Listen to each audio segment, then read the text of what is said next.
Well, hello, good morning, and welcome to the 84th Goode Water Ski National Championships, coming to you live from the state of Minnesota, and it's great to have you on board. My name is Tony Lightfoot, and this is the start of 6 days of coverage of this event, coming to you live from the Trophy Lakes 3 Estates. Yep, and my name is Tony Lightfoot, as I mentioned, and we're going to have tricking taking place on the East Lake, and we'll have slalom on the West Lake, or may have actually switched the two. But anyway, we've got two separate lakes of high quality action coming your way.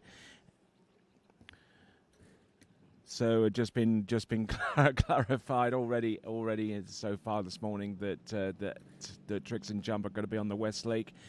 And the slalom is going to be on the East Lake, so bear that in mind when you select your coverage. We've got two separate live streams here for the 84th Goode Water Ski National Championships. So we see a brief view of one of our drivers, Scott Greenwood, and he'll be driving one of the boats for slalom, no doubt.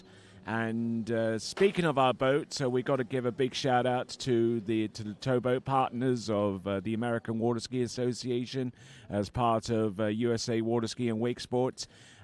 Big shout out to Mastercraft, to Malibu, and to Nautiques for letting us use examples of their fine craft for this 84th Goode Water Ski National Championships.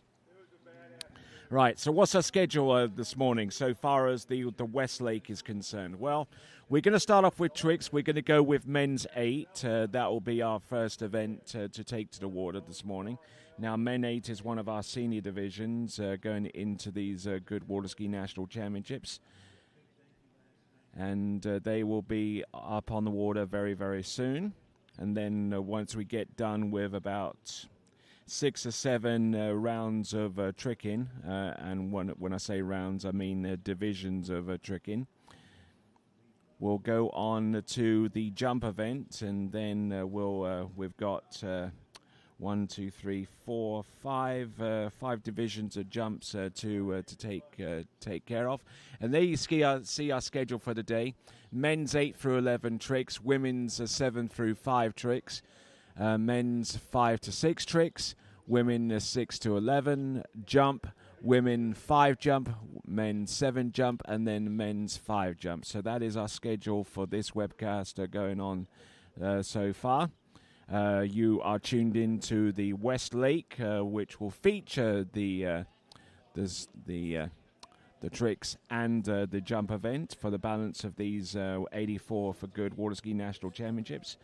And just in case those of you are watching us for the first time, watching the Goode Water Ski National Championships for the first time and wondering what men's 8 are, well, men's 8 is the division that features athletes aged 70 to 74 inclusive. And then in the next stage, you go from 75 to 79 for men's 9, which is going to be the next tricks event to take place there. And then we go to men's 10, where it's 80 to 84 inclusive. And then anything above 85 and over is men's 11, men's and women's 11. So bear that in mind as you watch our coverage during the course of these Goode Water Ski National Championships. So we got Scott Greenwood there getting ready, and I think he's trying to get Bradley Boyd situated, and we're going to start in the next few minutes. Bradley Boyd, who comes to us from Conway in Arkansas, and he skied in the regional championships, and that's how he qualified for these Goode Water Ski National Championships. As is the case for pretty much everyone here, they had to ski their regionals, whether it be in the South Central region, Eastern, Midwest, or Western regions. They've come from all across the United States to compete here in Minnesota, and we're so glad that you've taken some time out of your schedule to tune in to us on an early Sunday morning as we get ready for the 84th Goode Water Ski National Championships. And there we see an example of one of the boats that I mentioned, the Mastercraft Pro Star, resplendent in its Stars and Stripes livery. And I'm sure that we'll get to see some fine examples of our other towboat partners, namely the Malibu Response with its TXI, and also the Nautique, the Ski Nautique by Nautique Towboats as part of the larger company that is Correct Craft. And those of you that are tuned in this morning have the opportunity to converse with us live on the YouTube channel. And in order to do that, you can hit us up on the YouTube channel. Yep. You can subscribe, and then once you subscribe, then you have the opportunity to converse with us live, and also be notified of the next time that we go live for our next event. And beyond these national championships, the 84th Goode Water Ski National Championships, we will be going halfway around the world to Greece for the European U14, U17 Championships, which will take place starting on, I believe, either Wednesday or Thursday of the week after the 84th Goode Water Ski National Championships. Looks like Brad Boyd is getting ready to go, and looks like we got Jane Greenwood in the back of that towboat as well. So the Arkansas connection continuing to permeate through our first competitor, who is Bradley Boyd. There are certainly a number of Boyds in these national championships, young and old, and some in between as well, depending on who you more readily identify with. And already we've had a message through on the YouTube channel. Connor, good morning to you. And good morning to the rest of the crew here on TWBC. And crew at TWBC features Vincent Stadobau with the ones and the twos. We've got Connor Pesic. We've got Artur Sainov from France here among our crew as well. We got Santiago Berentius. And I'm leaving out someone. Yes, it's Kelvin Kelm. He's one of our crew as well.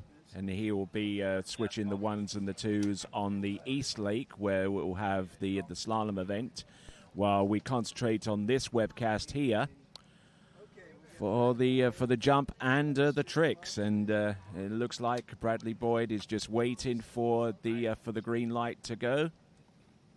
And I'm sure that green light is probably going to concern the national anthem at some stage of the game.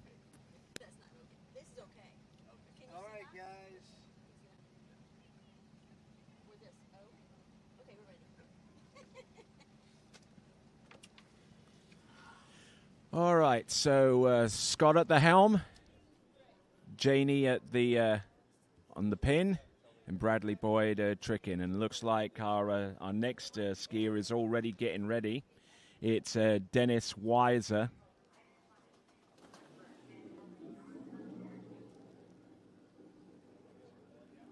And he's deciding to go, I think, with the Mastercraft as well.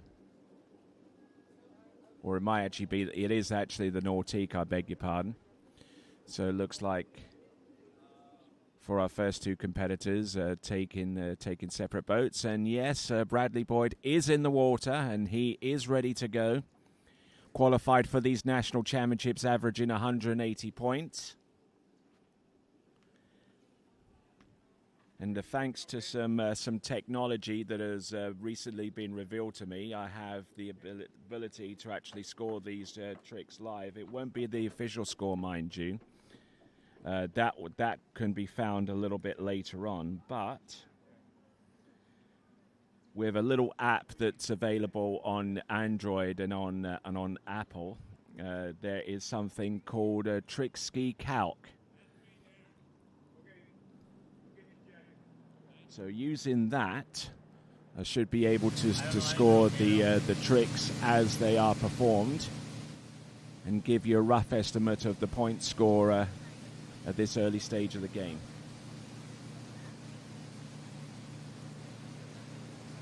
So Bradley Boyd is our lead-off skier. He has that honor. Coming in on pass number 1.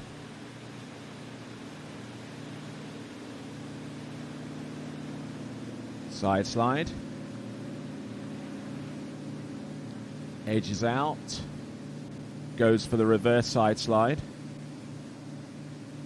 Trying to coax that ski backwards, which he did.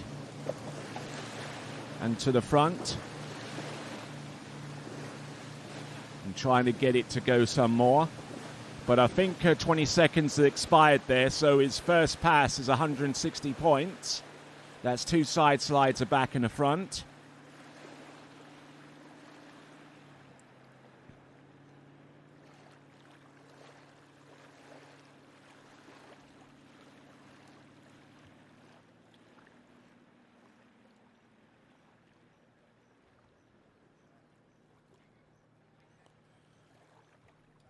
So a side slide, so 2 side slides, a back and a front, actually gives him a total of 200 points. I beg your pardon for that slight slip this morning.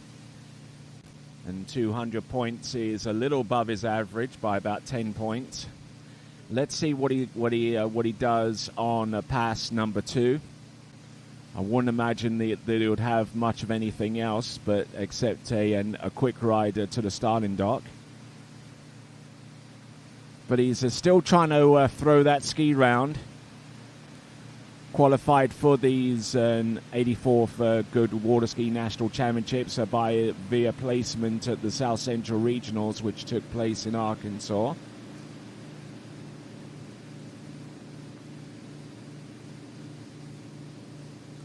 Now, because he's done these tricks before and they have already been scored, they can't be scored again. But leading off the 84th Goode Water Ski National Championships is Bradley Boyd. He'll take a ride to the dock. His day on the trick ski is done. But a good effort there, I do have to say. Good fighting effort that right there as he swims into the shore. Bradley Boyd.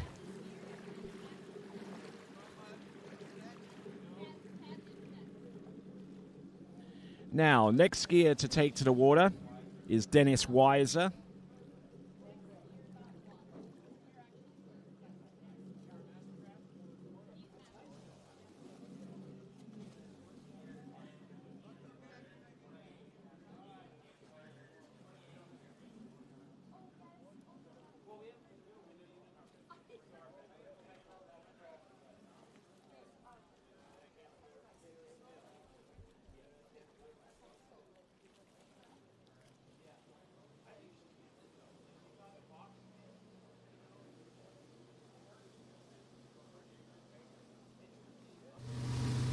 All right, so looks like we've got some 2 ski tricks happening. Gonna have to switch to 2 skis here.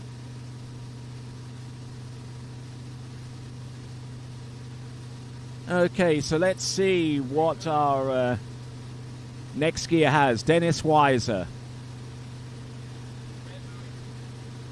Past the buoy. There we go. That's a back and that's a front.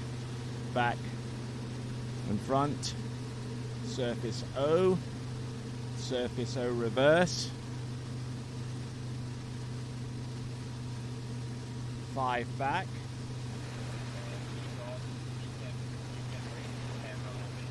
not looking too bad there.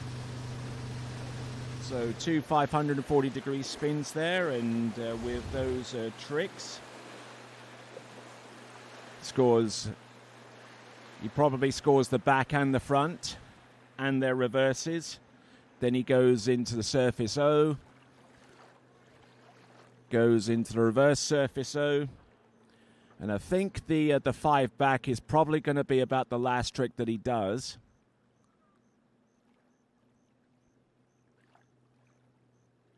So he does the 5 back and the 5 front.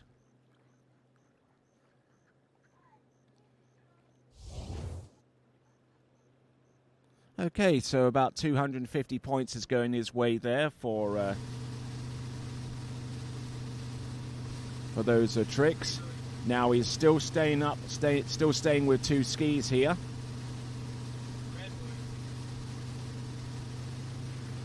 Oh, this is adventurous. He's going for the wake back here. Wake front. Wake back, wake front, and reverse. 320 points so far on this run. He's going to go for the 7.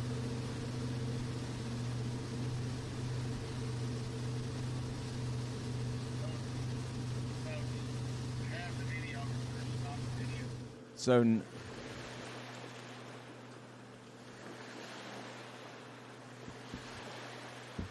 okay, so good skiing there from our competitor. Next up, that was Dennis Weiser.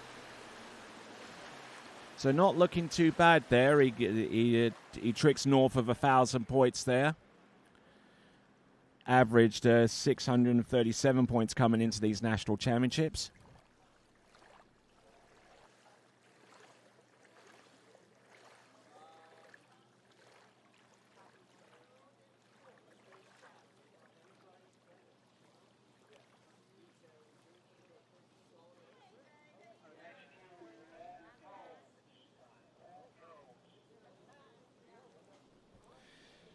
All right there, so although we don't have an official score for him, the point score that comes through for him, at least so far as trick ski calc is concerned, will be north of 1,000 points, may even be closer to 1,500 points if all is well and right with the world. Mind you, they were on two skis, so that's probably going to knock down the points down considerably. But this is Pat Combs right now.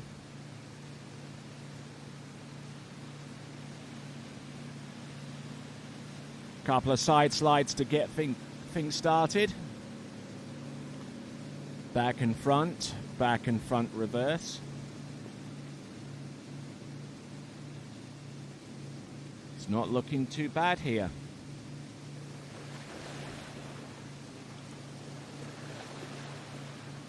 Or goes for the reverse back, but does it inverted.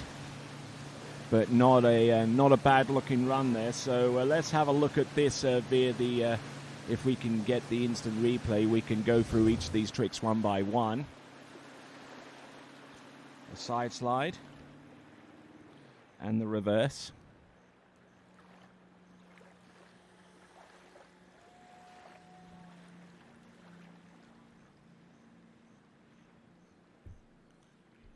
So not looking too bad here on the whole.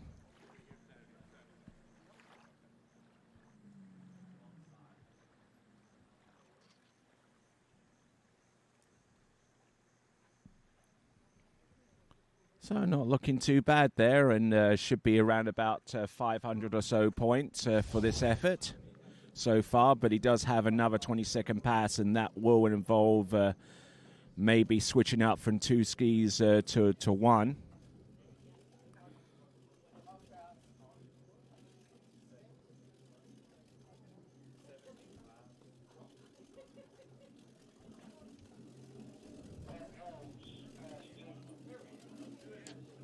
So Pat Combs is coming back on pass number 2.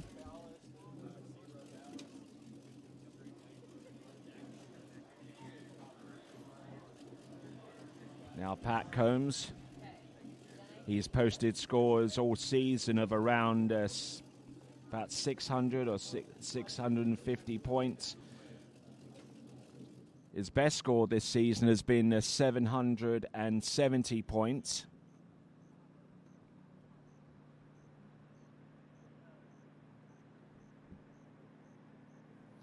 So let's have a look and see what Pat Combs can do with pass number 2. Let's see what he's got. It should be about the same tricks, just translated from 2 onto 1. A side slide and its reverse, and almost falling there on the front. Wake back, and falling on the wake back there. So Pat Combs Probably tricking more or less his average going into this event, but not a bad effort there for Pat Combs. This is men's 8 tricking.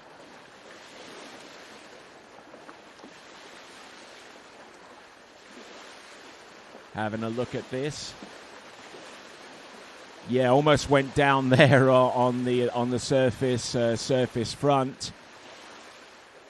Managed to get a little bit of air coming in from the outside to the inside of the wake for the wake back, but just didn't commit 100% to that move, and unfortunately for him, taking a bit of a fall. So, Pat Combs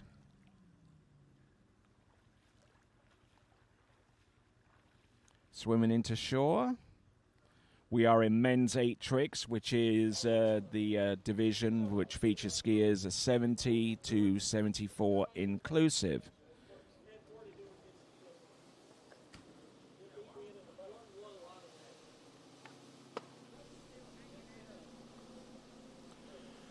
All right, so skier on the water. This should be Brad Hartwell, who comes to us from California.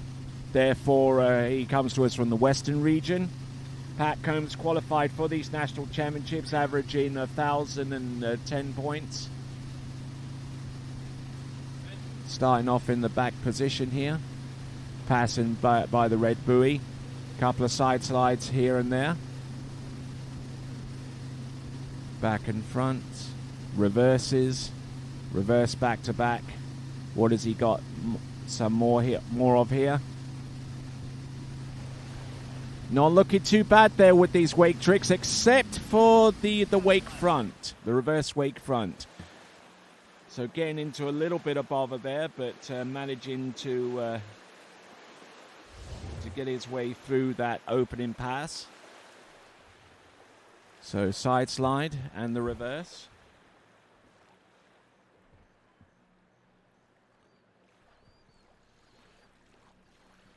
Back and front and the reverse.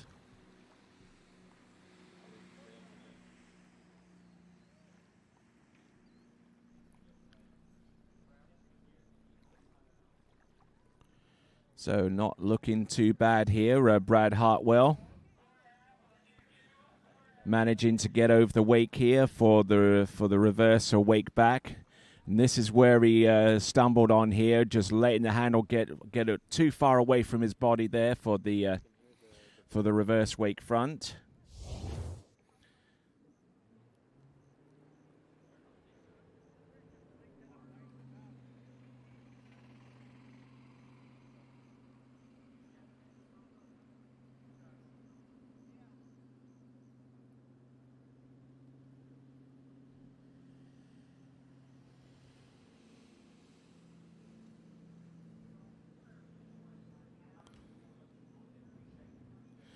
So far as Brad Hartwell is concerned, my estimated point score for him is going to be 680 on that first pass alone.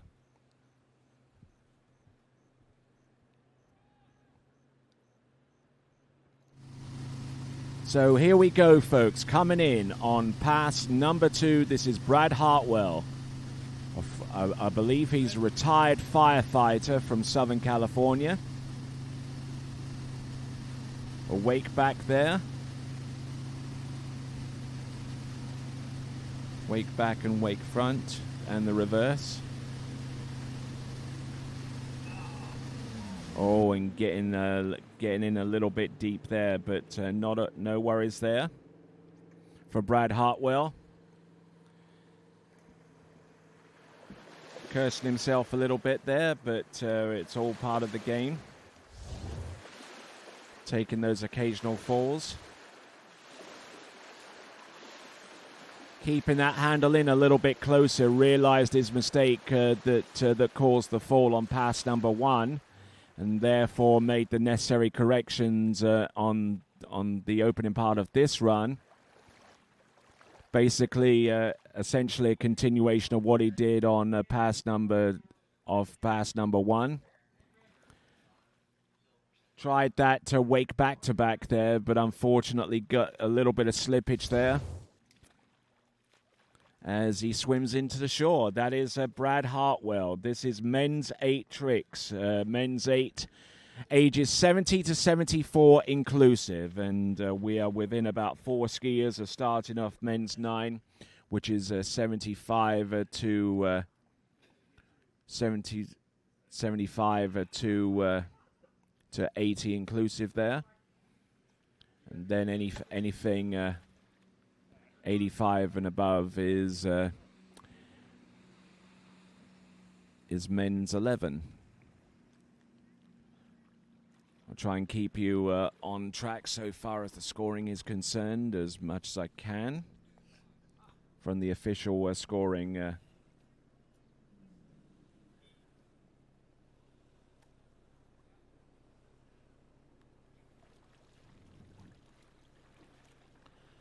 Looks like the trick scores are going to take a little bit of a while to get officially scored, but while we wait for those, we'll bring on John Silvey, who comes to us from the South Central region.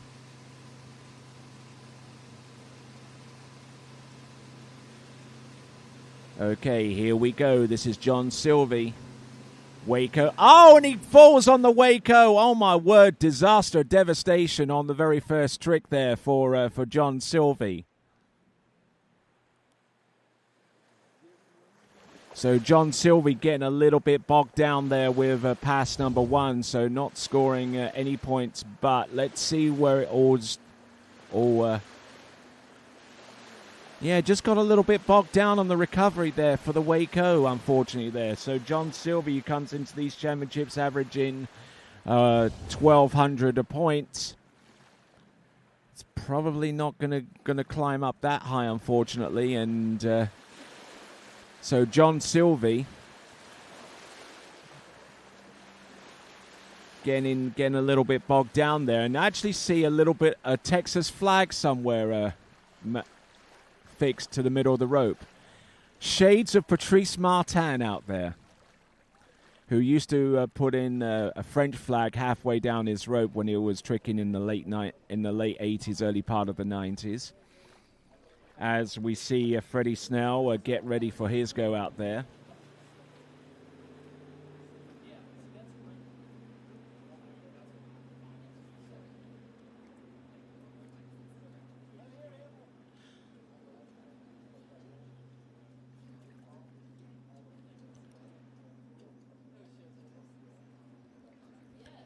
All right there, so as Freddie Snell gets ready, big shout out to all of our sponsors for making this webcast of the 84th Goode Water Ski Nationals reality. For not only the East Lake, which is our slalom lake, which is currently on men's 6 slalom right now.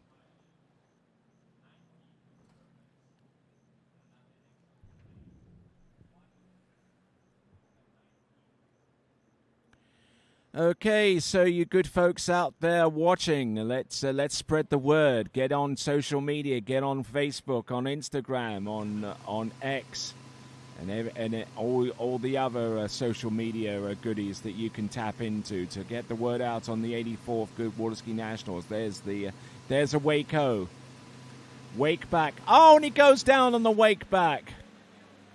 So the subtotal there for John Silvey, probably not one of his better tournaments, unfortunately, there for him. So John Silvey scores 150 points, unfortunately. And 150 points is right there with the Waco. He gets plenty of air and gets the trick executed. But then he goes into the wake back. And then just didn't seem all that balanced this morning, unfortunately, there for John Silvey. But it is what it is. So now we're going to go on to the highest 2 qualified skiers in men's 8. We're going to see John Abel in a few, hopefully, if he is around dockside and ready to go. But the skier that we're about to see, who I believe comes to us from the volunteer state of Tennessee, Freddie Snell. I may have confused him from being from Tennessee with being from Kentucky, but it's around that area. So Freddie Snell.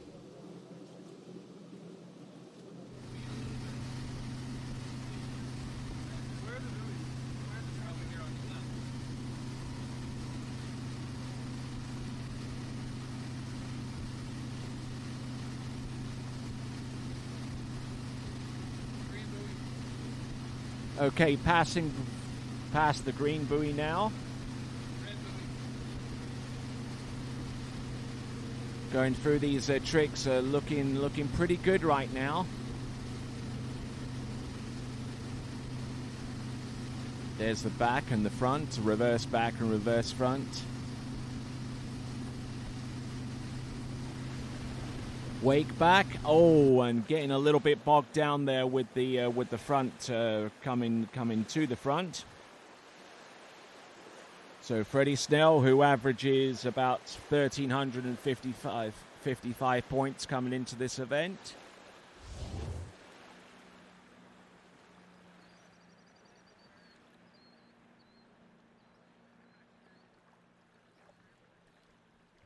So Freddie Snell, who tricked 1,580 points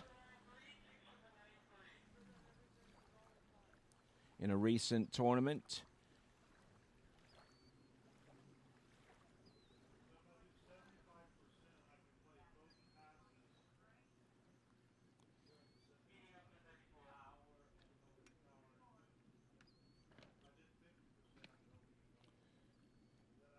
So not looking too bad there.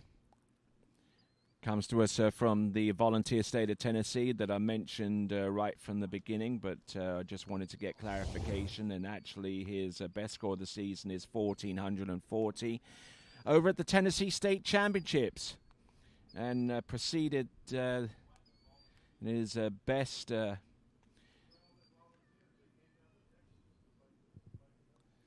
He also tricked 1,340 points over at the Southern Regional Championships. And those were his only two qualifying scores of this season. He's new to men's 8, skied in men's 7 last season, and competed in the Goode Water Ski National Championships and placed in 9th in men's 7 last year in this same event, the Tricks event. So that's Freddie Snell. So good to have you folks, wherever you happen to be around the world or across the nation. This is Tony Lightfoot, and this is the 84th Goode Water Ski National Championship. So glad to have you on board.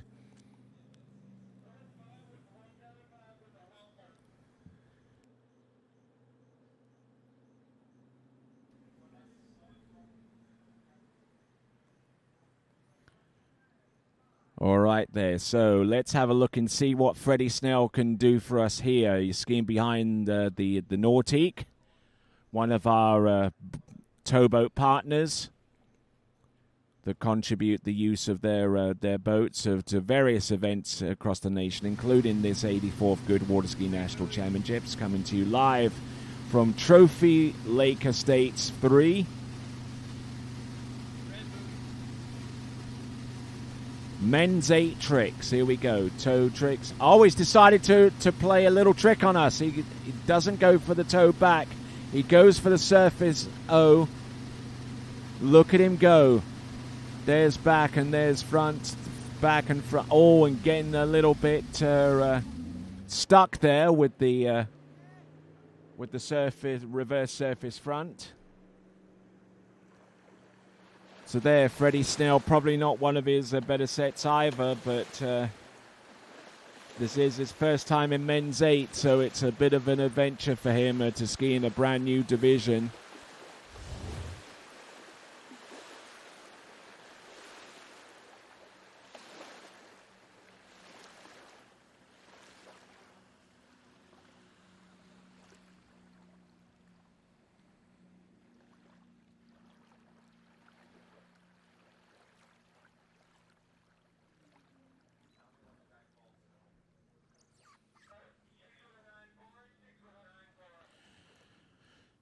So taking a bit of a dive there towards the middle part of his run, and and he knew he could have tricked a little bit better than that. That is Freddie Snell, who comes to us from Tennessee. And now let's go on to our final skier in this men's 8 tricking competition. He comes to us out of Texas. His name is John Abel. So John Abel, who averaged a little over 1,500 points to make it to this Goode Water Ski National Championships and men's 8 tricks. A little hop to the back and then a reverse to the front. Not looking too bad here. Trying to go for the national title now. There's no other skier beside him in men's 8 tricks. He's our number 1 seed. Surface O, side at the end, and there you go. He fantastically gets through that run.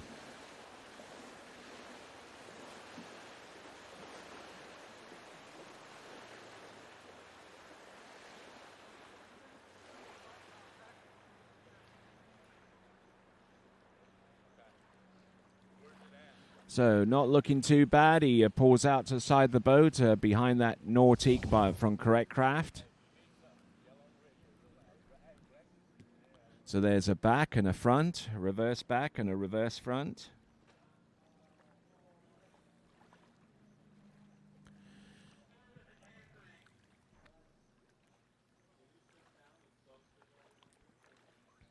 So looking good for the most part.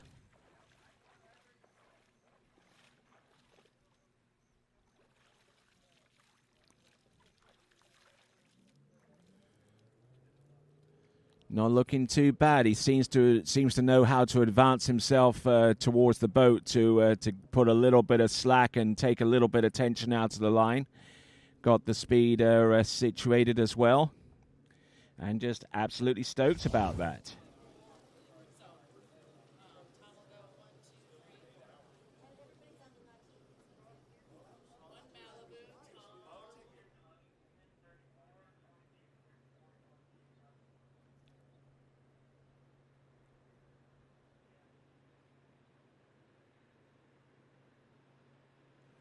So working from about 680 points so far on the pass number 1.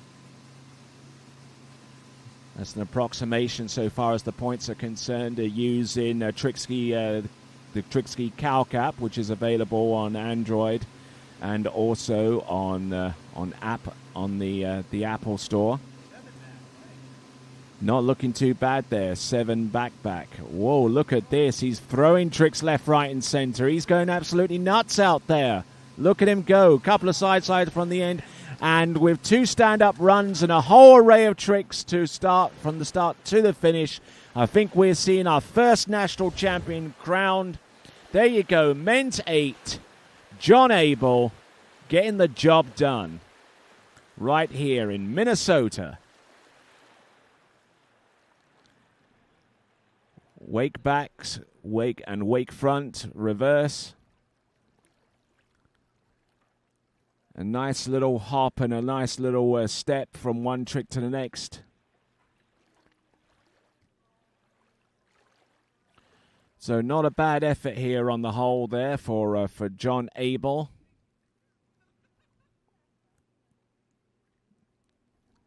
There's some O's at the end. Actually does a 7 front at the end, and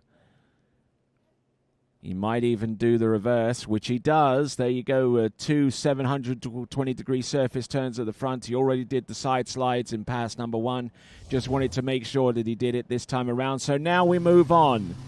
We move on from men's 8 to men's 9, and we've had 2 competitors in this division. This is Don Booker. Or Don Butcher, not too sure on the pronunciation. I'm sure someone is going to tell me in about an hour or two's time.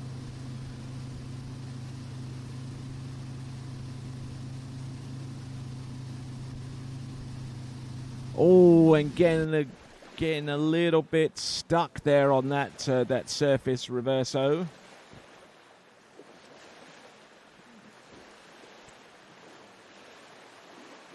Don Booker, who qualified for these national championships. from the eastern region. Actually, he's from the Midwest. I beg your pardon for that. But Don Bucher, who qualified as a skier averaging 475 points.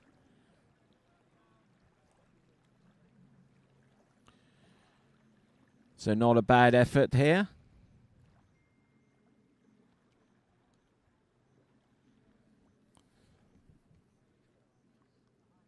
Now getting a little bit off axis there with that O trick, that surface O, which is the front to front. And for those of you that are watching the National Championships for the very first time, this 84th Goode Water Ski National Championship, so glad to have you here. Trick skiing, what is it? Well, it's 2 20-second passes. It's the opportunity to do as many tricks as possible and get them scored. A perfectly executed trick is awarded its pre-assigned points, and an imperfectly produced a trick scores nothing. And you can do surface tricks, you can do wake tricks. The wake tricks are scored provided that the ski has air between the ski and the water. And then there are other tricks as well, such as line tricks. There is toe tricks that are performed with the rope in tow. And not only are there tricks that you can perform on one, but there are tricks you can actually perform on two. And we saw that a little bit earlier with Bradley Boyd and Dennis Weiser in men's 8. Oh my word, he gets a little bit bogged down on that spin right at the beginning and just couldn't recover. And when things start going sideways on you, it's extremely difficult to get back on track and to continue in your run. He got the first half of that 720 spun okay. The second half, not so much. So that's Don Bucher. As we now work our way to our second and last skier in men's 9 tricking, it'll be Joe Blair.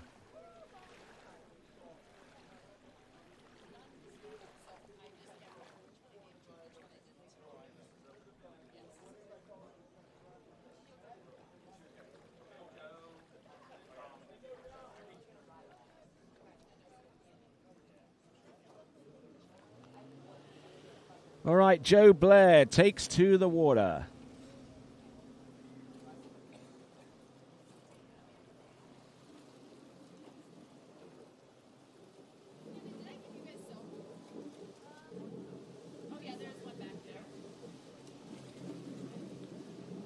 Joe Blair, who qualified for these national championships out of the South Central region.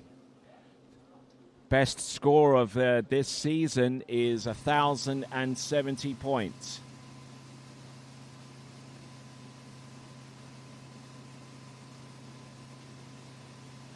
Let's see what he's got.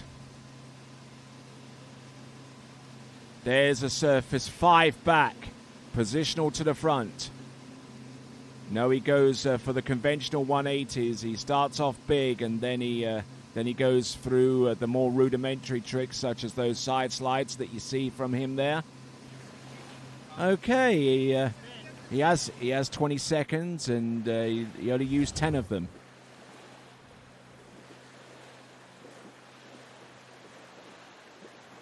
But the tricks that he performed were pretty good, including that surface 5 back. And I think the reason why he gave that hand signal at the end is because he doesn't want to be dropped between passes. Now, I can certainly jive with that. I mean anyone who is able to continue skiing on in this kind of division, in this age bracket, probably has. Some of them have a little bit of a difficult time getting back on top of the water once they've taken to the water once in a set. So we're in men's 9. This is the age division, which is from 75 to 79 inclusive. Toe back and toe front from Joe Blair. The first time that we've seen toe tricks in these nationals. Here we go. There's the Surface O. The Surface O reverse. And I think I'm probably quite confident in saying that the men's 9 trick winner is Joe Blair. He still continues to ski. He's got a few tricks up his sleeve, and I don't know whether he's setting up for a flip on his way to the dock, but what I can tell you is that Joe Blair is your men's 9 national champion in the men's 9 tricks event here at the 84th Goode Water Ski National Championship. So well done to him. He is a happy camper, as they say.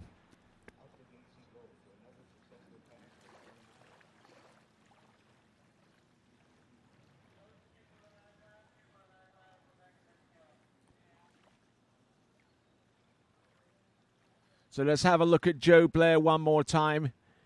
Really grips on that handle, doesn't he? There we go. There's the Surface O. The Surface O reverse. And I don't think he has many tricks beyond that point. However, I could be wrong. There's the wake back. There's the wake front. Does he have anything else? I think he's probably tricked enough at this point, but he probably thought twice before trying the reverse wake back, and then obviously the reverse wake front. But there you go. All right, there. So now we are going into men's 10. Now, men's 10, for those of you that don't know, is the division for skiers aged 80 to 84 inclusive. So going through the upper age divisions here. Tom Scramstead.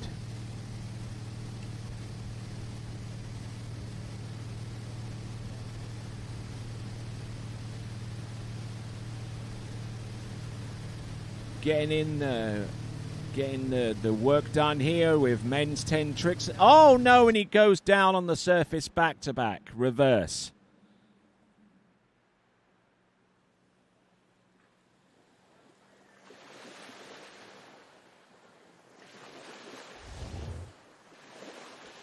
All right there, so the skier on the water is Tom Scramstead.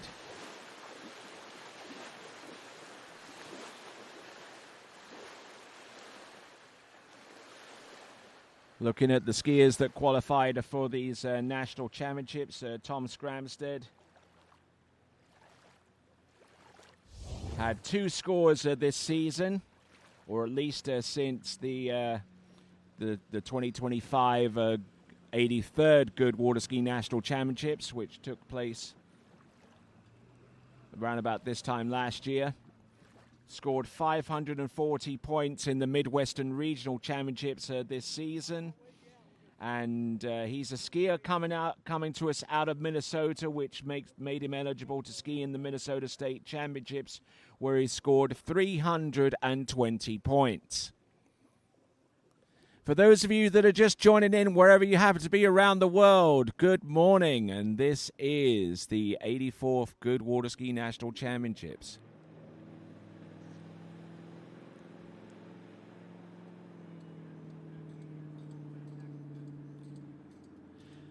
Okie dokie. Skiing behind the Malibu Response TXI, a boat that is part of our 3 that partner along with the American Water Ski Association to pull their tournaments. And the Malibu, in addition to all of that, is the official towboat of the International Water Ski and Wakeboard Federation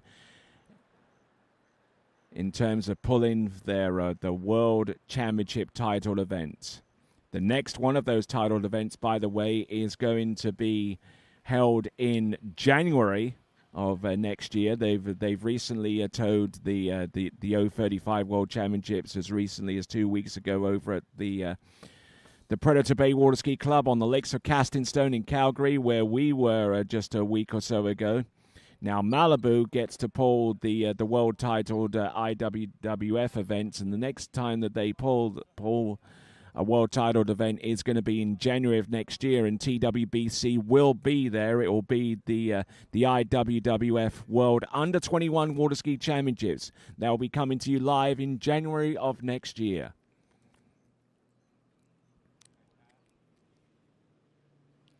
So some skiing to keep you entertained on those long, cold winter nights, especially here in this part of the world, in Minnesota. So this is Tom Scramstead. Oh, what's happening here? Oh, my word. Let go, Tom. Whoopsies. It never engaged. Okay, it seems like our speed control system failed to engage for Tom Scramstead, and because of that, we are going to give him a reride on pass number 2.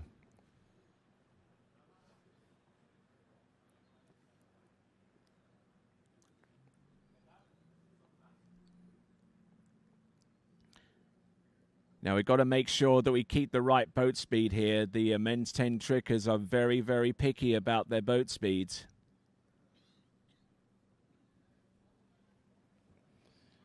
But while we have a little bit of downtime here before we take Tom Scramstead back, let's see if we can go for a few messages here.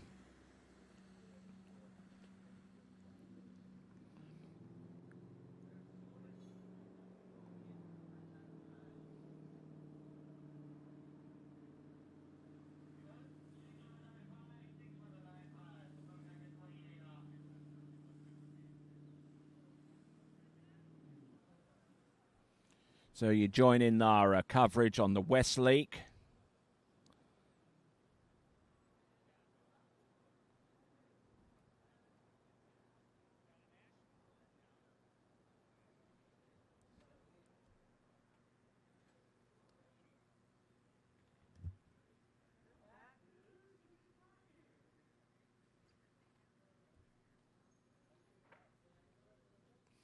Okay, a few messages have come our way this morning. A couple of them from Connor Pauling.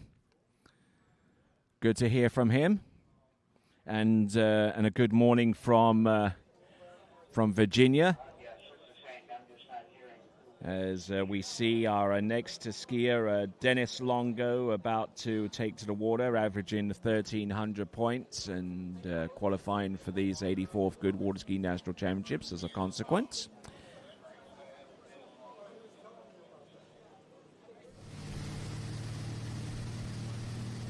So let's have a look and see what Tom Scramstead has in store for us on pass number 2.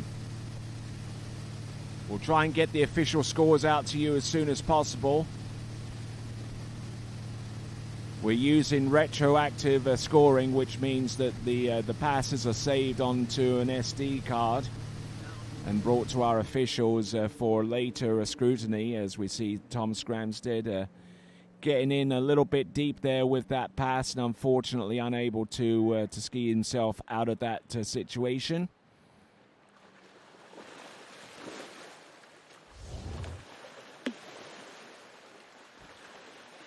All right there, so Tom Scramstead not looking too bad here with his second pass. Gets the first trick off and doesn't look too bad here. But it's when he starts to motor on up, gets in a little bit deep there, and once the tail of that ski starts gripping, things start unraveling there for Tom Scramstead.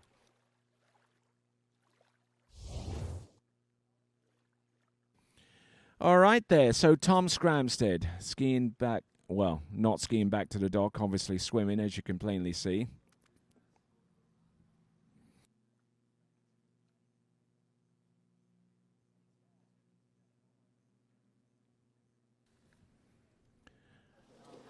All right there, so as we continue on, big shout out to all of our sponsors, those of you that have contributed to the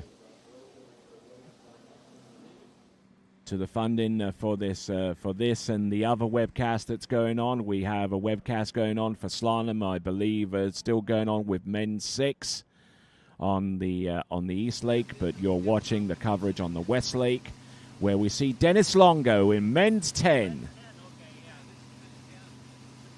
Men's 10, which is the age division from 80 to 84 inclusive. There you go. Couple of side slides here and there. There's the Surface O reverse. Oh, getting in a little bit skittish there. Situation's not improving very much, but Dennis Longo is able to stay on top of the water, thankfully. But there you go. That is Dennis Longo.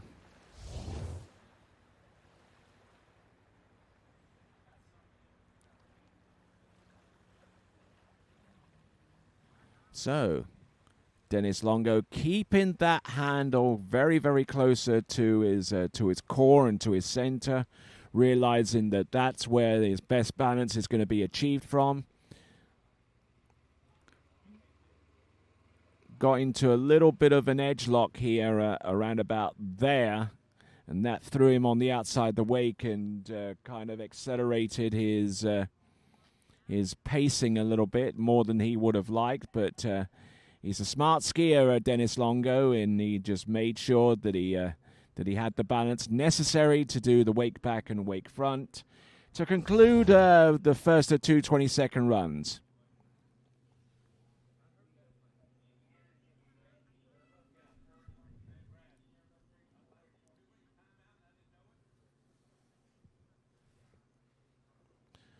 So, not looking at all bad so far. So good for Dennis Longo, our second highest seed to qualify in men's 10.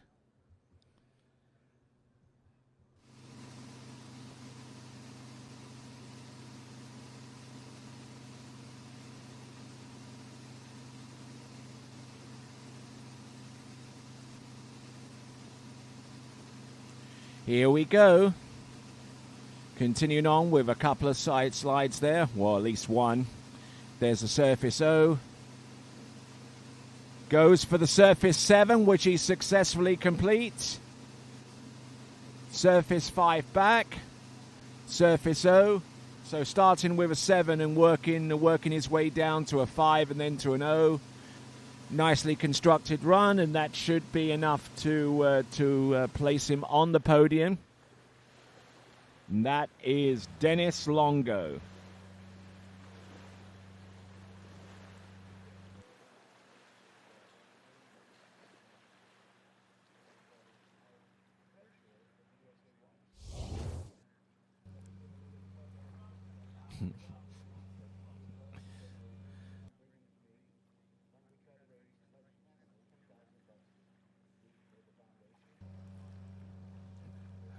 All right there. So Dennis Longo looking good.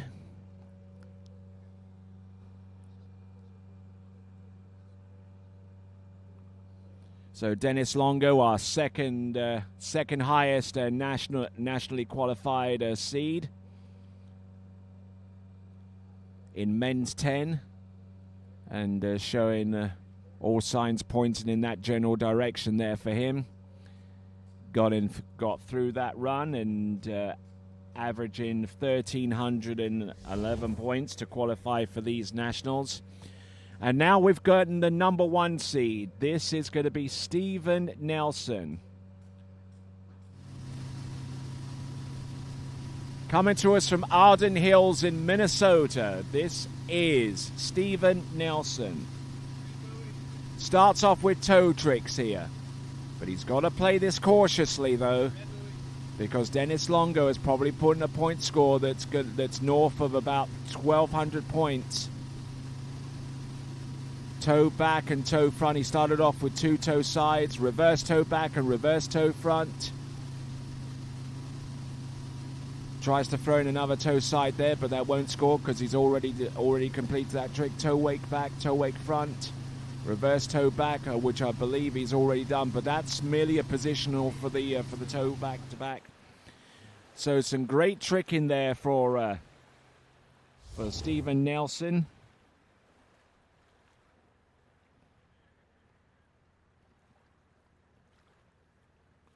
Does toe side, toe back, toe front, reverse toe back and reverse toe front at the beginning portion of the run. By the time he gets done with the reverse toe front, he's already at about 530 points on this pass alone.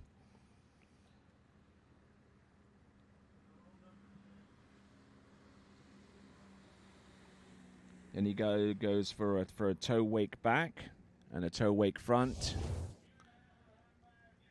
And then he positions himself for a surface toe back to back.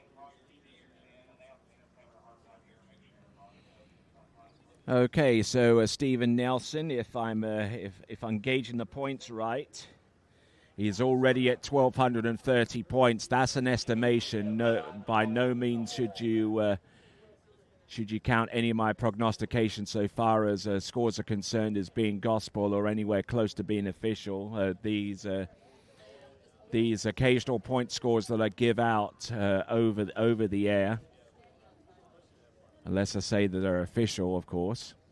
These occasional points that I give out over the air are calculations made by Trickski Calc, which is an app which is available on Android and also on the App Store for Apple.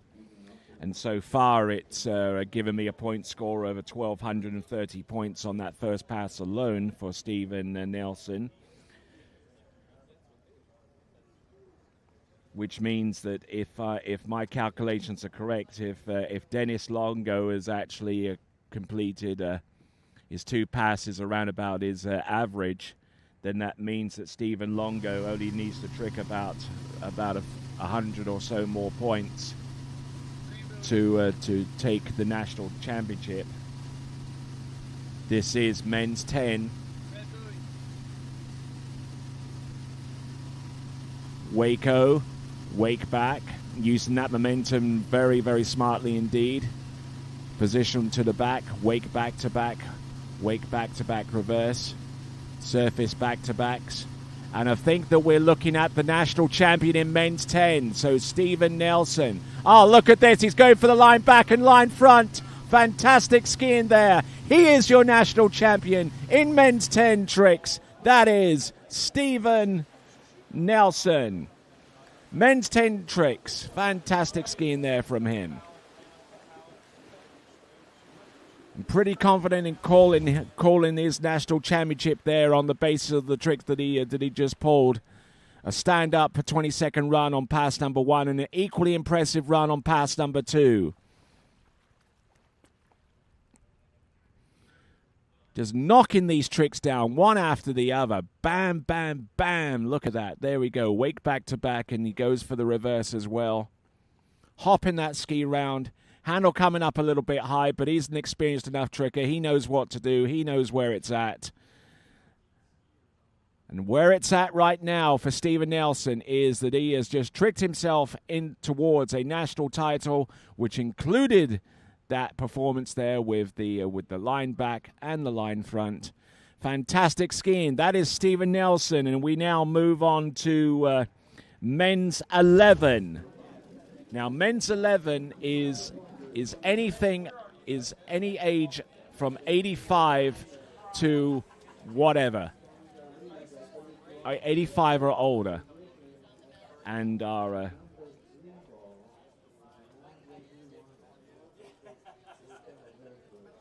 Okay, so our next skier to take to the water should be Bruce Cundy, but I believe it is going to be John Howell.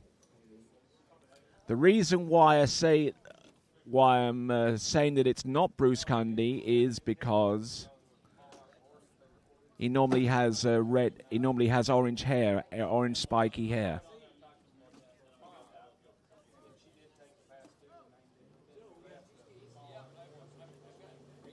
But we might have had an addition here for some reason. I'm not too sure, but we'll keep you informed.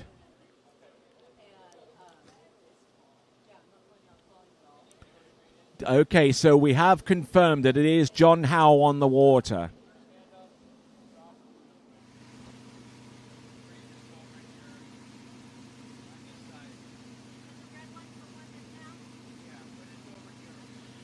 Okay, John Howell, men's 11 tricks.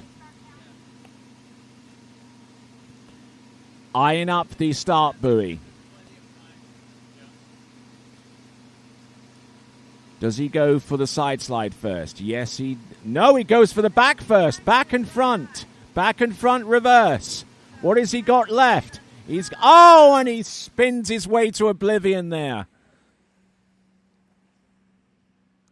Tries to get both those skis around, but unfortunately with one being different from the other, it is a little hard.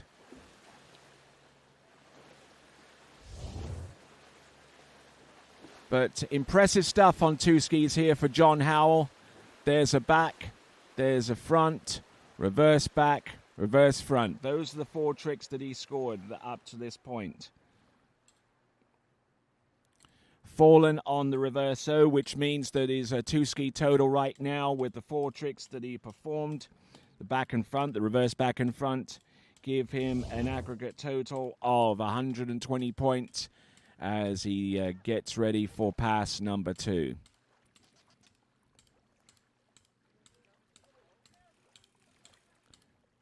Now, for those of you that are looking for footage of these national championships or video footage, then you're more than welcome to revisit this YouTube site.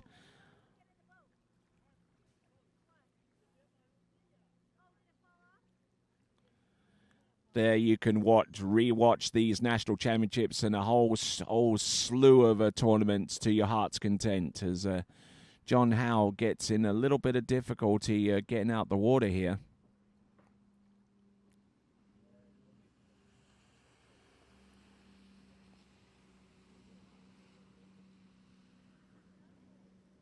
Now, bear in mind that this division is 85 and older, so you can...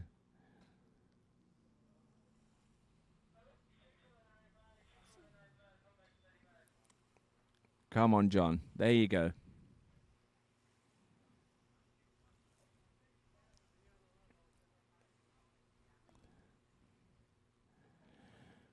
Well, John Howell, I should say, kind of bridging the gap between decades. And I say that because the Conley skis that he's rocking right now, one of them is from the 1970s and one of them is from the 1980s. I know because I tricked on both of those skis. Not at the same time, mind you, but at least when I was learning how to trick on one, I was on the Conley wide track, which is the one with the blue edges, and that is a Conley HP right there, from about the mid 1980s or at least the early parts of the 1980s.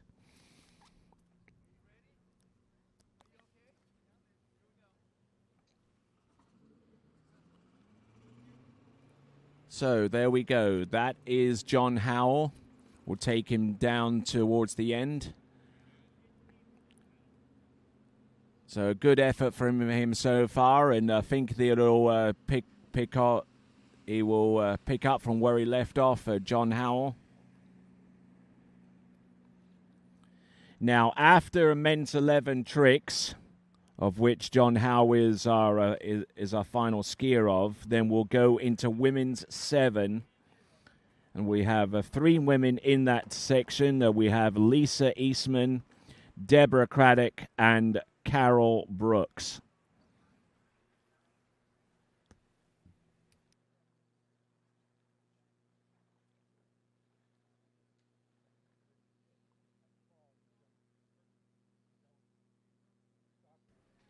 So as we continue on, let's see if we can try and get a few more messages going here on the live chat on our YouTube channel.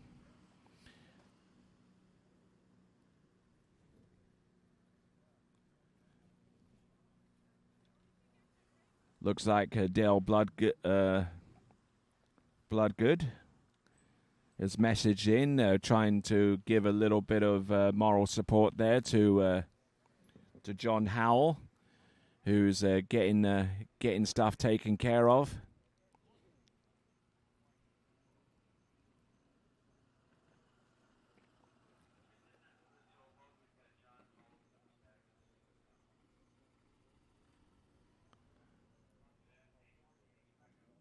All right, then. He's going to be back up and running in just a few moments. It's taken a little bit of time, but we've got nothing but time here,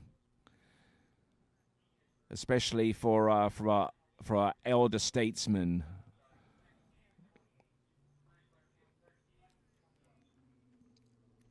So this is men's 11. This is our final skier in men's 11 for this particular event. This is John Howell. Men's 11, for those of you that are not too sure on your age categories, men's 11 is for skiers aged 85 and older.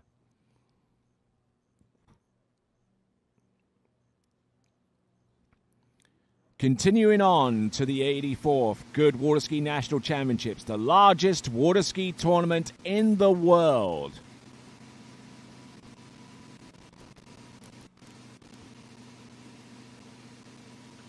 Come on in. This is John Howell. Oh, he's going to go for the Surface O. There you go. Surface O reverse. Come on, John. Keep it going. Wake back. He's got some air between the skis and the water. Wake front. Boom. Hits it. Look at him go with the two skis. Fantastic skiing there from John Howell. Come on, he's going to try this again. Oh, does he go for it? Oh, no, he drops the handle. What a pity. But I'll tell you what, he is the national champion in men's 11 tricks. That is John Howell. Fantastic skiing there from him.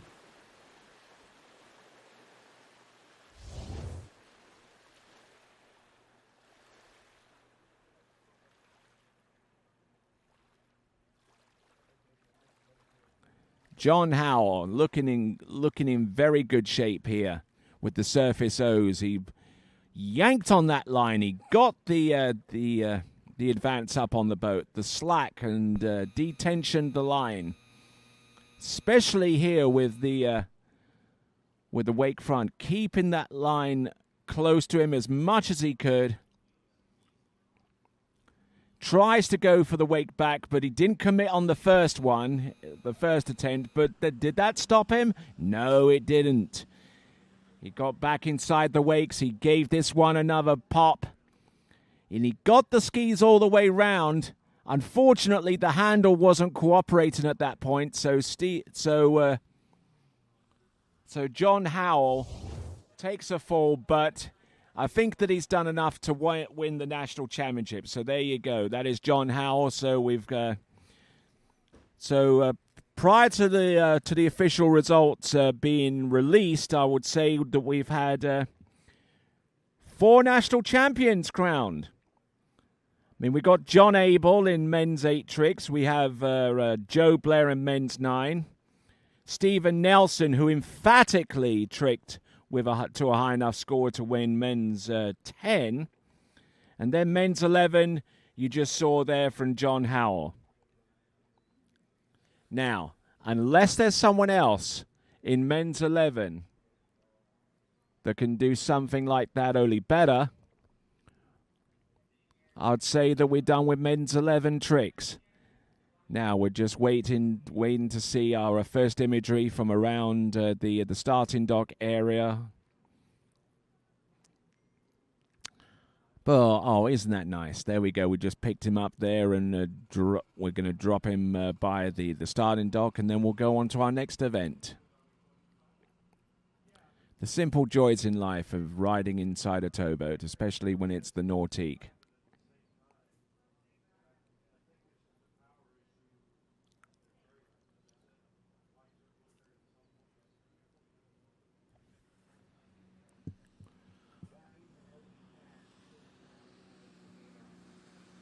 Okay, for those of you that are looking forward to some continuing action on the East Lake, we are still in the midst of running men's 6 slalom, to the best of my knowledge.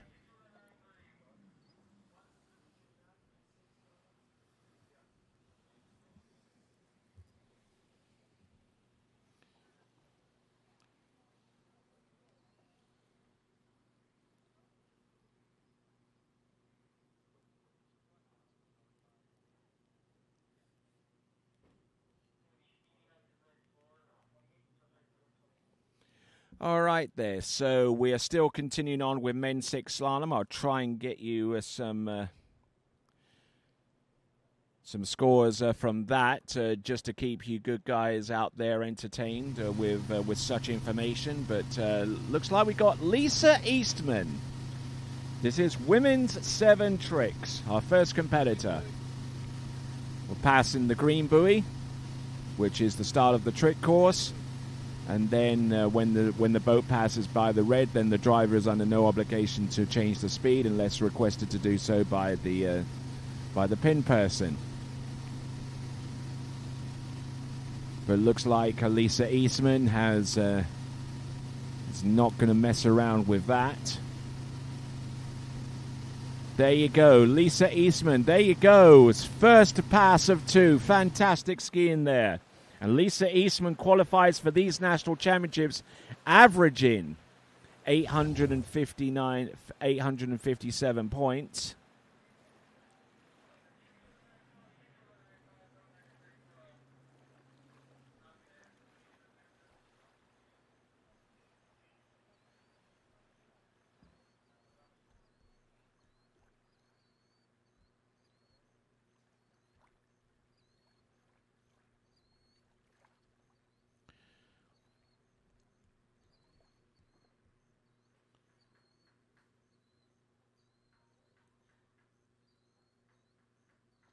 So looking at this there, Lisa Eastman in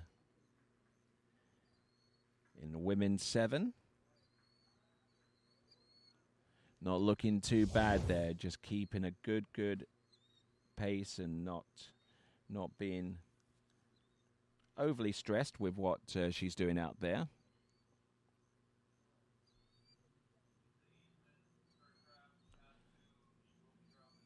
So Lisa Eastman, who comes to us from Alberta in California, so she's traveled a long way to make it here to these national championships. And I think she actually used a drop ski there. She used a drop ski to get things going. So she carries a drop ski for pass number 1 and a drop ski for pass number 2. Hopefully the boat remembers that when it comes time to turn round the island and round the start dock. There we go. There's a back-to-back. Tries the reverse. Come on, Lisa. Keep it going. Wake back and wake front. Come on. Keep it going. Goes for the 7. Oh, and takes a header on that surface 7 20-degree turn. But I tell you what, it's going to take a lot to keep her down, I can tell you that much. So Lisa Eastman swims into shore. Her best score this season has been 950 points over at the Mint Lake Open. At the Western Regionals at Bear Hollow, she tricked 780 points to finish in second in her region.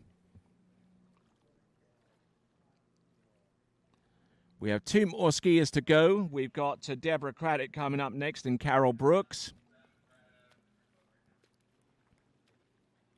Tried to pull in for the continuation of the 7, but didn't quite pull in long enough.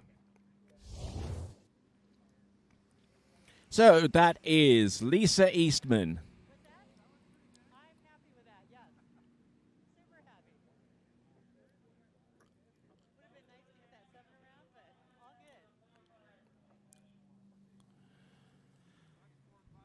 All right, the 84th Goode Water Ski National Championships continues on with women's 7 tricks.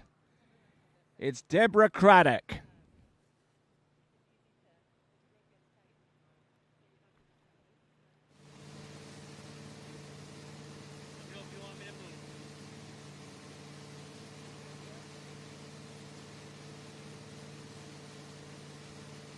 Okay, here comes Deborah Craddock from Groveland in Central Florida. Side slide. And it's reverse. Back and front. Back and front. Those are reverses.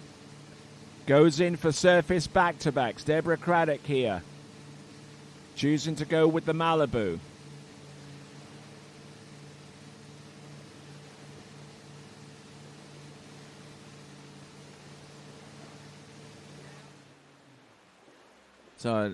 So Deborah Craddock there falling towards the end of pass number 1, and I don't know whether she's elected to go with some weight in the back of the boat, but I'll tell you what, that rooster tail there on the Malibu was quite large and probably indicative of the fact that she may have decided to throw in a few pounds of weight, which the skiers are able to do, but there is a limit.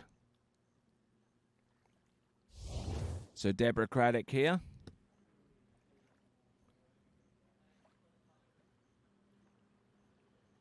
Couple of side slides, a back and a front.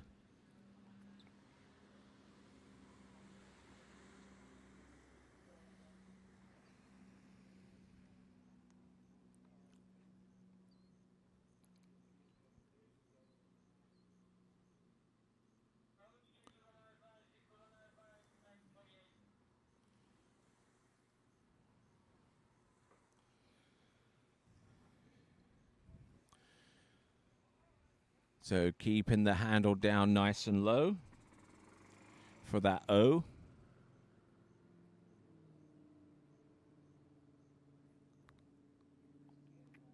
And tries to go for the, I believe it was a Waco, but unfortunately taking the fall.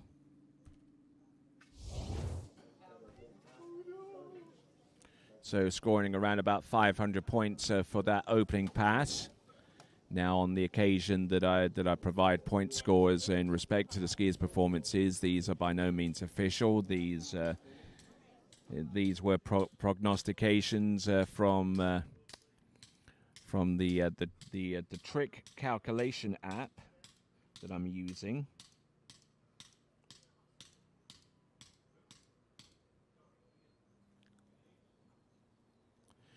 So here we go. We've got Deborah Craddock coming into the course in women's 7.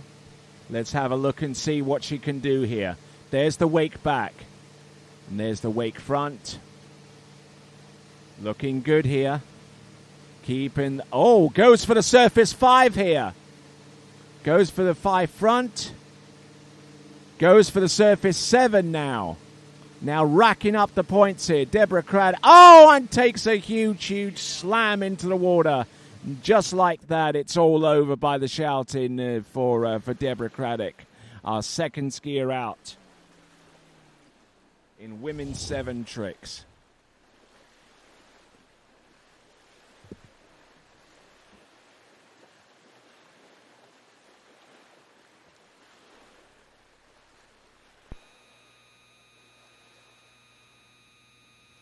So that is Deborah Craddock. Women's 7, our second skier out, and the second C coming into these nationals.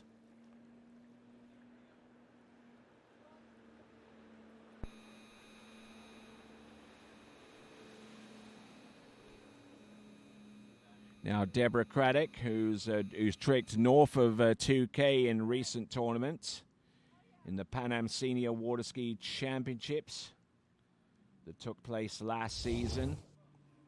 And one of those scores helped to qualify for these national championships. She tricked 1,780 points to win her division, Women's 7, at the Western Regionals. I don't know what the delay is on the towboat.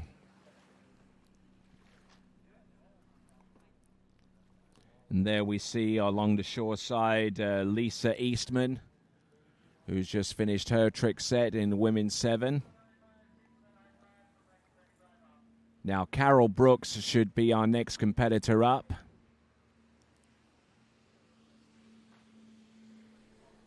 And the reason why we are delaying is because we need to pick up some skis.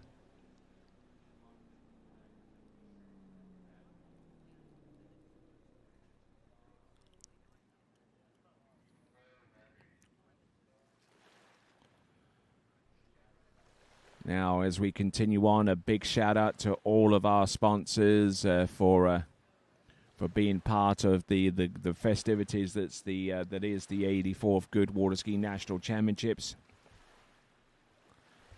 National Championships which first took place on Long Island in New York State a long time ago, right after the end of World War II. And since then, it has become the big behemoth that it is, attracting over 500 skiers from across the nation, and with a worldwide viewing audience. This is the 84th Goode Water Ski National Championships, as sanctioned by the American Water Ski Association, which is a part of USA Water Ski and Wake Sports.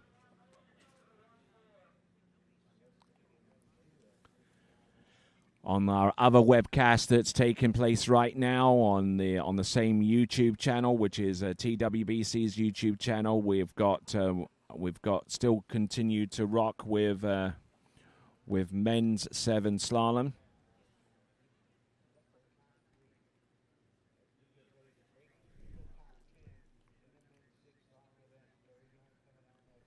Now, for those of you that want to find out some trick scores, here we go. Men's 10. Tom Scramstead with 530 points. Joe Blair with 1,050 points. Don Bucher with 370 points. Now in men's 8 tricks, John Abel was your victor in that one with 1,480 points. Brad Hartwell was with 820. Freddie Snell taking third place with 720 points. Dennis Weiser with 510. Pat Combs with 440 points. John Sylvie with 150 points. And Brad Boyd with 80 points.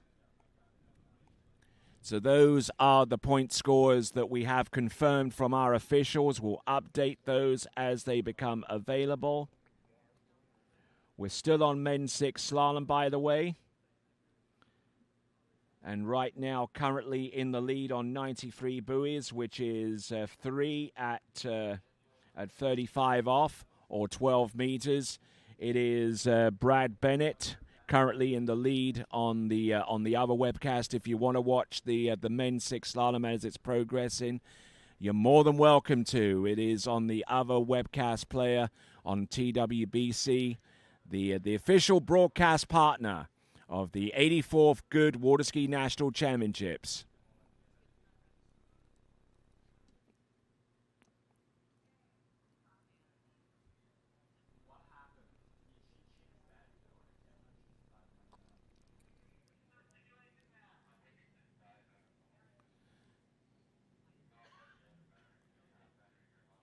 Now we're situated here on the main thoroughfare, which links the east and the west lake here, and directly behind me is the commercial village, which has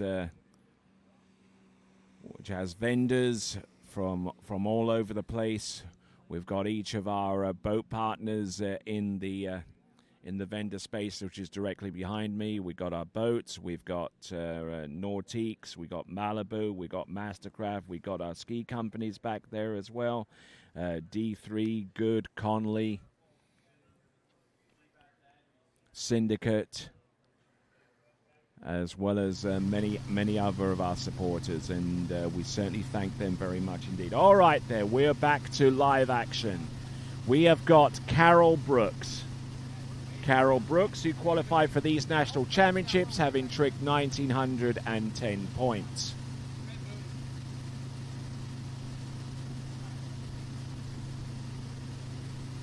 So Carol Brooks, who comes to us from South Jordan in Utah.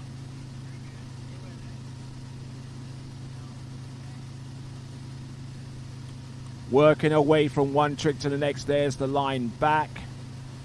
Wake line front. Nicely done here from Carol Brooks. And if she can replicate that same feat with the second pass, then she'll be on her way to a national championship. This is Carol Brooks from Utah, which is in the western region of the United States. Not looking too bad here from one trick to the next.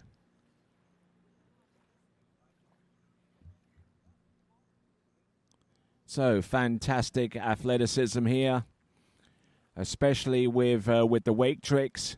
She does the wake back, and then she positions herself very nicely indeed for the line back. And then after executing the line back, she edges up the top of the wake line front, smooth as you like. Fantastic effort. Now, for those of you wondering the age range of Women's 7, Women's 7 is our age category, one of our older age categories, I would say, somewhere in the middle.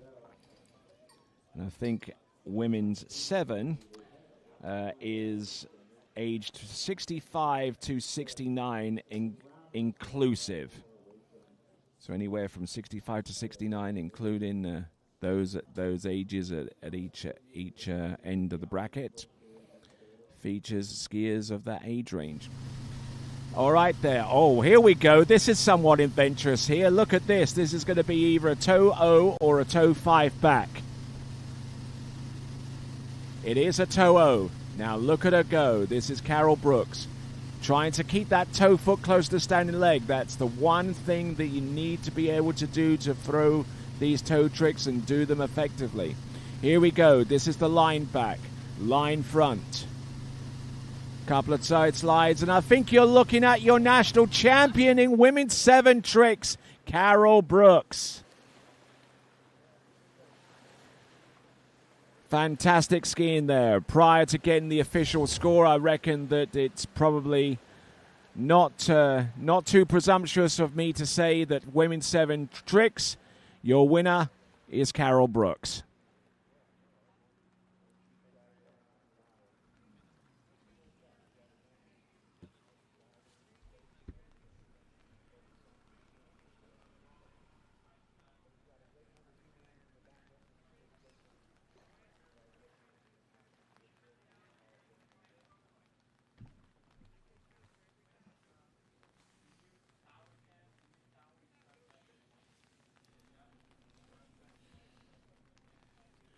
All right then, as Carol Brooks works her way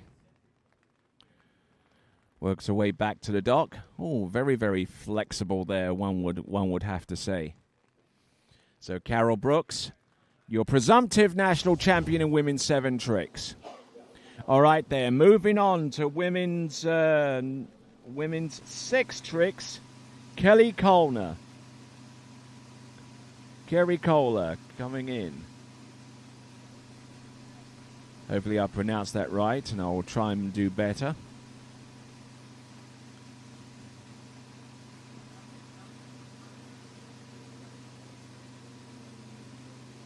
So for age range 60 to 64, this is Kelly Kohler. Not looking too bad, going from one trick to the next, just thinking her way through this pass. Oh, getting in a little bit on a bit of a lean lock there towards the end of that trick. And unfortunately,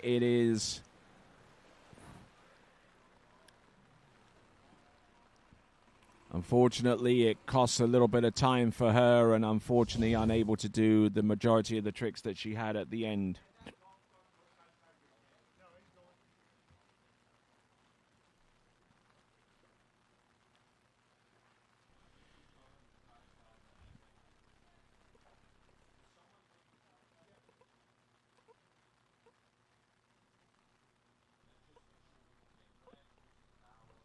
So as we continue on with our skier, our first skier out in women's 6, Kelly Kohler. Let me tell you about our some of our sponsors that are in the retail village and present in there. We've got the likes of HO Syndicate. We've got D3. Malibu, Mastercraft, Nautique, alongside Radar and Conley and Masterline, and also Goode Water Ski Technologies back there as well. And Goode is the title sponsor of the 84th Goode Water Ski National Championships. Kelly Kohler.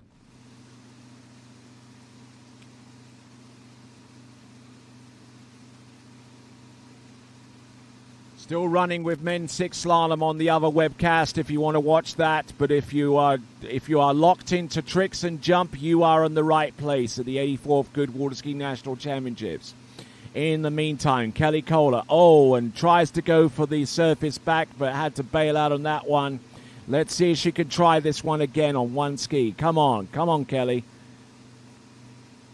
Goes in for the wake back instead. And goes in for the wake front, which she performs to perfection. And just couldn't really commit an edge to that reverse wake back, and has to bail on that one as well. So she swims into the shore.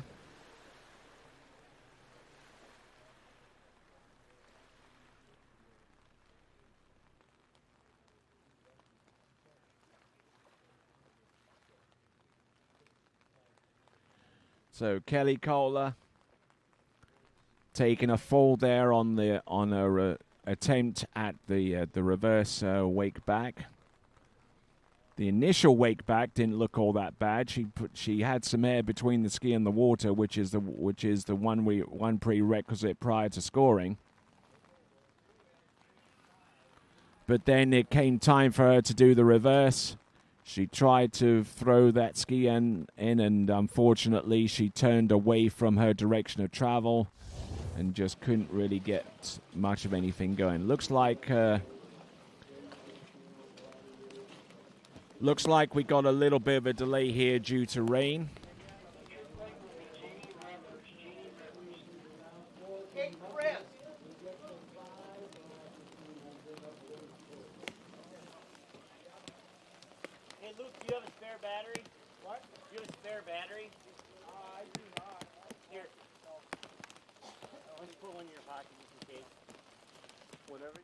All right, so we're taking a little bit of a breather here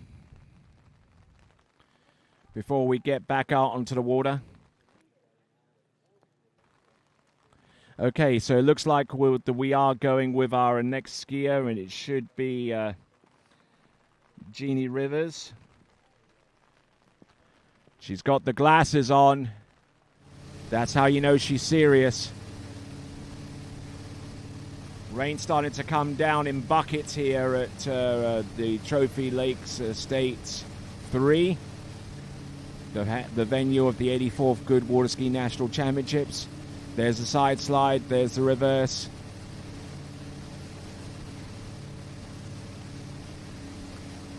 Trying to knock these tricks down. one at a time, not trying to get too far ahead of herself. But it's not going too badly here. She manages to get through the initial opening pass. So Jeannie Rivers.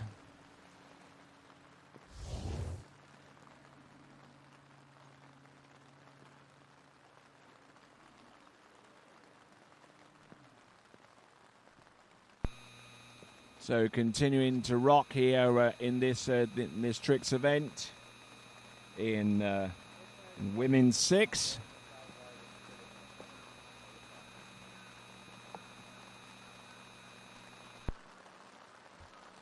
So Jeannie Rivers.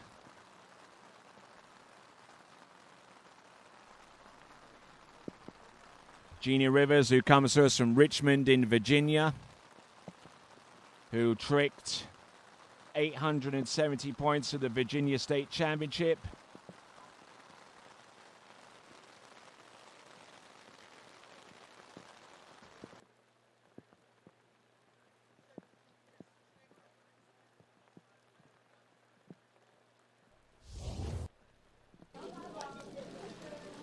Okay, so Jeannie Rivers getting ready for pass number 2.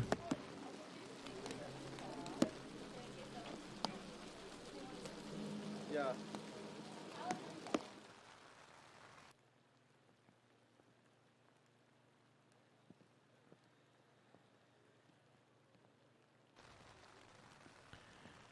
Okay, Jeannie Rivers coming into the course. Second and final 22nd pass.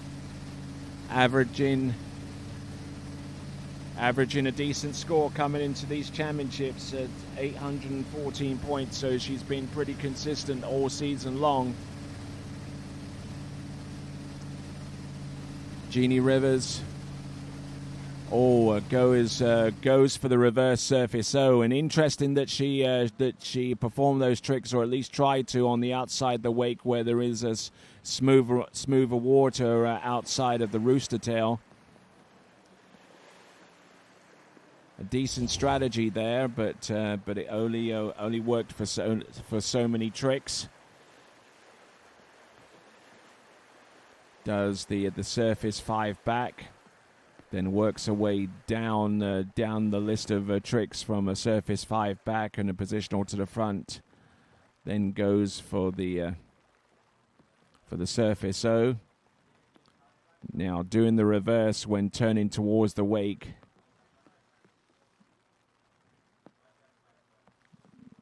Took an inside edge there and unfortunately taken a fall as a result. So that is Jeannie Rivers. Kim Bryant, who qualified for these national championships, averaging just short of 1,000 points. And we'll see what she's got for us with her 2 22nd runs.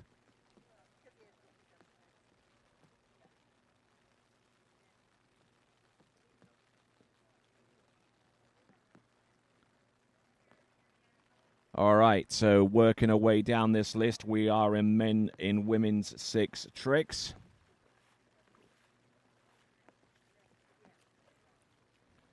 And then after the conclusion of women's 6, we go to women's 5, and then we go on to men's 5 tricks. Then after men's 5 tricks, we go on to men's 6. And then we've got a whole slew of divisions waiting their turn in line for the men's jump event. All that to come next.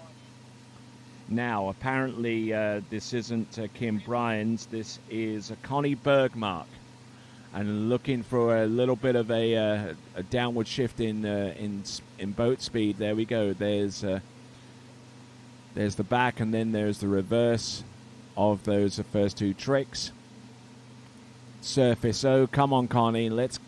Oh, and falling on the reverse O, so it should be fairly easy to score back and front, the reverses of each one, and then a surface O will be scored for her on that.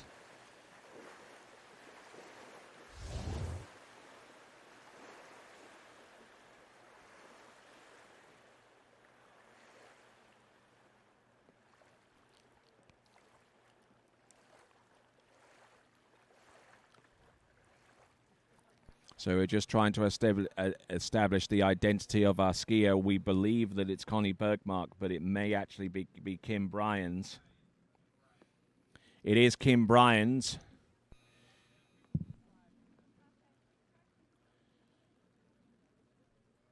So Kim Bryans has been verified as the skier out on the water right now.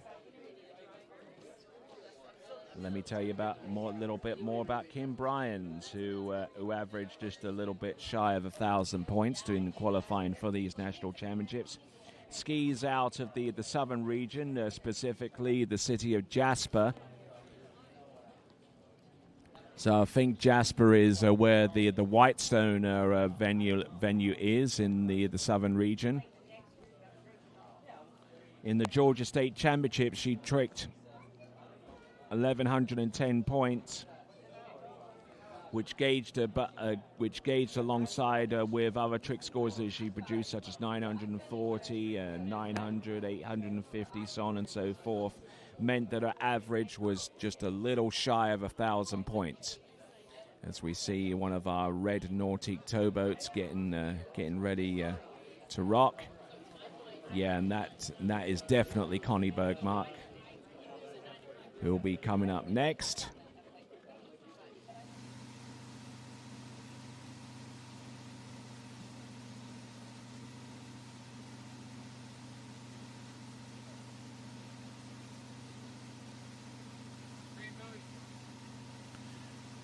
Okay, so here we go. Kim Bryans out of the southern region from the Peach State of Georgia. Surface O. Oh, that turned into a Surface 720. Here she comes. Wake back. Little bit skittish there with the landing. Does she go for the remaining tricks? There's the Surface O. Surface O reverse. Trying to throw it. Anything that she can think of at the moment. 5 front. 5 back. Nicely done. I think that will be a 5 back. Decent little performance there for Kim Bryans as she skis all the way to the dock. Coming to us out of Jasper in Georgia. That is Kim Bryans.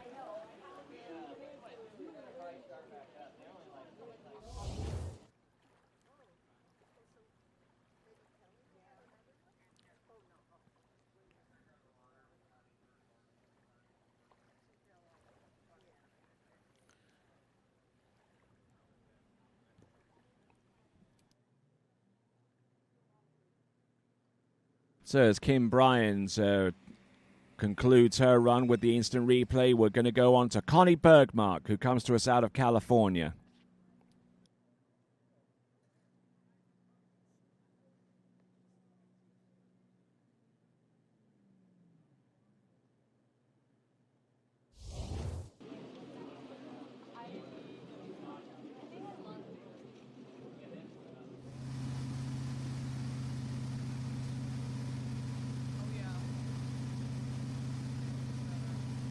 Okay, so here we go. This is Connie Bergmark out of San Diego, California. There she goes. That's the Waco to get things up and running. Continuing on. There's the wake back-to-back, and here comes the reverse. No, she doesn't. Bells out of the reverse. She goes there with the wake back and wake front. Does she go for the reverse of that trick? No, she doesn't. Couple of side slides at the end and some wonderful trick in there, courtesy of Connie Bergmark, coming to us out of the Golden State of California.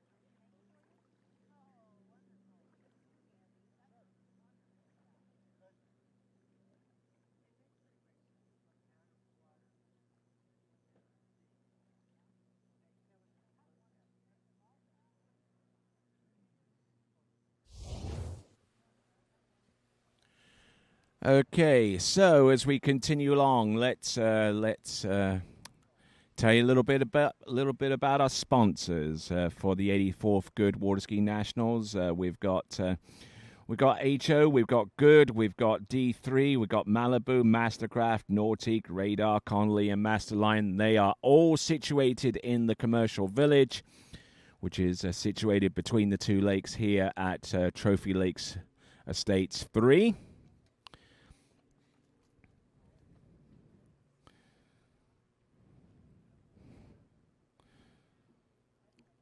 Also like to welcome Falcon Motorsports with a range of Polaris vehicles, snowmobiles, ATVs. Yep, they are here if you want to take a look at those, and they are actually based out of a location that's very close to here in Minnesota, just off I-35. Now let's have a look here. Connie Bergmark. There we go. Toe tricks. Oh, and going out the back there and taking a big splash there. But could that pay to her chances of taking the national championship? Well, Connie Bergmark grimacing a little bit there after the fall. She may have injured herself as a result of taking that fall with toes. But Connie Bergmark, there's the toe back and toe front, just trying to regain her balance, and unfortunately it was not to be. Connie Bergmark, who was the number 1 seed coming into this women's 6 tricks competition, and we now go into women's 5.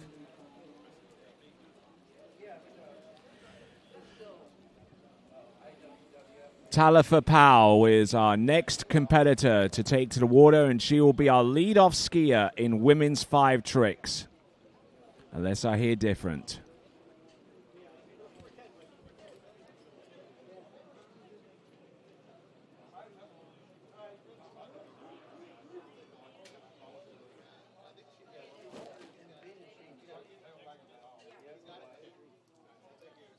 All right, that is Talifa Powell coming in for her first of 2 22nd runs.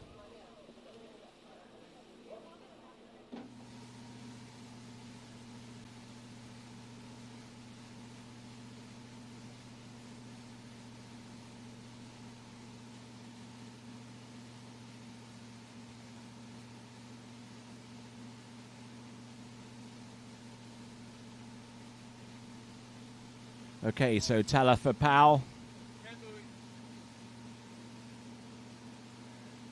who averages 275 points. There's the side slide. There's the back, and there's the front. Does she have anything more with this? Oh, goes for the surface O and knocks that one down. Does she go for the reverse here? She's got a few more seconds. She's probably out of time at this point, but a good little performance there from Talifa Powell.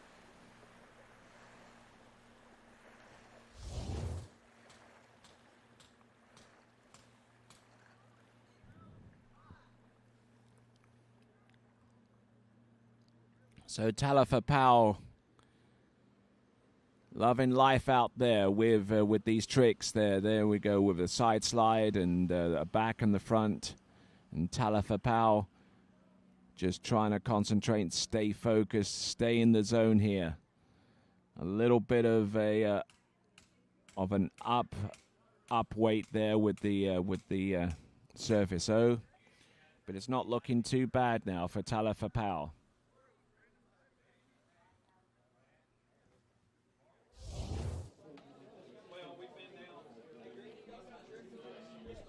All right, as we continue to move through these events, through these age categories,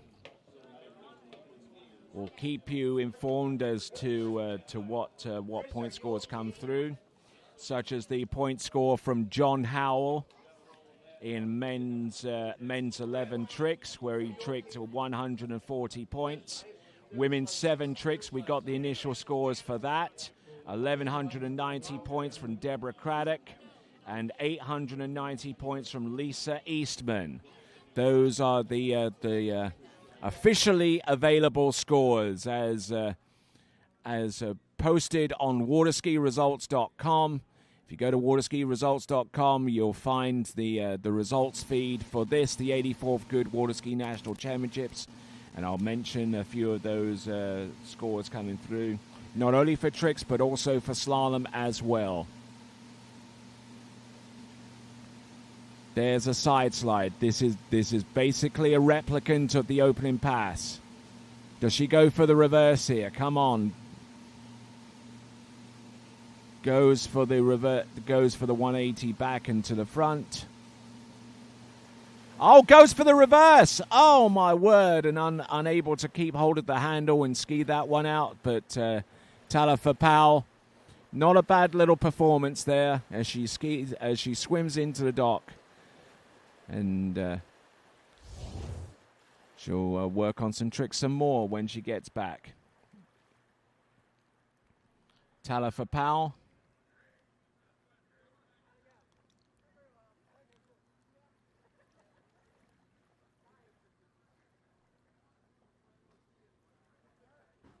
So Talifa Powell, who comes to us from Lawton in Virginia.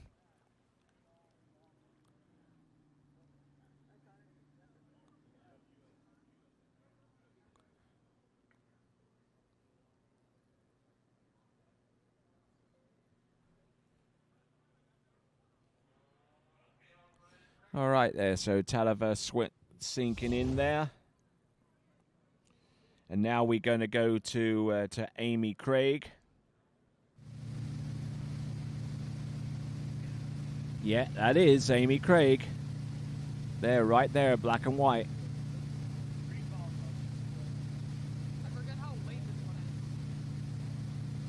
Okay, so 1,420 points is what Amy Craig has been able to amass on average prior to this event.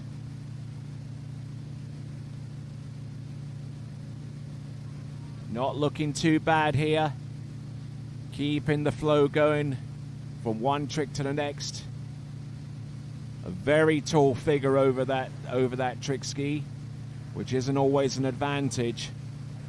Oh, look at that Waco and the side slide to wrap things up on pass number one. That is Amy Craig. Amy Craig, who comes to us from Bumpus in Virginia. I know someone from Bumpus in Virginia. Don't you? Yes. Probably lives within the same neighborhood as our good friend Corey Vaughn. That would just be too much of a coincidence for her to live in the same place and not actually share the same lake as Corey Vaughn. And if you are watching, Corey, kudos to you, good buddy. And hopefully we'll get to see you skiing very, very soon in the competitive guys.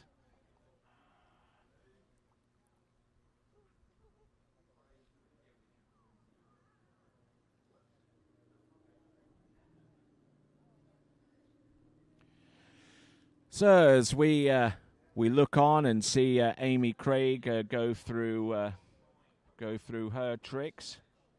Let's see if we can find any live interaction there with the good folks.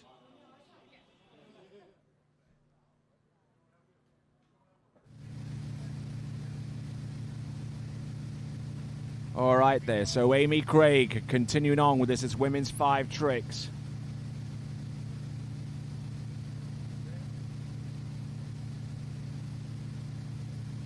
So let's continue on. Amy Craig going through the surface back-to-backs here.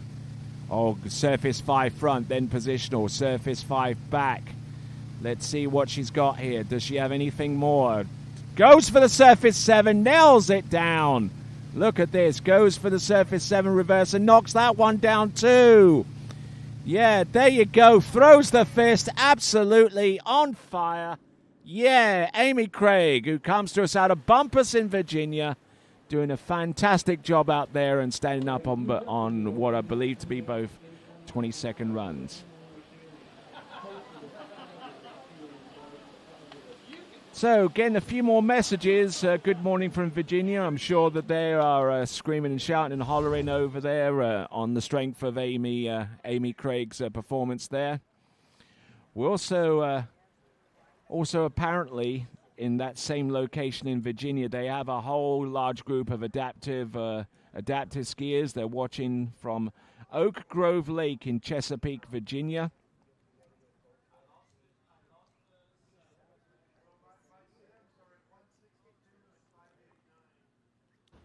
So some great skiing being produced by our skiers at the 84th Goode Water Ski National Championships.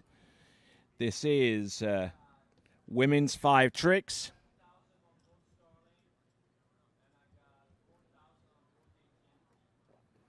Women's 5 tricks, for those of you that don't know that the specifics of that age category, it's for skiers, for athletes aged 55 to 57. 55 to 57 is the age range of our current crop of athletes here in women's 5 tricks.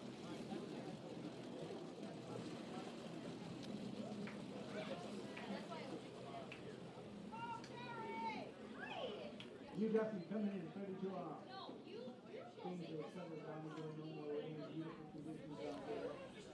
Okay, continuing on with women's 5 tricks, and our next competitor is going to be Kerry Morgan.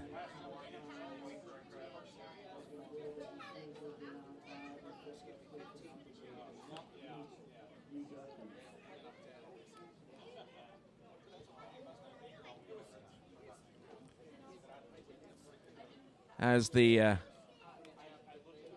thunder rolls, as it were, around this facility, which is Trophy Lake Estate 3, to differentiate it from other Trophy Lakes facilities bearing that name.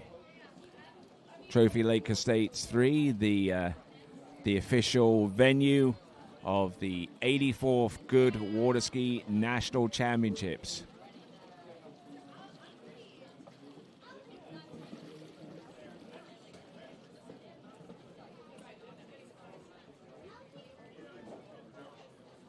So as we get ready for Kerry Morgan to hit the water,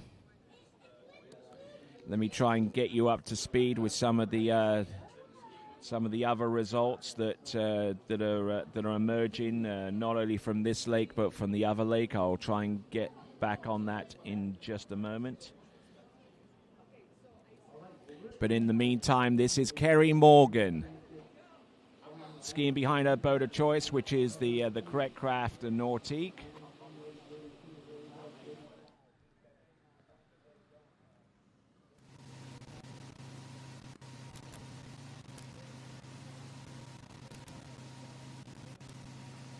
All right, setting up the boat speed.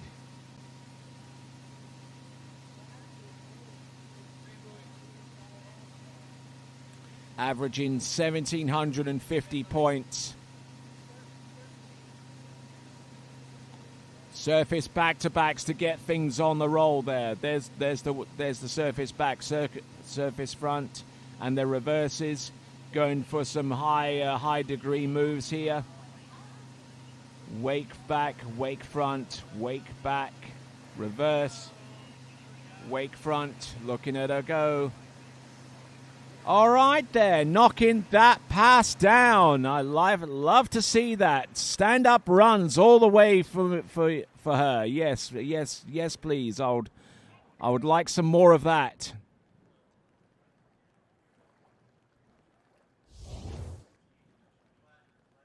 And as the lightning and the thunder roll off into the distance, we continue on with Kerry Morgan, trying to prove that she's more than just the mom of Lauren Morgan, the highly decorated pro water ski jumper from years past.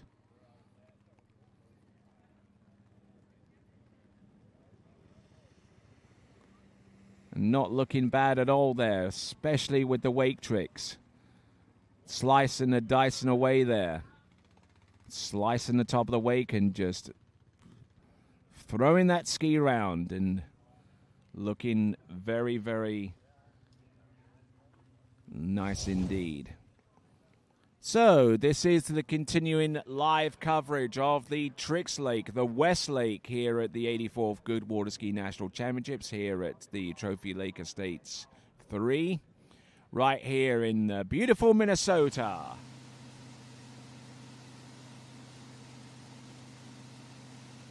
Here we go. This is women's 5 tricks.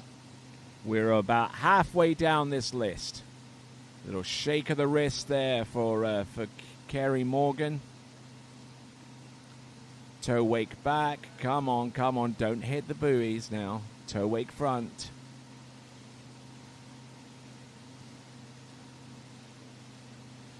Not looking bad at all here. Toe, reverse toe side. Does she have anything more?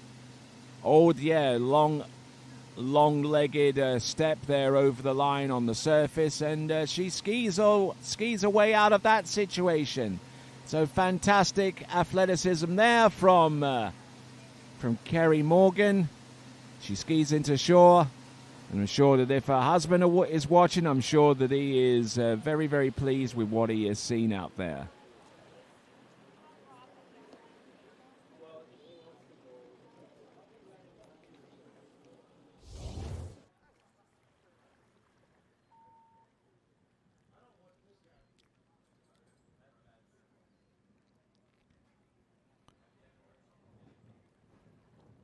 So not looking too bad here with the toe tricks. Carrie Morgan,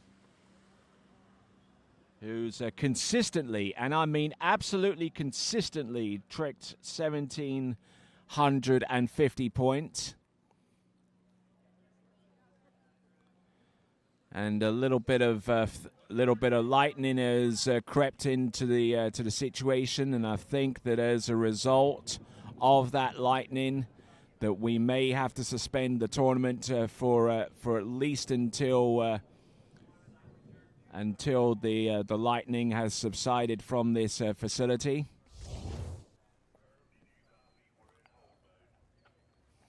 So looks like we do have a lightning delay, but stick around, folks. When on the flip side of this lightning delay, we will continue on with live coverage of this, the 84th Goode Water Ski Nationals from the West Lake for tricks and jump. When we return, we'll have the continuation of the women's 5 tricks event next.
Hey, morning.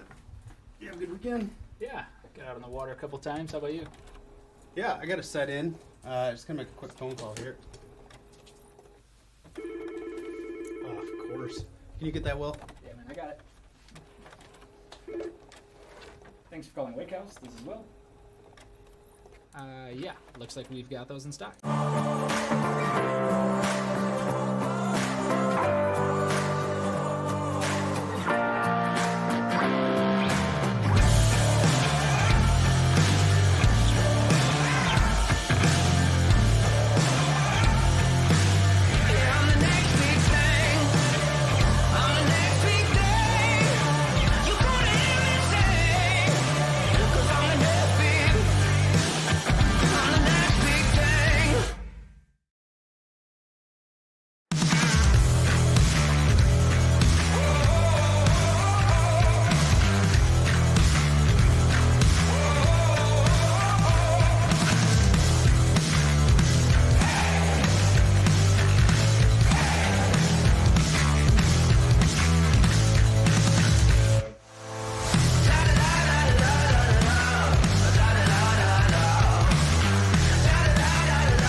What if I told you there was a place where the sounds of nature are only broken by the roar of a boat, a place where that summer feeling lasts all year long, a place where the Florida sun is only outshined by the smiles of the skiers, a place where first-time skiers can ski alongside world champions and the world-class coaches work with all levels of skiers. What if I told you there was a place where life slows down and your only job is to make lifelong memories? That place is Swiss Water Ski Resort. Book your trip at SwissWaterSkiResort.com.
At Houston Cadillac, at the moment you arrive, you will notice dedication to excellence.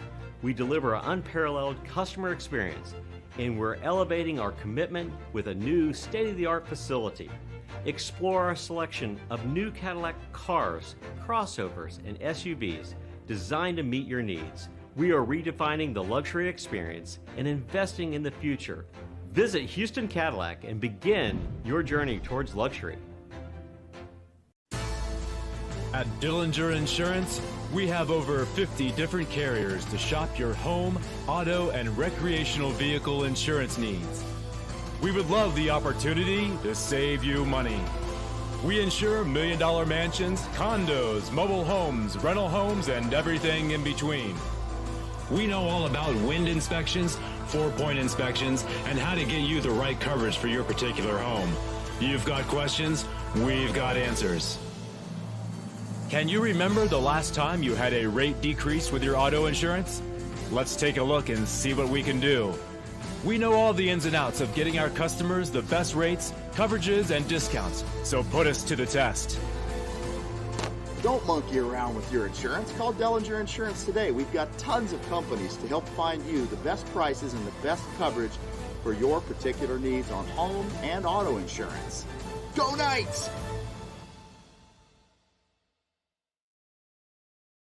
My name is Thibaut Dalen and I'm the broker of Dalen Real Estate. And today I want to show you some of our special listings located in Florida's world famous water ski hotspots.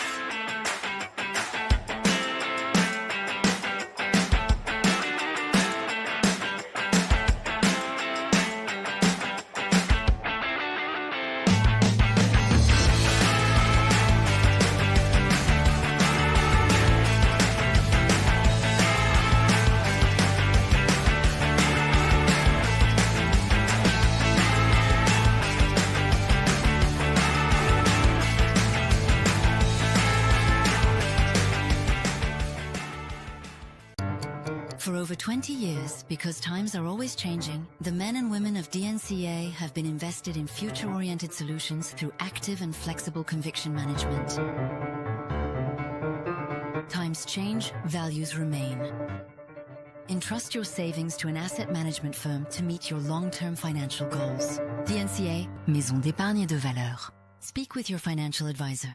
It's always summer at Shoe Schwab Ski and Board isn't just a slogan. It's been a way of doing business for 30 years. Shoe Schwab Ski and Board keeps more summer gear on hand than any other shop in Canada. More wake surfers, water skis and wakeboards, more wetsuits, ski and board vests, water toys, and tons of pickleball gear too. Not only Canada's best selection, but the guaranteed lowest prices as well. To discover more about one of the world's top pro shops, visit Shoe Schwab Ski and Board online at shoeschwabsnb.com. The perfect holiday isn't a destination. It's a feeling.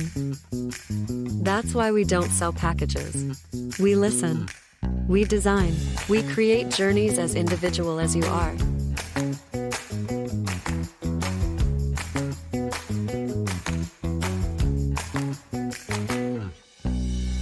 Marola Travel. Wherever you're going, we'll make it easy.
They'll all tell you their boat's the best. We don't need to, because the moment you're behind the wheel of a Mastercraft, you'll feel it. Speaking of performance, watch this. In the boat, plush, premium, cool to the touch, plus the smartest tech and the smoothest ride. Because we're built to last, not just built to sell. You might call it bold. We just call it the standard. Mastercraft. Better every time.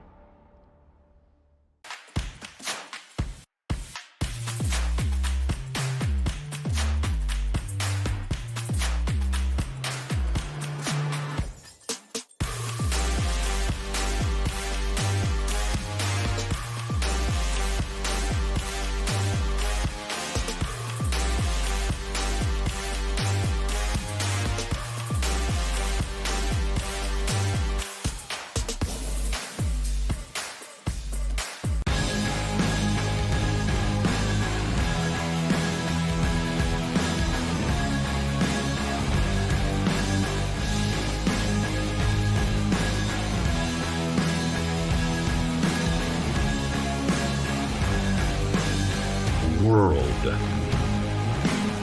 record ropes Masterline.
Thanks for calling Wake House. This is Brian. How can I help you?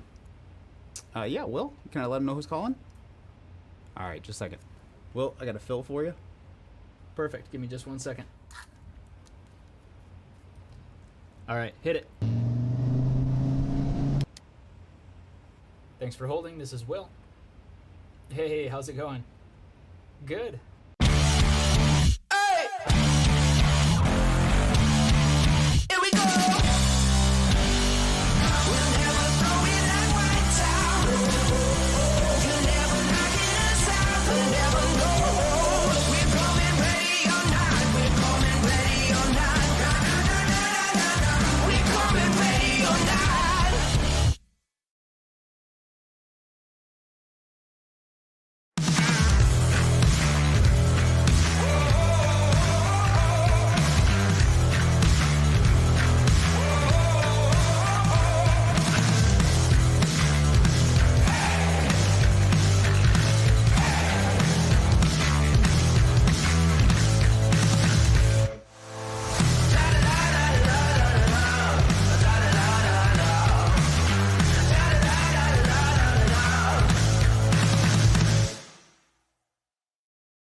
What if I told you there was a place where the sounds of nature are only broken by the roar of a boat, a place where that summer feeling lasts all year long, a place where the Florida sun is only outshined by the smiles of the skiers, a place where first-time skiers can ski alongside world champions and the world-class coaches work with all levels of skiers. What if I told you there was a place where life slows down and your only job is to make lifelong memories? That place is Swiss Water Ski Resort. Book your trip at SwissWaterSkiResort.com.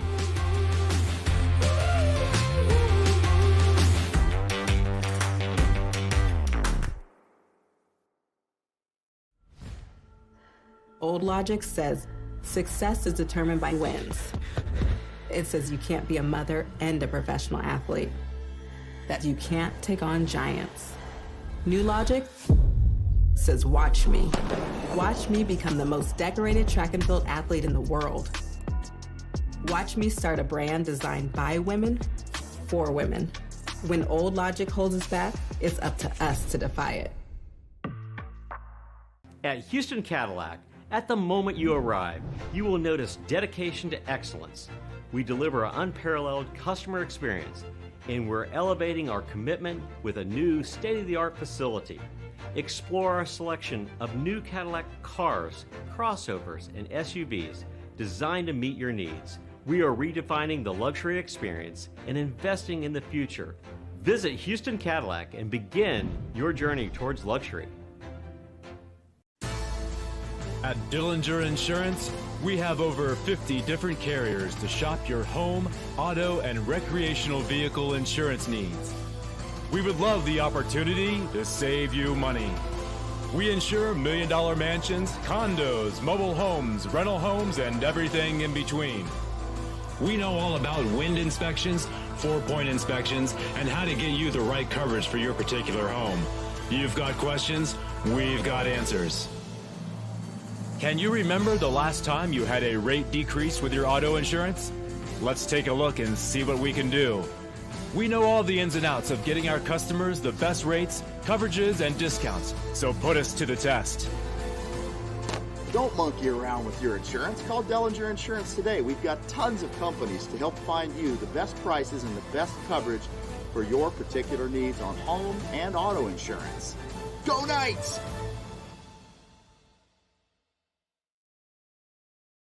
My name is Thibaut Dalen and I'm the broker of Dalen Real Estate. And today I want to show you some of our special listings located in Florida's world famous water ski hotspots.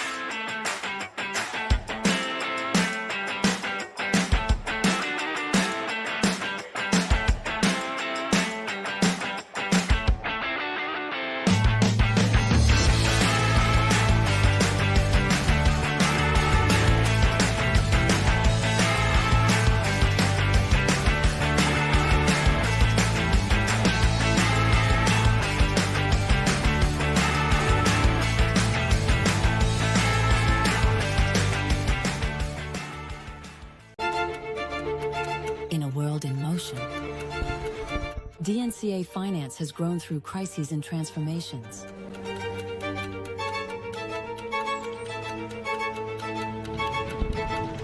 Times change, values remain. For more than 25 years, DNCA has been by your side for active and flexible management of your wealth. DNCA, Maison d'épargne de valeur. Speak with your financial advisor. For 30 years now, Canada's #1 water sports pro shop, Shuswap Ski and Board, has been supporting the sport they love through extensive athlete and event sponsorship, donations, and prizes. Having watched the best water ski action on the planet for years, the crew at Shuswap Ski and Board is now helping TWBC bring that amazing action to you. To discover more about one of the world's top pro shops, visit Shuswap Ski and Board online at shuswapsnb.com.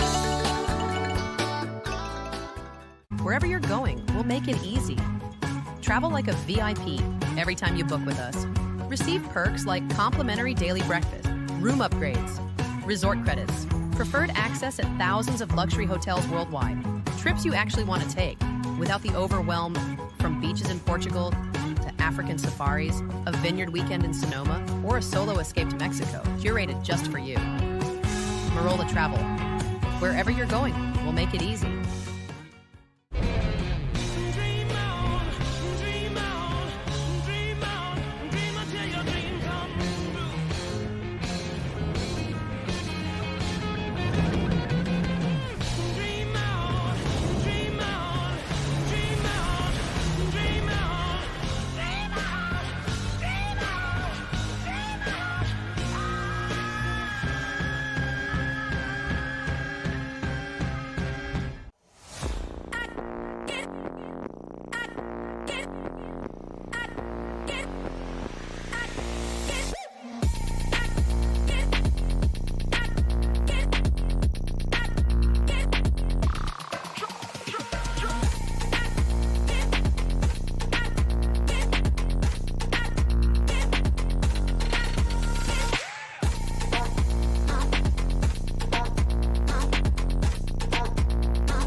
USA.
Morning, Brian. Hey, morning. You have a good weekend? Yeah, got out on the water a couple times. How about you? Yeah, I got to set in. Just gonna make a quick phone call here. Oh, of course. Can you get that, Will? Yeah, man, I got it. Thanks for calling Wake House. This is Will. Yeah, looks like we've got those in stock.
What if I told you there was a place where the sounds of nature are only broken by the roar of a boat?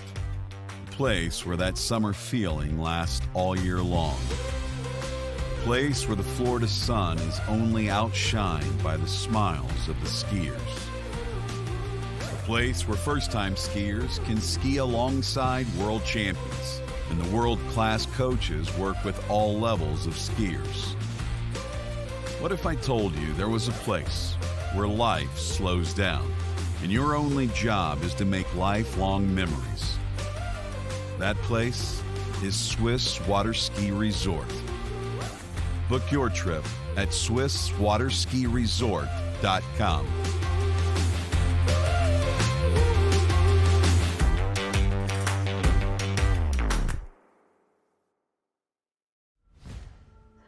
Old logic says success is determined by wins. It says you can't be a mother and a professional athlete, that you can't take on giants. New logic says watch me. Watch me become the most decorated track and field athlete in the world. Watch me start a brand designed by women, for women. When old logic holds us back, it's up to us to defy it. At Houston Cadillac, at the moment you arrive, you will notice dedication to excellence. We deliver an unparalleled customer experience, and we're elevating our commitment with a new state-of-the-art facility. Explore our selection of new Cadillac cars, crossovers, and SUVs designed to meet your needs. We are redefining the luxury experience and investing in the future. Visit Houston Cadillac and begin your journey towards luxury.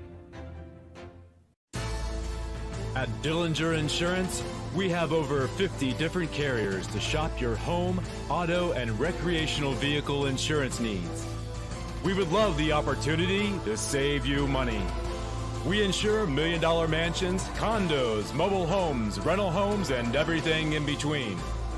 We know all about wind inspections, 4-point inspections, and how to get you the right coverage for your particular home. You've got questions, we've got answers. Can you remember the last time you had a rate decrease with your auto insurance? Let's take a look and see what we can do. We know all the ins and outs of getting our customers the best rates, coverages, and discounts, so put us to the test. Don't monkey around with your insurance. Call Dillinger Insurance today. We've got tons of companies to help find you the best prices and the best coverage for your particular needs on home and auto insurance. Go Knights!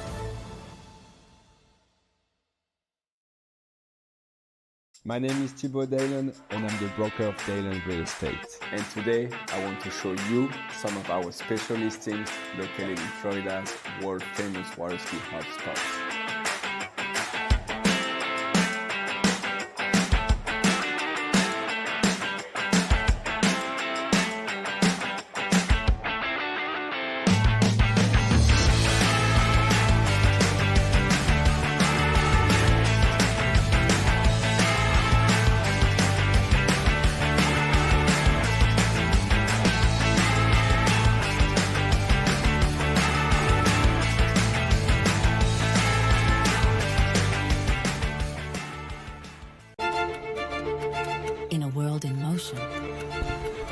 DNCA Finance has grown through crises and transformations.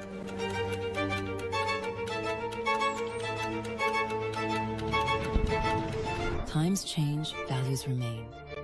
For more than 25 years, DNCA has been by your side for active and flexible management of your wealth.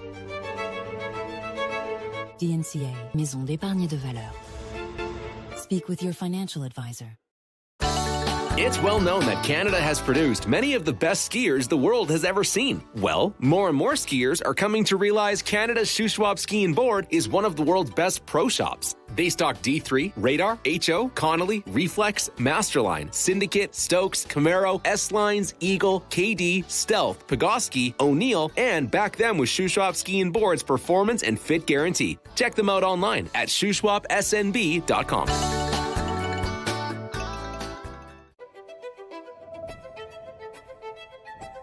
Luxury means something different to everyone. A private island, a hidden villa, a journey designed around you. At Marola Travel, we take the time to listen to how you want to travel, how you want to feel, and what luxury truly means to you. Marola Travel. Wherever you're going, we'll make it easy.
Masterline, made in the USA.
Hey, morning. You have a good weekend? Yeah, got out on the water a couple times. How about you? Yeah, I got to set in. Just gonna make a quick phone call here. Oh, of course. Can you get that, Will? Yeah, man, I got it. Thanks for calling Wake House. This is Will. Yeah, looks like we've got those in stock.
What if I told you there was a place where the sounds of nature are only broken by the roar of a boat, a place where that summer feeling lasts all year long, a place where the Florida sun is only outshined by the smiles of the skiers, a place where first-time skiers can ski alongside world champions and the world-class coaches work with all levels of skiers. What if I told you there was a place where life slows down and your only job is to make lifelong memories? That place is Swiss Water Ski Resort. Book your trip at SwissWaterSkiResort.com.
At Houston Cadillac, at the moment you arrive, you will notice dedication to excellence. We deliver an unparalleled customer experience, and we're elevating our commitment with a new state-of-the-art facility. Explore our selection of new Cadillac cars, crossovers, and SUVs designed to meet your needs. We are redefining the luxury experience and investing in the future. Visit Houston Cadillac and begin your journey towards luxury. At Dillinger Insurance, we have over 50 different carriers to shop your home, auto, and recreational vehicle insurance needs. We would love the opportunity to save you money. We insure $1 million mansions, condos, mobile homes, rental homes, and everything in between. We know all about wind inspections, 4-point inspections, and how to get you the right coverage for your particular home. You've got questions, we've got answers. Can you remember the last time you had a rate decrease with your auto insurance? Let's take a look and see what we can do. We know all the ins and outs of getting our customers the best rates, coverages, and discounts, so put us to the test. Don't monkey around with your insurance. Call Dillinger Insurance today. We've got tons of companies to help find you the best prices and the best coverage for your particular needs on home and auto insurance. Go Knights!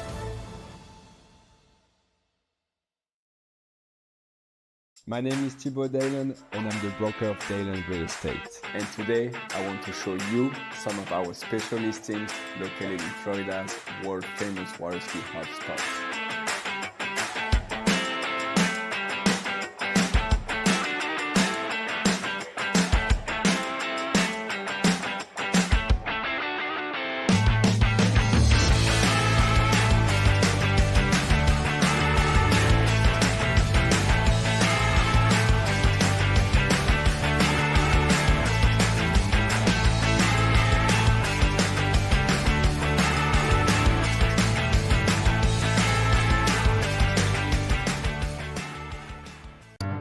For over 20 years, because times are always changing, the men and women of DNCA have been invested in future-oriented solutions through active and flexible conviction management.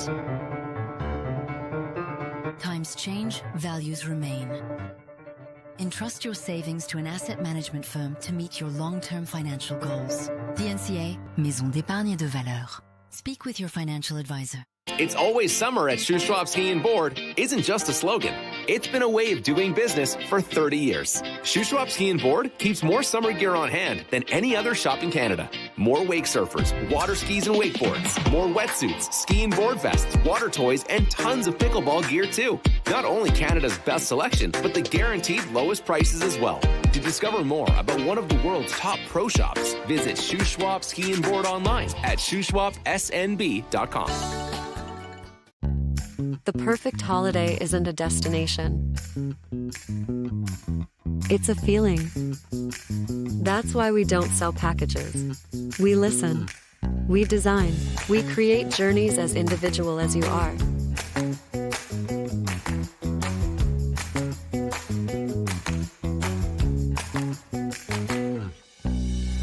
Marola Travel. Wherever you're going, we'll make it easy.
They'll all tell you their boat's the best. We don't need to, because the moment you're behind the wheel of a Mastercraft, you'll feel it. Speaking of performance, watch this. In the boat, plush, premium, cool to the touch, plus the smartest tech and the smoothest ride. Because we're built to last, not just built to sell. You might call it bold. We just call it the standard. Mastercraft. Better every time.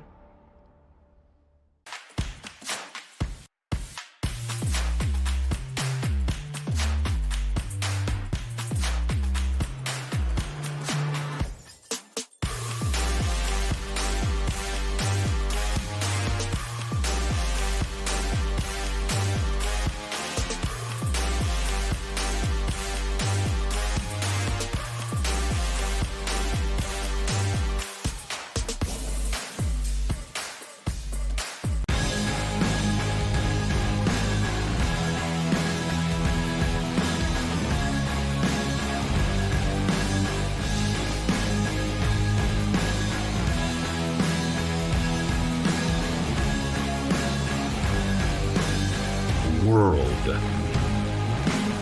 record ropes Masterline.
Thanks for calling Wake House. This is Brian. How can I help you?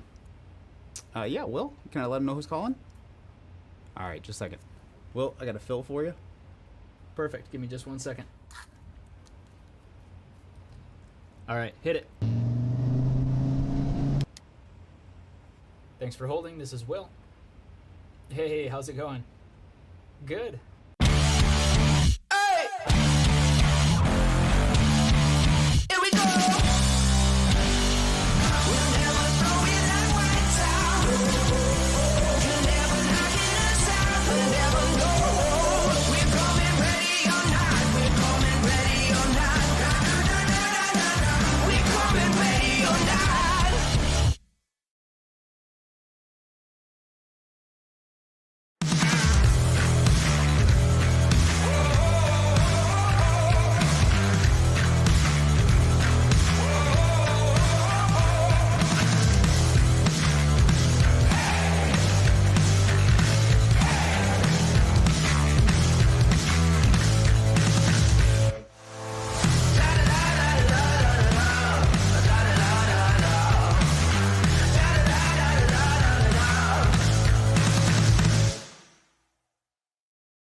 What if I told you there was a place where the sounds of nature are only broken by the roar of a boat? A place where that summer feeling lasts all year long. A place where the Florida sun is only outshined by the smiles of the skiers. A place where first-time skiers can ski alongside world champions, and the world-class coaches work with all levels of skiers. What if I told you there was a place where life slows down and your only job is to make lifelong memories? That place is Swiss Water Ski Resort. Book your trip at SwissWaterSkiResort.com.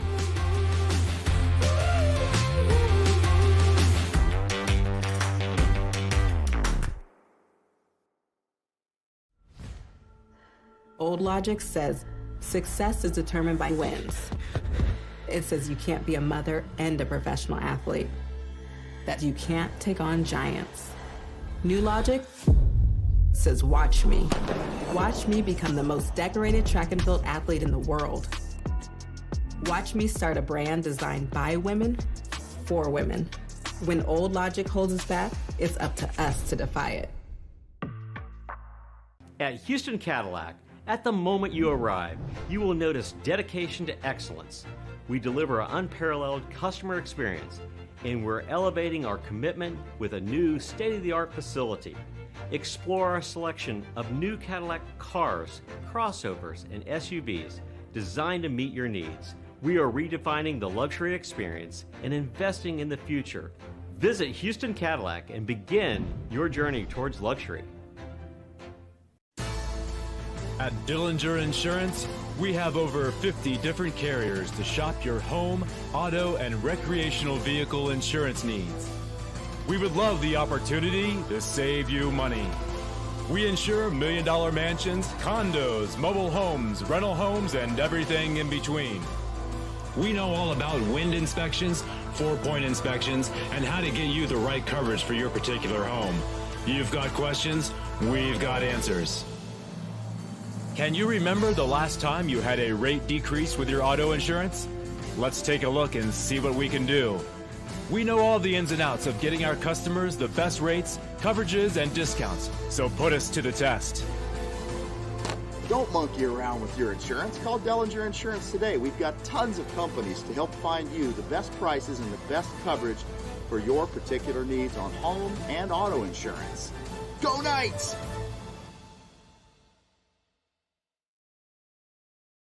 My name is Thibaut Dalen and I'm the broker of Dalen Real Estate. And today I want to show you some of our special listings located in Florida's world famous water ski hotspots.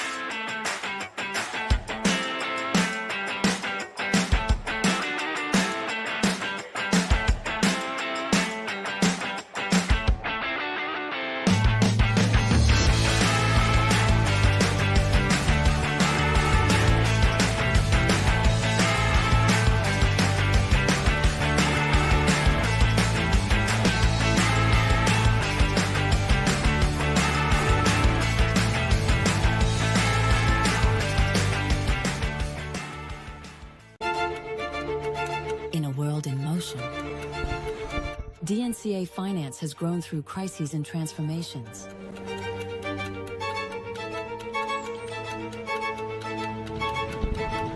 Times change, values remain. For more than 25 years, DNCA has been by your side for active and flexible management of your wealth. DNCA, Maison d'épargne de valeur. Speak with your financial advisor. For 30 years now, Canada's #1 water sports pro shop, Shuswap Ski and Board, has been supporting the sport they love through extensive athlete and event sponsorship, donations, and prizes. Having watched the best water ski action on the planet for years, the crew at Shuswap Ski and Board is now helping TWBC bring that amazing action to you. To discover more about one of the world's top pro shops, visit Shuswap Ski and Board online at shuswapsnb.com. Wherever you're going, we'll make it easy. Travel like a VIP every time you book with us. Receive perks like complimentary daily breakfast, room upgrades, resort credits, preferred access at thousands of luxury hotels worldwide, trips you actually want to take without the overwhelm from beaches in Portugal to African safaris, a vineyard weekend in Sonoma, or a solo escape to Mexico, curated just for you. Marola Travel. Wherever you're going, we'll make it easy.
Eagle.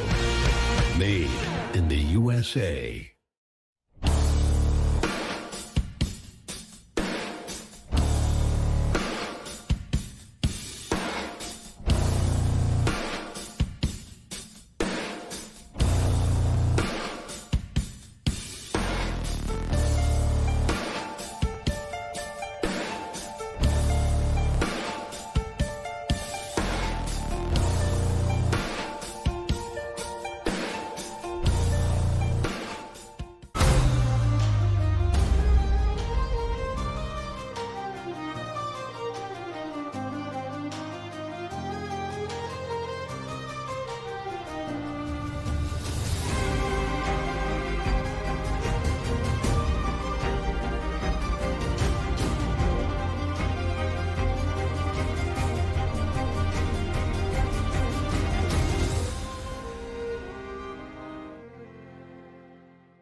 Well, welcome back. This afternoon, is it still the morning or is it the afternoon? Well, it is still the morning here.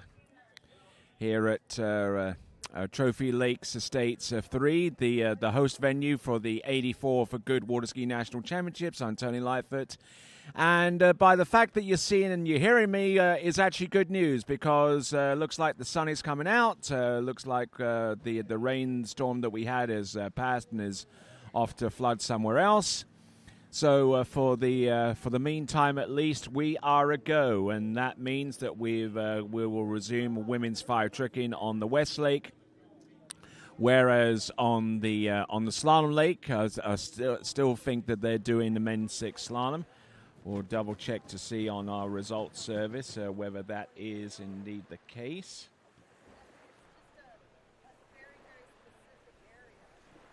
So Kerry, yeah, we're still on men's 6 slalom on the other webcast, which will resume broadcasting shortly if it hasn't already done so. But right here, we're continuing on with the tricks, and Diana Ollinger will be our next skier. We're qualifying for these national championships, averaging just a skosh over 1,700 points on average.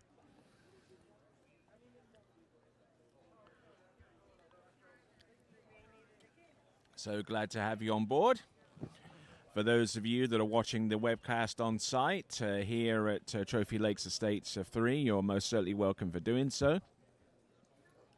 While you are here at the National Championships, or if indeed you're away from this site, but you are on your way to these championships, look out for one of these. It's a bingo card, and if you go into the retail village and get yourself stamped with each of the items here, then you will receive 2 USA Water Ski and Wake Sports decals if you visit all 9 booths. And then if you fill out the back here, then it gets you qualified to win some grand prizes. But in order to do that, you must visit all the booths and fill out your information below on this card. So if you're here on site right now, you can grab one of these cards over at USA Water Ski and Wake Sports booth. And then you can visit all of our sponsors to what this card pertains to. HO Syndicate, Good Skis, D3, Malibu, Mastercraft, Nautique, Radar, Conley, and Masterline among our sponsors for AWSA tournaments as a part of USA Water Ski and Wake Sports. All right, let's get some skiing on, shall we? We've got Diana Ollinger about to get women's 5 back up and running. She's had to wait a while though.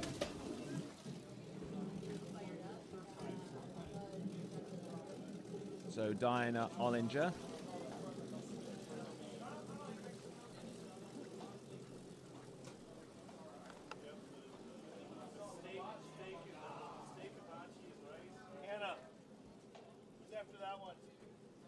We'll try and get some more information on her, aside from the fact that she's averaging 1,700 points to make it this far.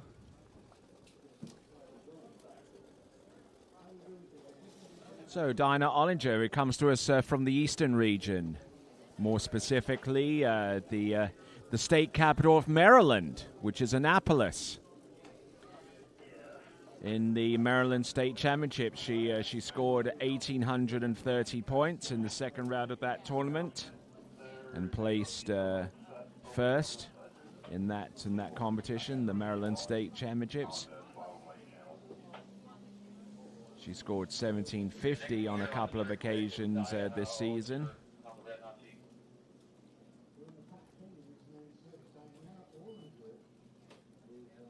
So let's see what we got going on. This is Diana Ollinger.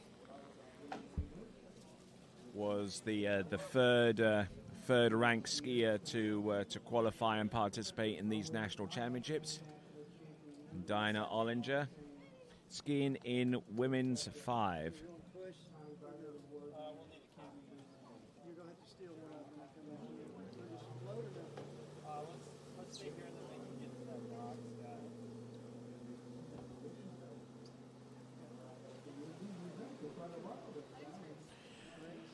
All right, continuing on with this division, women's 5, which is for competitors in ages 55 to 59 inclusive.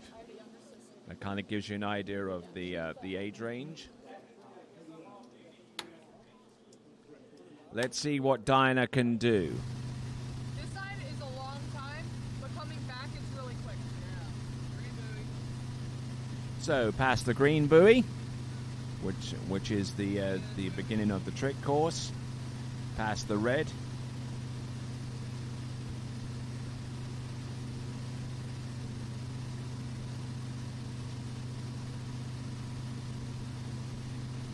Not looking too bad, just trying to keep it nice and tight.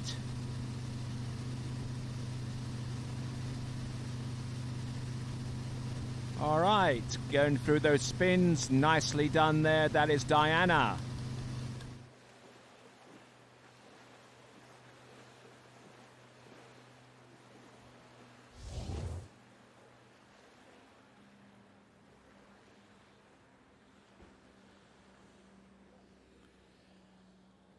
All right, it sounds like men's 6 slalom is back out on the water.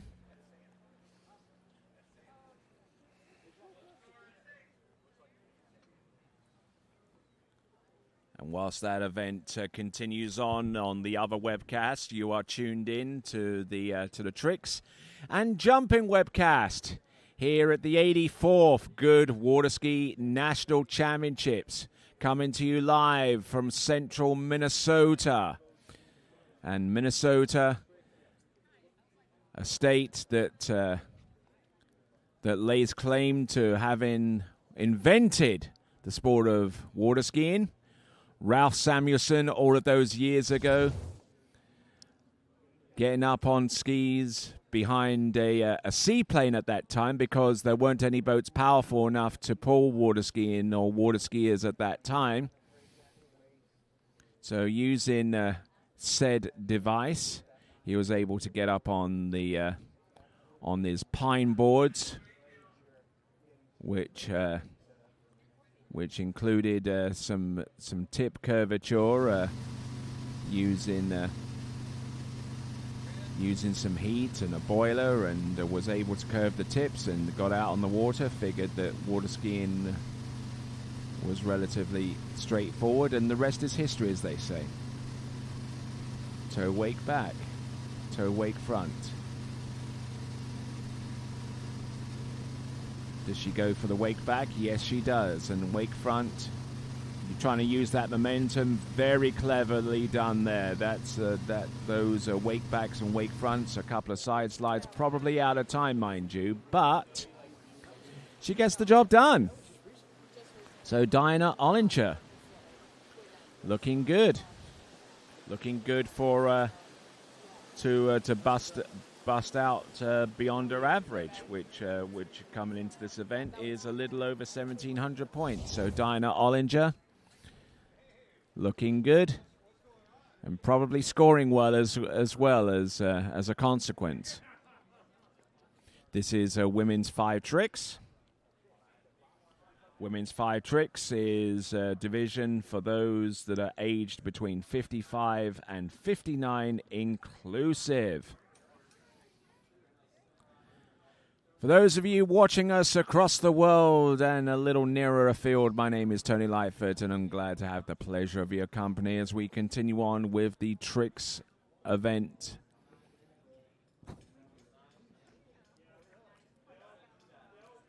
Next skier to take to the water will be Kate Naffler.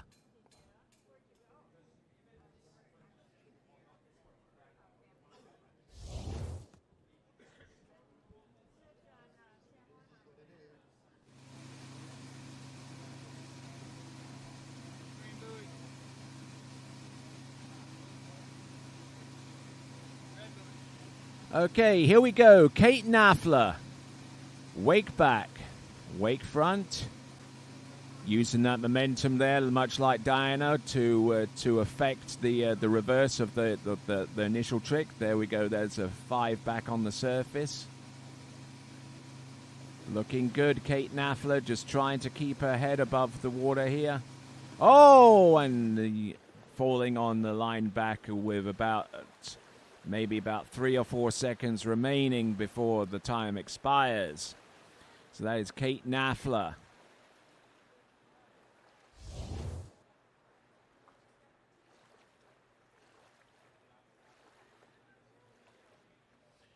So looking at this once again, this is Kate Naffler.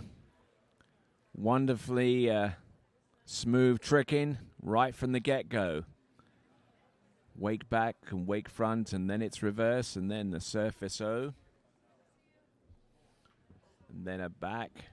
Then back-to-back, and back-to-back reverse. Surface O. Used to be that if you did a back-to-back on the surface, then you couldn't do a surface O without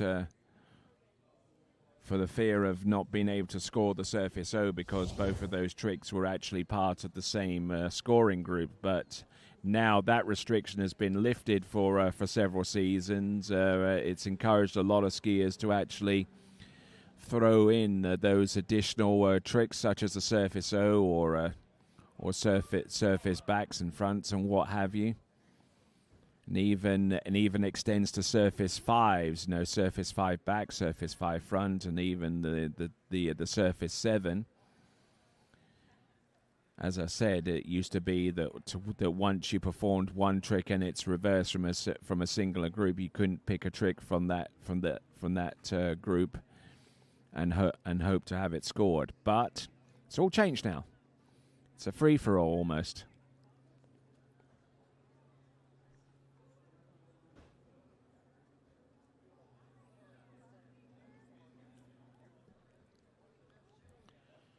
So we'll try and get you up to date with the scores. I think our deluge has kind of helped us a little bit in that respect, to where we could actually get some more trick scores and get you straight up to date. And I will endeavor to do that just before we get Jane Greenwood out in the water, who is our next and last skier in this division. Kate Naffler. Let's have a look and see what she's got. There's the toe back, and there is the toe front. And does she go for the toe wake back? No, she goes for the toe side instead. And there's the wrap toe side. Foot in the back and front, reverse. Surface O, couple of sides. Does she go for the line back? Oh, completely missing the rope and taking a huge fall there. So that is Kate Naffler. She swims into the shore. But she performs most of the tricks that she had assigned to her. And not bad effort there. That is Kate Naffler. Next skier to go, Jane Greenwood.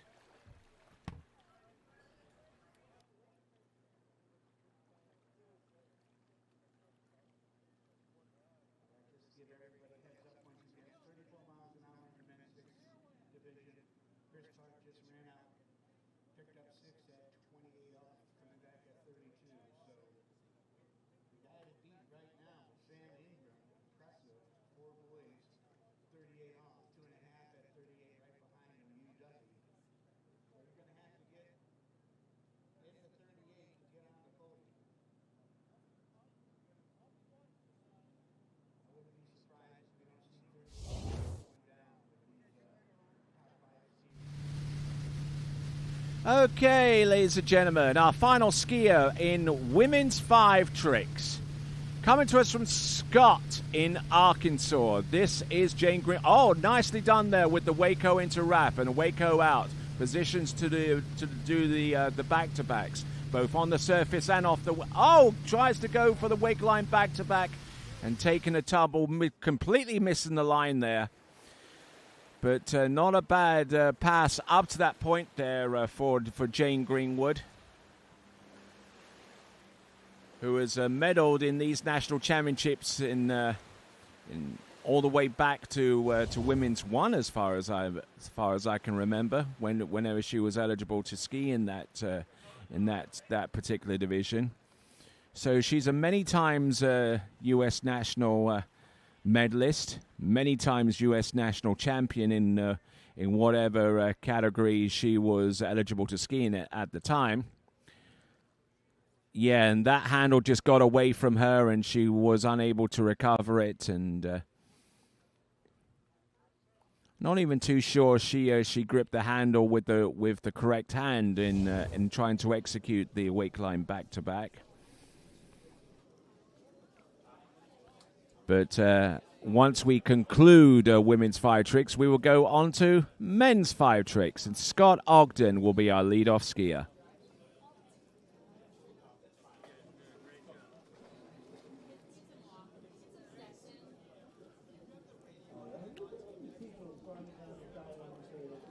So here we go.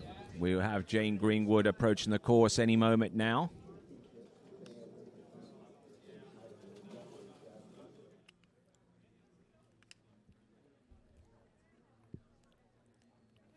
Skiing behind the Mastercraft, Stars and Stripes, looking rather resplendent in that livery.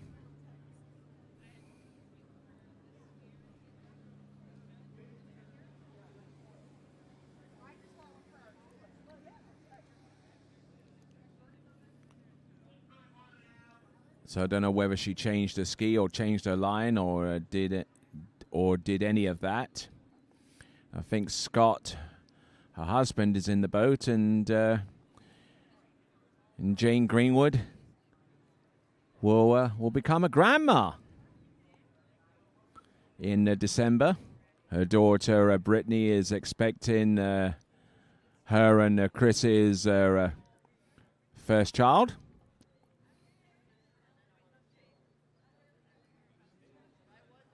So impending congratulations to both of them and soon-to-be grandparents, Scott and Jane Greenwood. And coming into the course right here and now for the second and final 20-second pass, there should be a toe 5 back, if I know Jane Greenwood well enough, which I do. Toe 5 back. Toe back. No, she bulks out of the toe back-to-backs and goes into the toe back. And oh, look at this. Well held there with the reverse toe back. Toe wake front. Let's see what she's got. Toe side. Toe side. Does she go for a toe O? No, she goes for the toe back.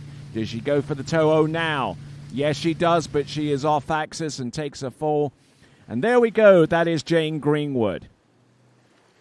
But is that performance on the second pass, coupled with the tricks that she performed on the first pass, enough to snag a women's 5 tricks national title here at the Trophy Lakes Estates 3 in the middle of beautiful Minnesota?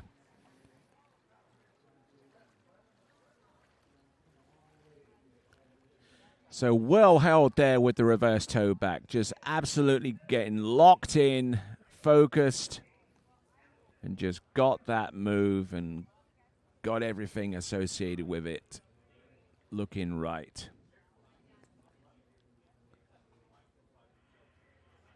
So toe back and toe front, then winding in for the toe O. Just didn't have a body weight shifted enough onto the front of the ski, or she pulled too much and too much out the back, and that shifted the body weight a little bit too much. But that concludes women's 5 tricks.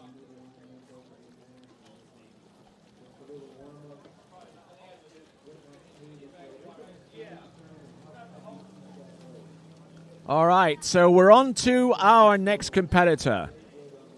The skier that you saw briefly on camera was Thomas Lawler, which means that our next skier is Scott Ogden, who comes to us from the western region of the United States.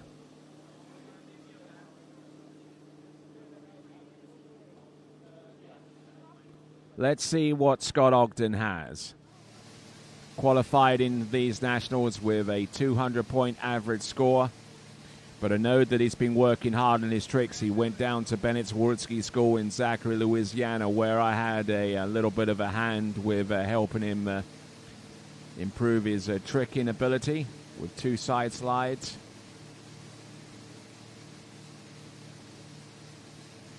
There's the back and the front. Keep on going, Scott. Does he go for a wake trick here? Well, not at the moment he doesn't, but I think he'll probably defer that wake trick or tricks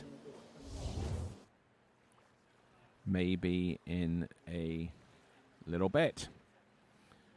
Men's 5 tricks.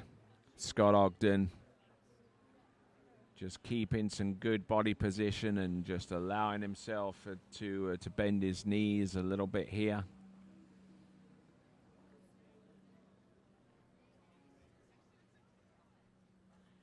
All right, so Scott Ogden getting through pass number 1. Let's see how much he puts into pass number 2. And here we are. Indeed, this is the 84th Goode Water Ski National Championships coming to you from the Trophy Lakes Estates 3, just a little ways outside of Center City in Minnesota.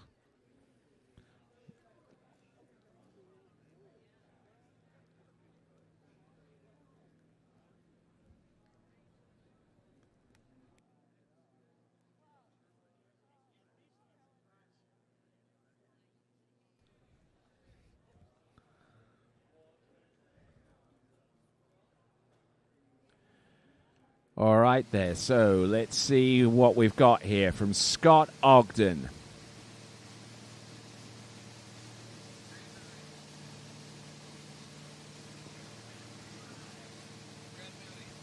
Okay, setting himself up here. He's probably going to do a wake trick or 2.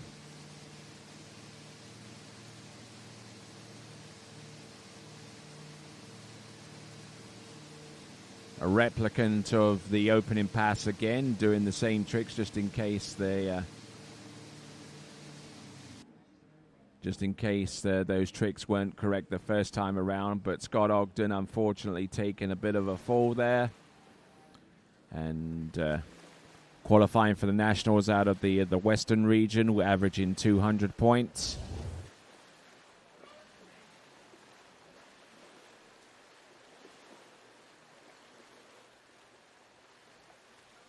Let's have a look and ski and see. Just pulled up on the handle and just casing the top of the wake, and it was over by the shouting. So, which it brings us on to our next competitor. It should be Thomas Lawler.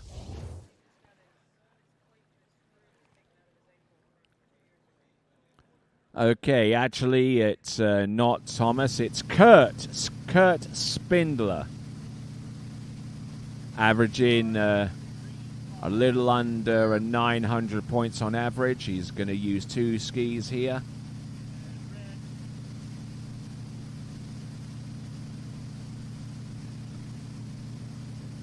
Sides, back and front, and back and front. Seems to be very well adept with the 2 skis here. Back to backs. Now let's see what he can do here. Oh, he's going to go for the Waco on 2 skis. Look at, and he launches himself into that one, and he takes a huge dive at the tail end of that Waco. He certainly gave it his best shot, but whenever you drop the rope like that prior to the Waco, the line does tend to go tight on you extremely quickly. But I'll tell you what, some great skiing here from Kurt Spindler.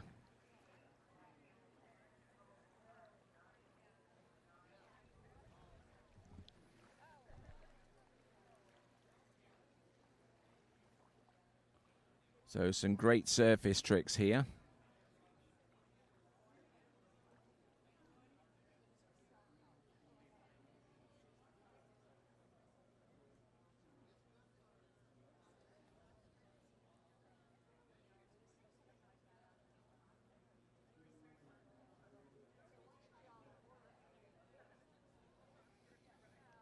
Yeah, and just towards the end there, I mean, he was really trying to get that trick in before time, and I think that he rushed himself a little bit before he got truly situated there. And it looks like he's switched from 2 skis to 1 for his next pass. That is Kurt Spindler.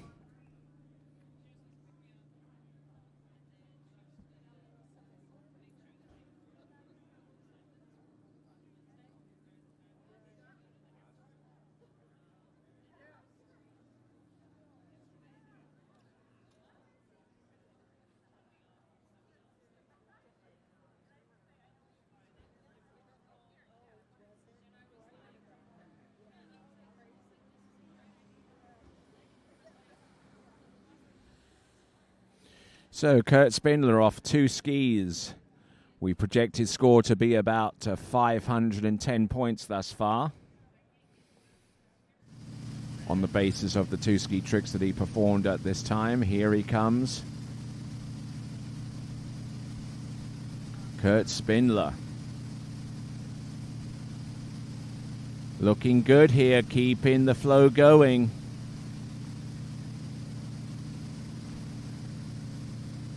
Keeping the handle down for maximum stability with the 1 ski. Yes, he gets it done.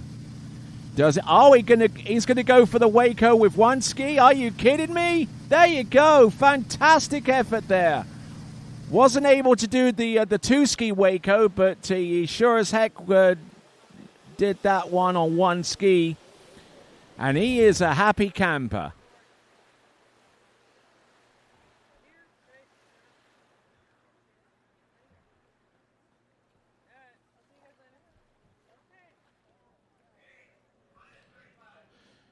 So continuing on, and some great trick skiing here. And if you want to score these runs yourself and need an app to do that, well, there is an app out there that will allow you to do that, courtesy of Jake Artang and Calvin DeBillis, who are both from Wisconsin, for what I understand, and they were or are continuing to study in Wisconsin, and they came up with this app, and it is absolutely the bomb. I tell you that. So grab it on Android or the Apple Store. It's called the Trickski Calc, and will allow you to effectively score these runs as they progress. All right, so we have got on the water Craig Tim, a resident here in the great state of Minnesota. Oh gosh. Here we go, Craig Tim. An adaptive skier, as you can plainly see. Past the green buoy at this point. Past the red. From about this point onwards, there we go. There's the side. There's the reverse. There's the back. Here's the reverse back and reverse front. Obviously can't do the surface O, so he's having to resort to wake back. Proceeding that with a surface back-to-back, and Craig Tim. Wow, this is some major league stuff right here going on. That is Craig Tim. So Craig Tim, one of the world's top adaptive athletes for his adaptive need.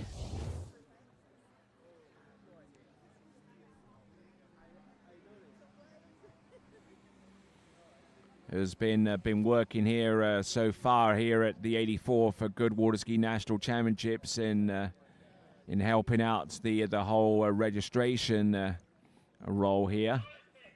Very important for the athletes that come here to be effectively registered and ready to ski, as it were, as well as getting their normal goodie bag, as it were.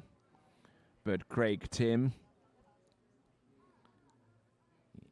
he's a fantastic athlete in his own right. And the span to the front there a little bit soon, so he might not get the wake front. He'll get the wake back. There was plenty enough air for him to get that trick scored, and which was a reverse, by the way.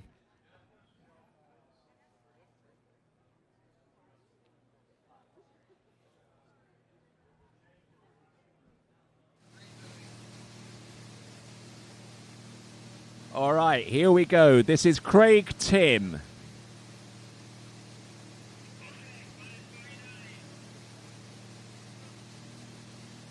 He's going to do toe tricks. Now, one would assume that that doing toe tricks with his current adaptive need is probably not going to affect his balance or in any way, shape, or form. But unfortunately, in this instance, it does. Does the toe side.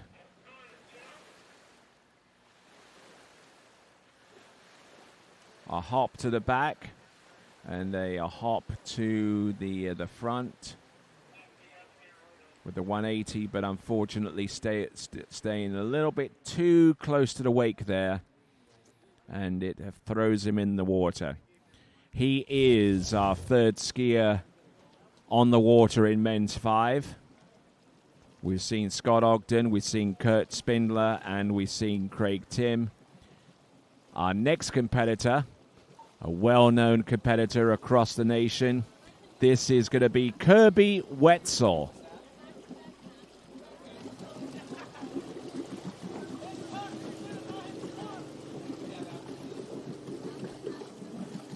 And Kirby Wetzel letting people know what he thinks about them.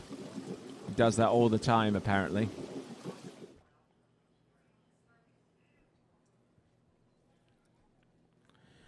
So, skiing behind that Mastercraft, Stars and Stripes, towboats. This is Kirby Wetzel.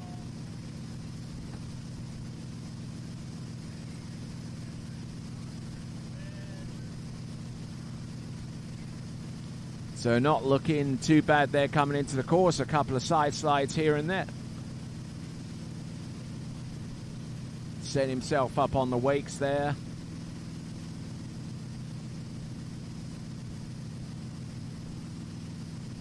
Don't know what he's doing, but he's trying to get settled down here with the wake back-to-backs. Oh, and going in for the wrapped wake-o. Yeah, there you go. Good on you, pal. There you go. That is Kirby Wetzel.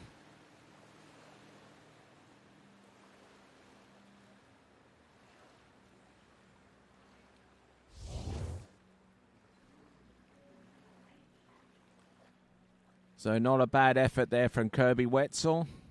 Comes to us from the southern region of the United States.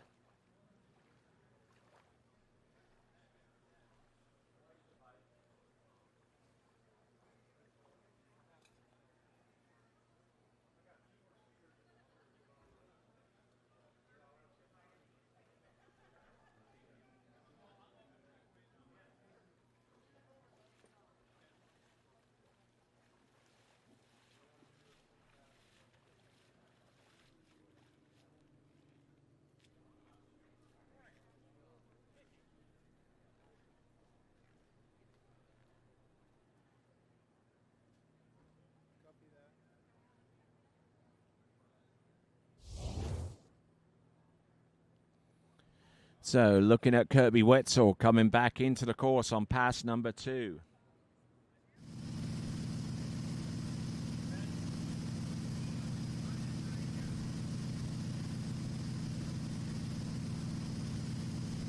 Okay, so coming to us from Manchester in Tennessee, this is Kirby Wetzel. He's gotten through the toes, but the steps just need a little bit of work. Kirby Wetzel, who qualified for these national championships by scoring 1,120 points at the state championships and tricked 900 points over at the Southern Regionals.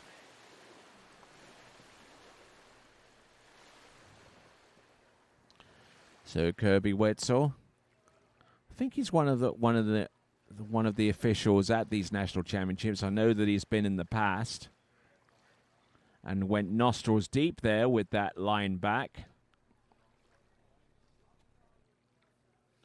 But there you go. No worries there for him. He has an enjoyable time always when he goes out onto the water. And make sure everyone knows it as well. All right there. So Dean Hubbard should be our next competitor out on the water.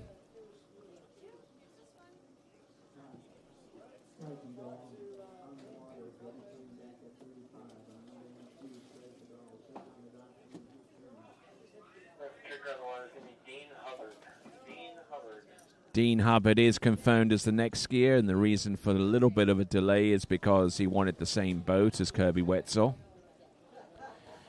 And speaking of the boats, give a big shout out to the towboat partners of the American Water Ski Association, namely Nautiques, Malibu, and indeed the Mastercraft that you see on your screen right now. So let's have a look and see what Dean Hubbard has in store for us. He's got 2 22nd passes. He qualified in for these national championships.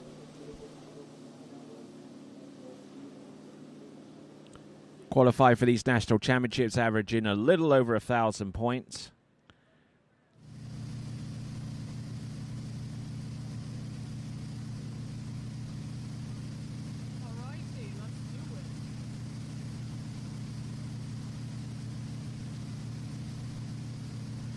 Comes Dean Hubbard there. A back and a front. Goes for the Surface O. Surface O. Oh, and takes a body slam there with the Surface O reverse. That's a bit of shame because he was onto a good score, I believe.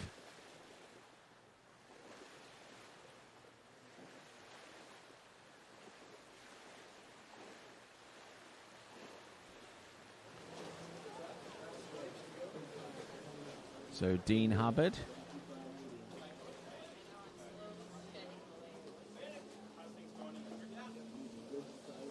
Looking at our good folks along the shore side there.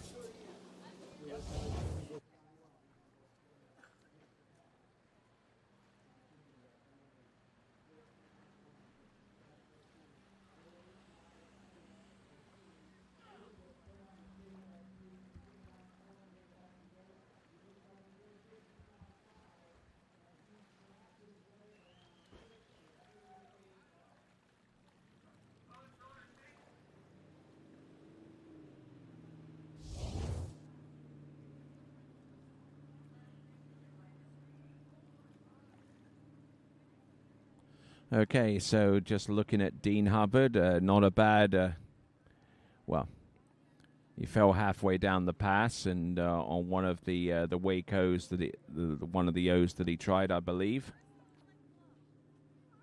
Dean Hubbard, who comes to us from Middleville in Michigan, which isn't too far away from here. He's therefore a Midwestern skier.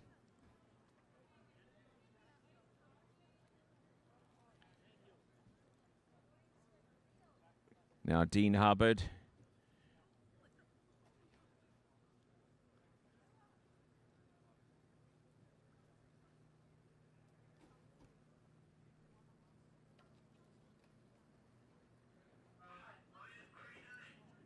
Dean Hubbard, who tricked a little bit north of 1,000 points in one of our tournaments this season over at the OSU Alumni and Friends. So one would assume that he's a graduate of Ohio State University, the home of the Buckeyes. But here, though, he is going to struggle to get a score anywhere close to 1,000 points, let alone anything north of it with that fall. But a little unfortunate there for Dean Hubbard, but no doubt he'll have an enjoyable time here in Minnesota in his home region.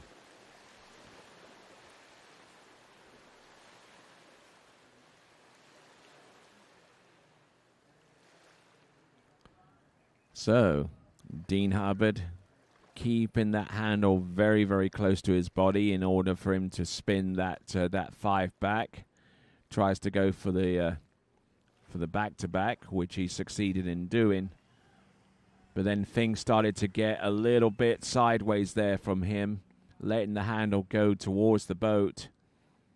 When the line starts doing that, then you're going to create some problems for yourself that you may not have the large enough shovel to dig yourself out of. So that is Dean Hubbard. That is men's 5 tricks, and we still got some. Still got at least one more skier to go. We might actually have a whole slew of them in men's 5 tricks. To that effect, our next skier to take to the water is going to be Rodney Olson. Rodney Olson, our next competitor in the 84th Goode Water Ski National Championships, coming to you live from Minnesota.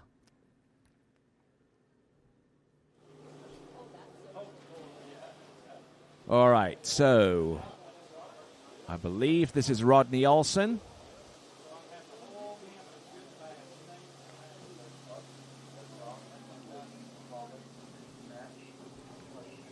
Had a little bit of rain showers a little bit earlier on in this competition. But now it's glorious sunshine. Hopefully it will stay that way for the remainder of the tournament. That might be a stretch, but here's wishing. All right, there's a side slide. There's a side slide reverse. There's the back and there's the front. There's the reverse back and reverse front. Oh, nice little hop there for the wake back. And wake front looked pretty peachy as well. Look at the reverse. Bam, bam. Look at that. Does he go for the O? Yes, he does. I think he slid that one round. But I can tell you that the reverse had a little bit more pep to it and enough for him to score it. So if you got your apps at the ready, Let's go one trick at a time, shall we? A side slide. And the reverse, and then the back, and then the front, and then the back, and then the front. And then he goes out to the wake, where he does the wake back. Then he does the wake front. Then he goes for the reverse wake back, and by consequence, he does the reverse wake front. Got into a little bit of trouble there at the end, but I don't think he got that Waco scored. But the second one, he does. So running total is 670 points according to the Trick Ski Calc app, which was created by a couple of students over in Wisconsin. So there you go, 670 points. Based upon what I've seen, that includes a no credit Waco, at least from my point of view. So whoa, what the? He went out in toe hold on the whip. How on earth was he able to still stay on top of his ski? I do not know. Anyway, it's going to be toes. So this is added to 670 points. Anything that he does from this point onwards. Toe back. Does he go? And takes a huge dive there. So it looks like the provisional score for him is going to be 770 points on the basis of what he just did. And taking the fall there. Yep, and he was not pleased with that effort at all on the toe tricks. So there we go. That is Rodney Olson. So we've got about half a dozen more skiers to go before we wrap up men's 5 tricks, before we go into men's 7, and then that will wrap up tricks for the balance of the day's coverage. All right, now this is Mark Fries. A tall and imposing figure out there on the water. Let's see if that can translate to an effort here out on the Tricks Lake. Speaking of scores, I will try and get some of them for you in the Tricks events, those scores that are made official anyway.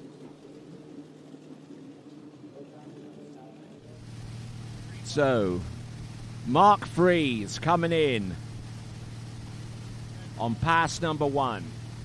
It's going to involve spins. It's not going to involve any wake tricks, at least not in the immediate sense.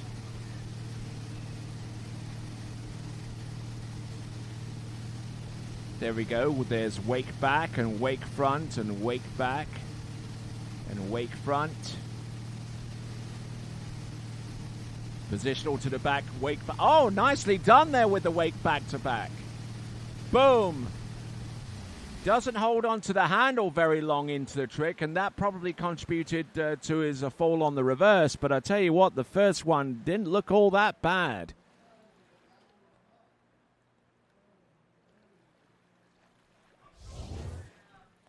So let's go through these tricks one at a time, shall we? There's the back. There would be the front. Then there's the reverse back and reverse front.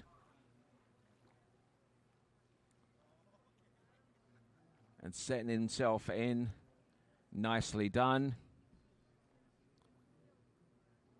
There's the wake back and wake front. Reverse wake back. Reverse wake front.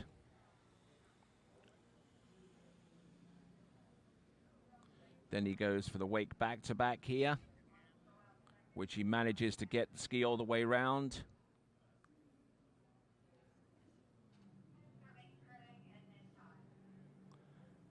And nicely done, aside from throwing his weight towards the back of the ski, would have skied all the way through that pass and gotten the reverse wake back to back. But as far as I can see so far, and this is a provisional score published by me and me alone, It's 510 points there and thereabouts there for Mark Fries. Mark Fries, who qualified for these national championships, averaging 1,340 points.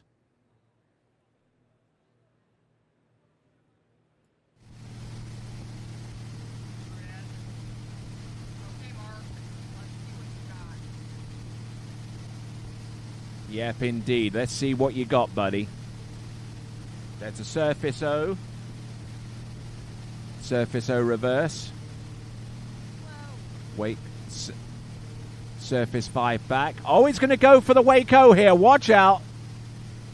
Boom. Nails that one. Boom. Goes for the reverse Waco. He's gone a little bit of a bit in his teeth there towards the end. Fantastic skiing there for Mark Fries right at the very end, knocking down a couple of impressively performed Wacos. So fantastic effort there for Mark Fries as he gets the job done. Yeah, there you go on that Wade Cox era trick ski. Had exactly the same graphics as the CDX-1 all those years ago when HO was actually making trick skis at that time.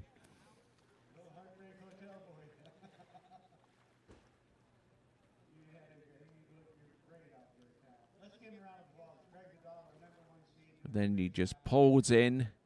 That's the proper way to wrap if you're riding forwards. Boom. Waco, a little bit of a head and shoulder charge there, but he got the trick off very nicely indeed. All right, so we've got James Powell, or Jim Powell as he's known to his friends.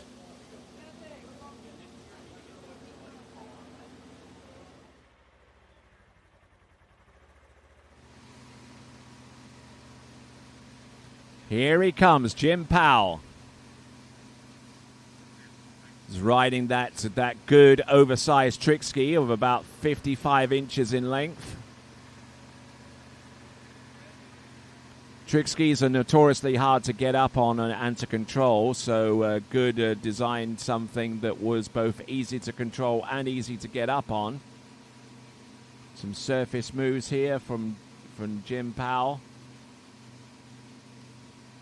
Not looking bad at all. Keeping the handle very close to his body. We're going to have to unravel some of these tricks and see if we can't score them using the trick ski calc. Let's see if we can work together on this one. Those of you at home who are watching and trying to figure out what the scores are at this early stage in the game for James Powell. Let's have a look, shall we? There's the back, there's the front, there's the reverse back and reverse front. Positional to the back for the surface back to back. And then the surface back to back reverse. And then what does he do here? Now he goes for the 5 front. Wake back, wake front, reverse wake back,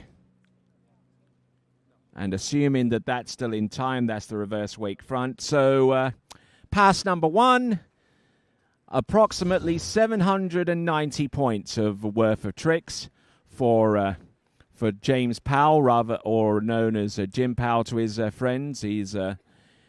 He's been an official here at the National Championships for many, many seasons and continues to announce for a whole slew of tournaments across the country,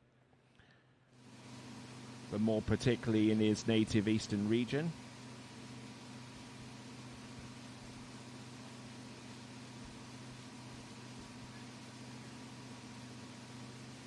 Here comes Jim Powell again. Going through each of these tricks. Oh, he's going to go for the surface 5 back. Surface back to back. Oh, look at this. He's rocking that trick ski like you would not believe. So a skier who comes to us out of Lawton in Virginia.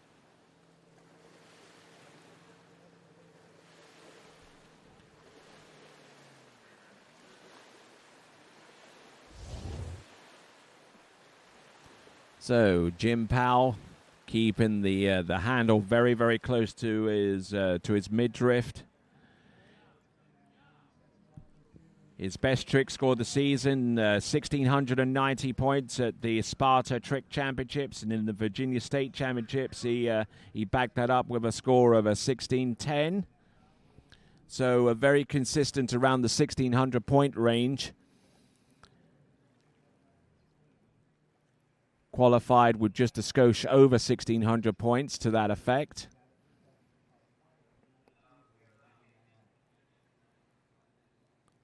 But unfortunately, towards the end, they're taking a bit of a fall a few seconds from the end. So may not be 1,600 points this time around, but we'll have to wait and see.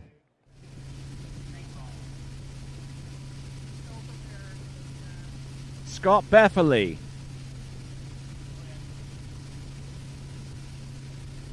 Hopefully I pronounced that name right. There we go, Waco to start. Let's see what he's got here. Some surface turns, surface back-to-backs, wake back-to-back, and here he comes with the reverse. Nicely done there. Oh, is this the first flip we're going to see? Yes, it is, but unfortunately unable to land and ride that one out. But it was a good, solid effort there for our men's 5 skier. Our fourth seeded skier coming into this event. It's Scott Befferly.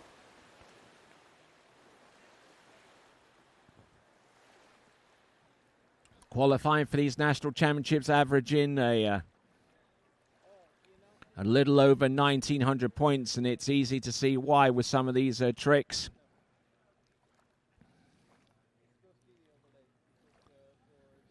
Scott Befferly.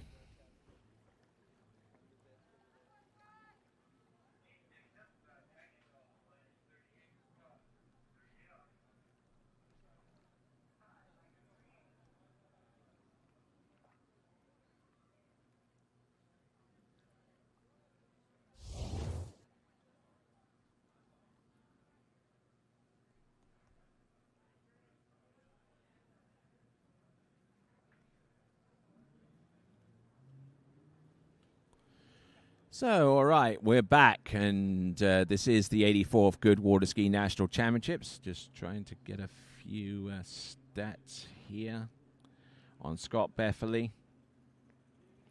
Should be fairly easy to find, considering that his name's a rather unusual one.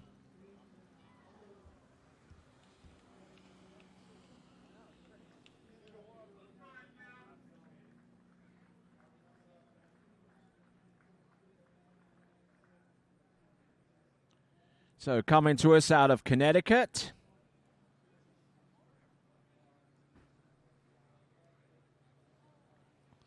Now getting ready for toe tricks.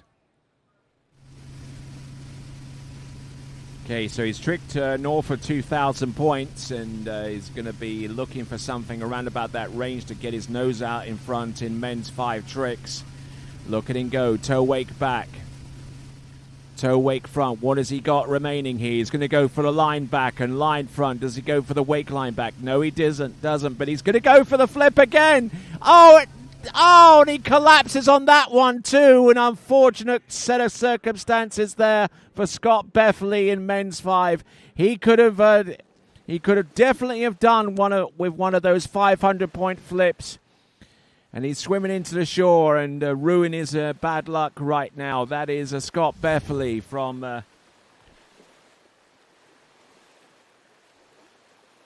North Groverdale in Connecticut.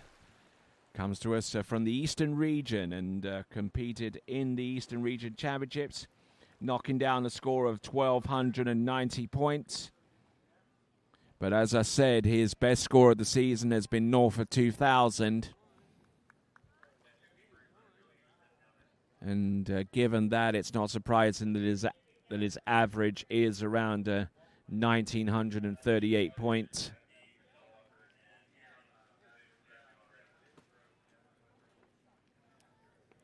So there we go. That is Scott Beffley. Now we're down to our final 3 competitors in men's 5 tricks. We'll see David Poppe and John Horton take to the water. But before those competitors, we're going to have Kevin Withrow.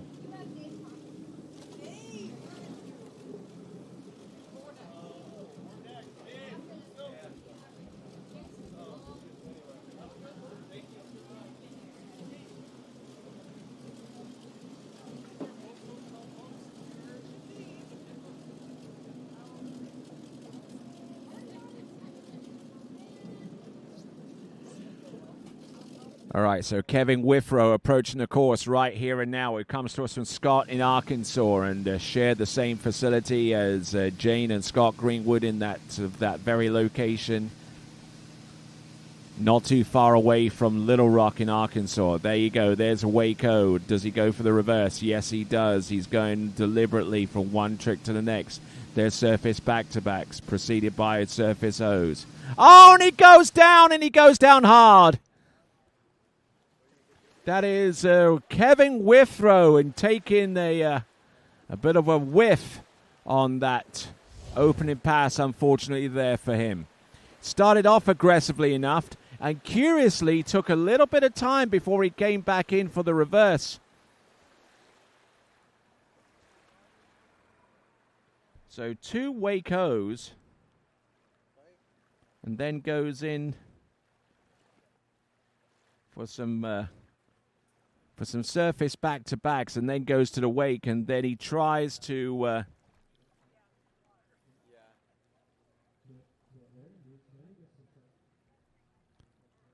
So there we go, Kevin Withrow. Curiously early fall there from him. He's normally pretty good with that run from a consistency point of view, but...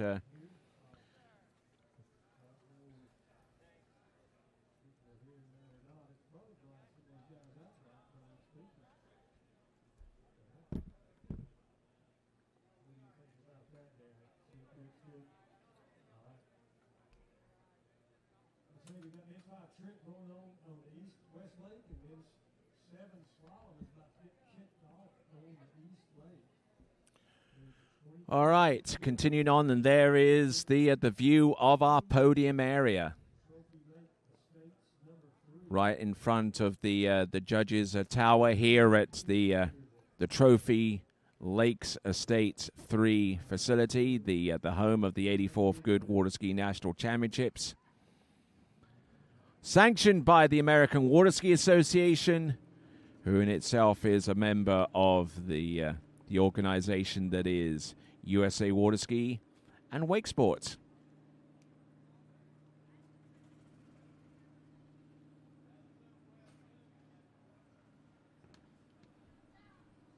So Kevin Withrow, who hasn't skied that much this season, at least not in tournaments, and his best score this season is 23:20. Qualifies for these national championships being the champion of the South Central region in men's 5. But he's going to have to conjure up a little bit of magic here with the second and final 20-second pass, and it is going to be with the toe tricks to affect some positive change in that regard. So here we go. This is Kevin Withrow. This is going to be a toe 5 back. No, it isn't. It's a toe O. Toe back. Reverse toe back and reverse toe front. Reverse toe back positional so he can go into the surface toe back to back. Toe side and a reverse toe side. He's trying his best to try and affect that wrap toe side, toe back, toe wake back, toe wake front. And he figures that the gig is up, so 20 seconds expired, and Kevin Withrow returns to the dock.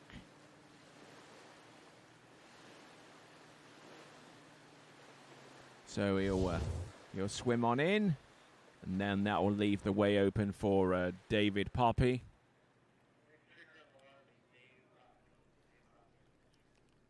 Not a bad pass on the whole grand scheme of things here for Kevin Withrow, but that fall early on the wake back-to-back in the 3/4 mark on pass number 1 is definitely going to help him going to hurt him so far as the scoring is concerned.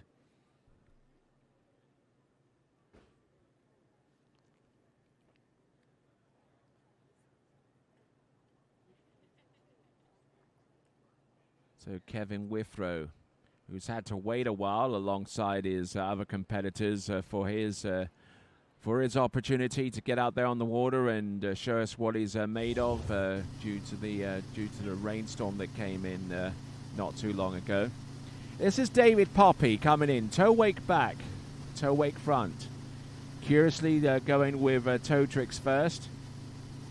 But the skiers do have a lot of latitude in terms of what they can decide to do with the pass. They can go in with toes or hands first. They can have exactly the amount of rope that they want. They can switch out skis between passes. They can even instruct the boat driver via their observer of whether to raise or lower the boat speed by a set amount, which is especially the case for pro-level trickers when they're transitioning between flips and between flips and regular hand tricks. All right then, so looks like we've got some changes being made, or actually some additions being made. So to men's 6. Please be on standby for that. There was originally 15 skiers, but now apparently that's increased to 16 with the addition of Scott Henderson. That's in men's 6, and he will be our last tricker of the day, or at least on this lake for this day, because there will be some tricking going on in the next few days as the National Championships progresses on, the 84th edition of the National Championship. And don't forget that the next event after men's 6 tricks is going to be the jump event. The jump event, which will feature men's 8, 9, 10, and 11, women's 7, women's 6, women's 5, men's 5, so on and so forth. David Poppy now. Oh, launches there for the wake back-to-back, and he manages to counter with the wake back-to-back reverse, and he gets it done. So nicely done there for David Poppy.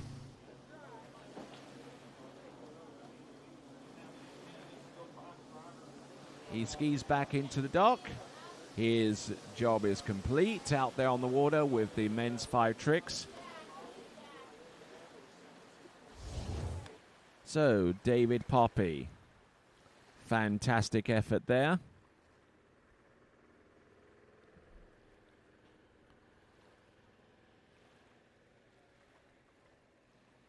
So our next and last skier in this division in men's 5 is going to be the one, the only, John Horton.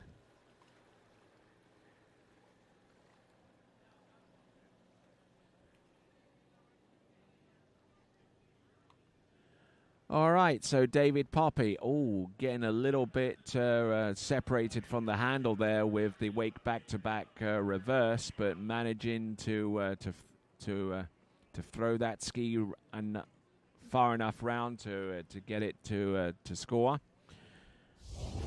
And did I promise some scores a little bit earlier on? Maybe I did, yes. Let's have a look and see what we've got so far as tricking scores are concerned.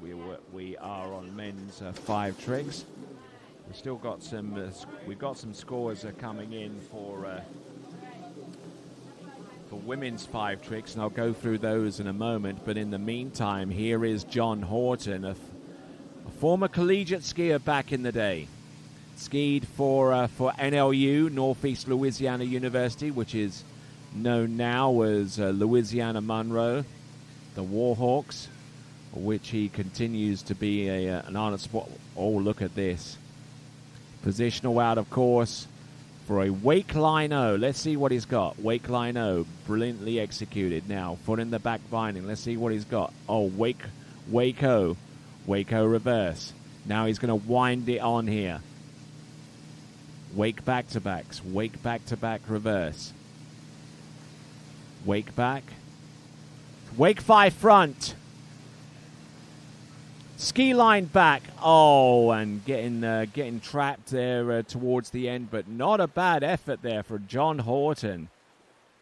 Now, it'll be interesting to see how this run plays out so far as scoring is concerned, and maybe you can do that alongside with me with the TrickSki Calc app, which you can find on Android and on Apple Store.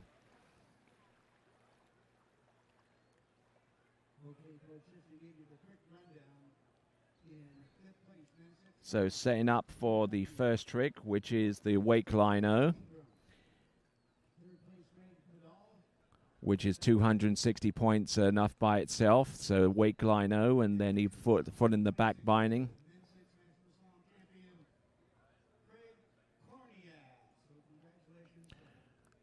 A wake O into wrap, a wake O out.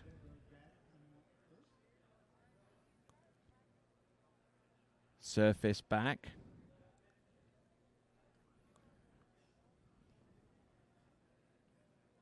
Wake back to back, and it's reverse.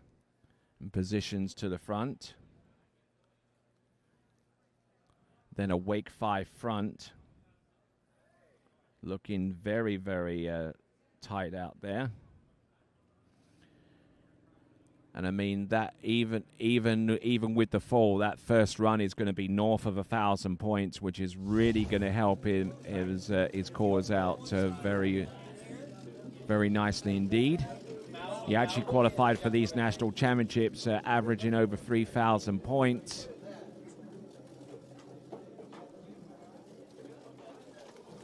Okay, so I promised you some points, and I'm going to give them to you. Okay, Talifa Powell with 190 points. Amy Craig with 1,600 points. Kerry Morgan with 1,860. Kate Naffler with 1,640. 1,680 for Diana Ollinger. And Jane Greenwood, your presumptive champion in women's 5, with a score of 24.30. These are toe tricks from John Horton. Let's see what he's got. There's the toe side. There's the wrap toe side, toe wake back, toe wake front.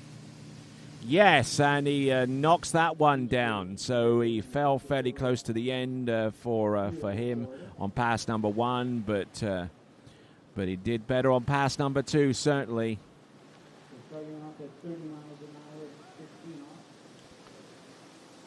Asking the boat to release the line for him.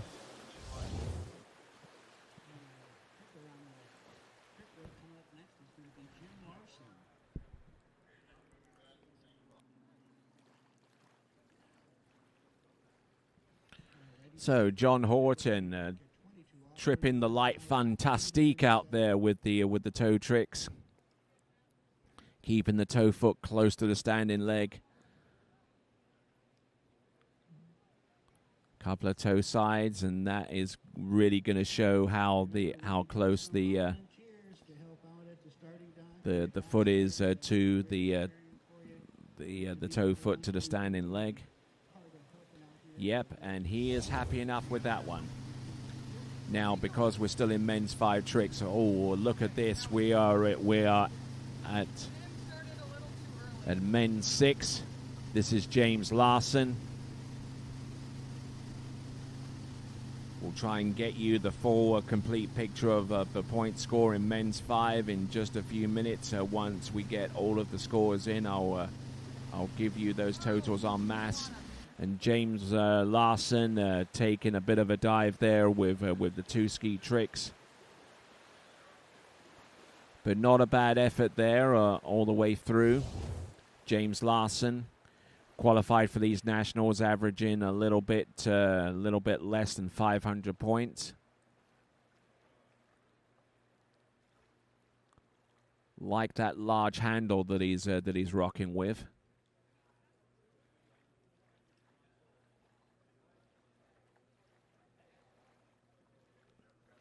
There we go. There's the two ski wake back and the two ski wake front. And he actually spun the other way as well, which is rather curious. Normally, when you spin for a wake front, it's normally in more or less the same direction of travel. But that's probably the reason why he gets that trick knocked down a lot. I mean, I'm looking at some of his tricking scores and his performances, and that may actually be the case.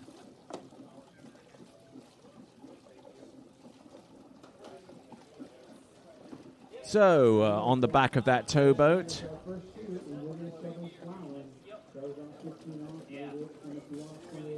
getting ready to ski, it should be Alan Barron.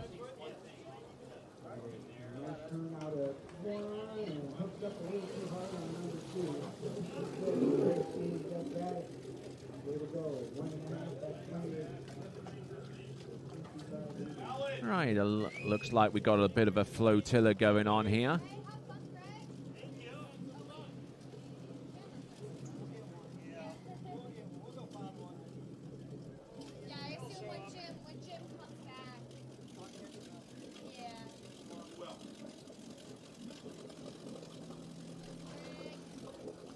Okay, so it looks like we got point scores available on the Water Ski Results website as recent as James Powell's performance.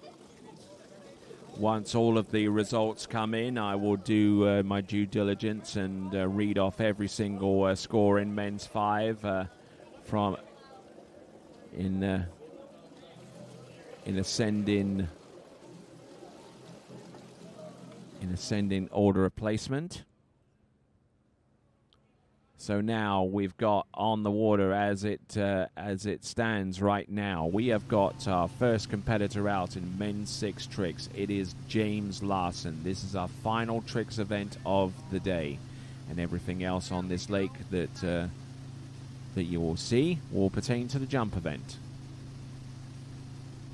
On one ski now, so a little bit of a change up here. Oh, and goes down, and he goes down in a pool. Goes with the surface O, and unfortunately catching an edge. He appears to be ticked off with that.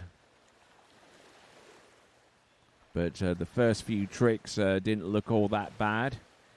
Building himself up to a nice little rhythm here with the surface backs and surface fronts.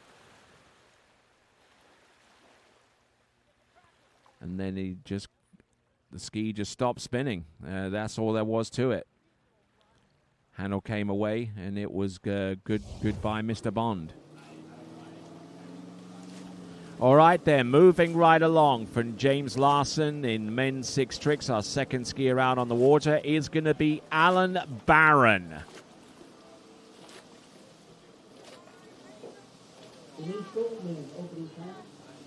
I guess if he stood out in the sun for too long, he would be the Red Baron.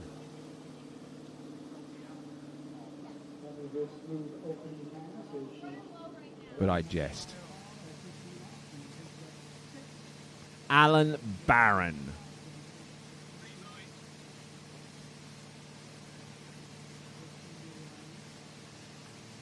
Let's have a look and see. There's the wake front, a couple of sides. Keeping the handle down nice and close. Oh, this is some good stuff here. There's the surface O. Does he go for the... Oh, and falling in more or less the same fashion as James Larson, our previous skier.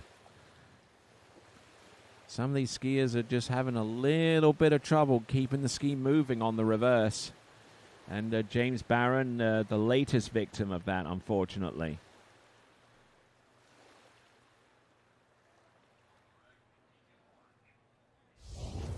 So let's have a look at James Barron once again. A positional to the back prior to the course, a non-scoring trick in that way. Couple of side slides.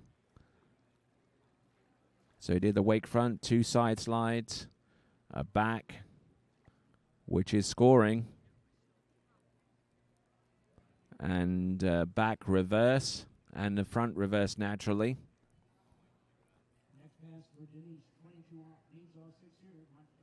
There you go.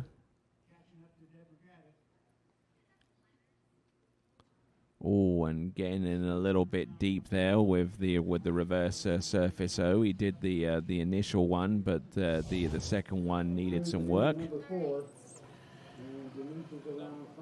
All right, there. So our next competitor looks like is going to be Greg Eklund, and he's opting to go with the wakeboard.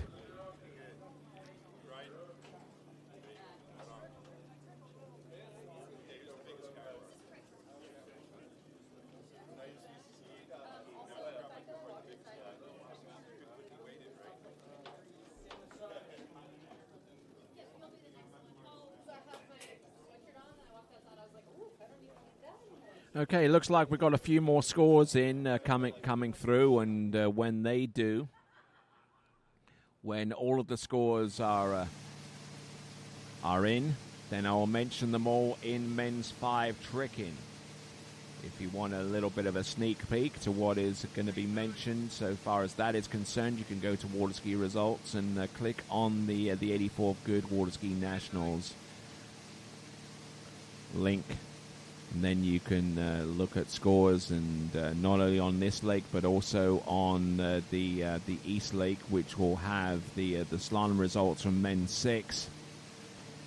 Oh, and just couldn't really get much of anything going on there with that second pass. That is James Barron as he swims back into the shore.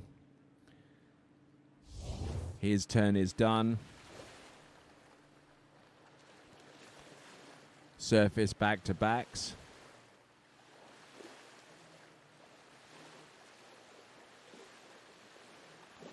I mean, just plain flat out lost his balance on the reverse back-to-back. It was just as simple as that. Just extended too high with his legs, and it just sent his center mass a little bit higher than the ski, a little higher than he really wanted to. So there we go. That's James Barron.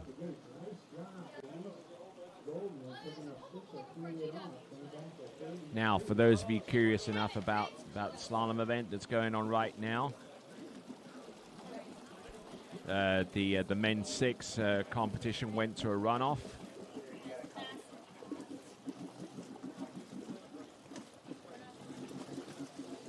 So Greg Corrine is your provisional national champion with a 104 buoys scored, ahead of Todd Kuykendall, who scored 1.5 in the runoff.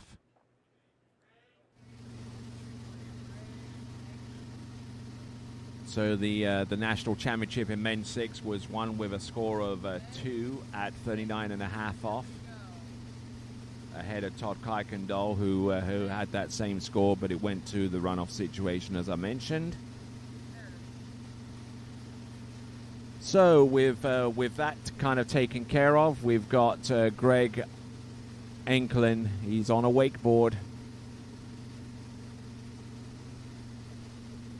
Surface O reverse. There's the wake back. And here is the wake front. Are you allowed to ski on a wakeboard at nationals? Yes, to answer that question from the boat, yes, you can. Otherwise, we wouldn't have let him get off the dock with the wakeboard on.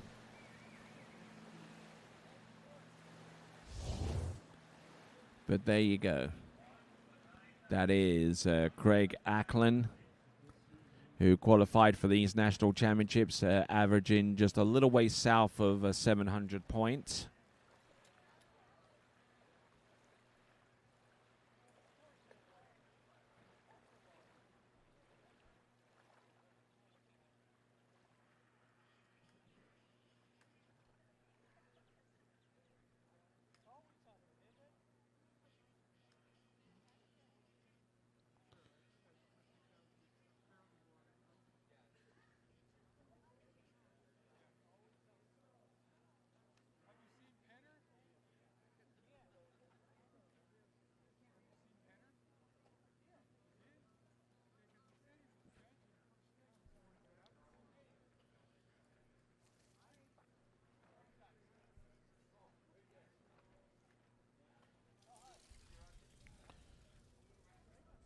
All right, so as we continue on, we've got Greg Acklin.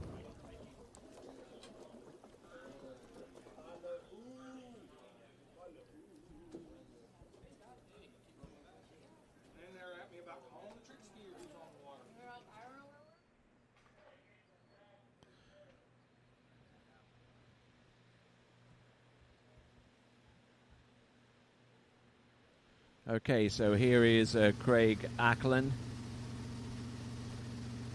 or Anklin, I should say, from Center City in Minnesota, which means that this is his home site. And his home is on this site.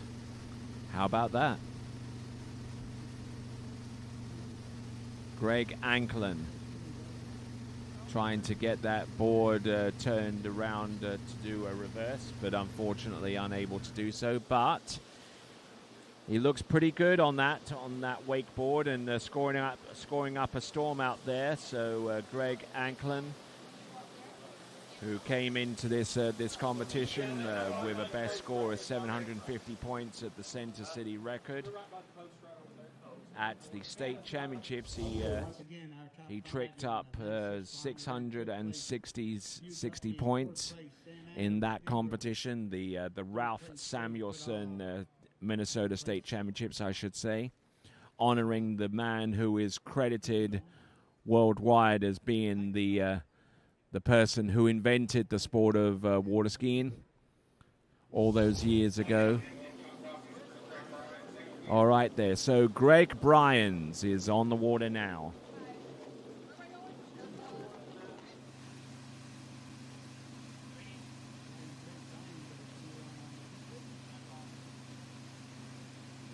Greg Bryans.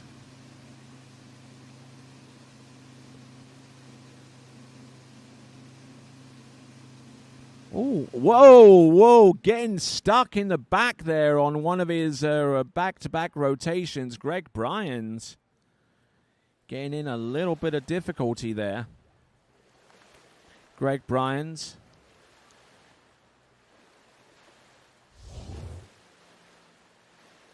Who tricked just a little ways short of 1,000 points to qualify for these national championships.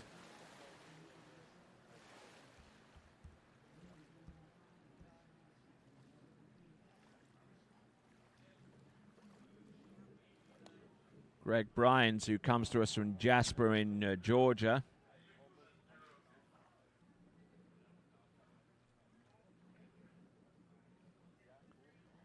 So in the Georgia State Championships, he tricked over 1,000 points to the tune of 1,060 points, which when you couple that with some of the other scores that he produced, 980 points, 880 points, you would clearly see that his average of 969 points is probably very, very close to the mark in terms of his qualification score for these national championships. Skied in the Southern Region Championships, was in 5th place in those championships and taken the final regional qualification spot for these national championships in men's 6. Hey folks, I'm Tony Lightfoot, glad to have the pleasure of your company, and I will see if I can locate some messages here on the live chat. Our live chat is available for anyone who subscribes to the TWBC YouTube channel. Just go to the TWBC YouTube channel. Oh, you're already here. Well, then you can hit the subscribe button, and once you do that, you'll be informed as to the next time we go live. The next time we'll go live beyond this tournament will be the European U14, U17 Championships coming to you from Greece, and that will take place some starting around about Wednesday or Thursday of not this upcoming Wednesday or Thursday. We'll still be here at that time, but the Wednesday and Thursday starting the week after.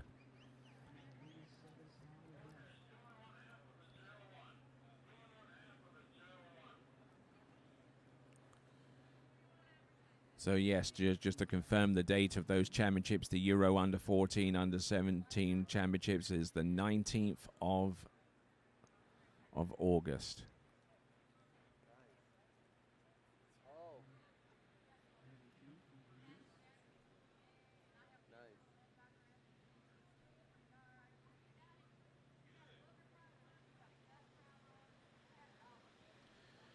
Okay, again, a few messages coming through. Not as many as I would like, though. But I mean, you can help us out with that on the TWBC YouTube channel on the live chat, as we look at Greg Bryan's going through his motions here.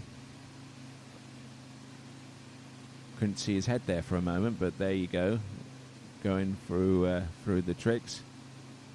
Some 540-degree spins. Oh, beautifully executed there with the 5 back positional there.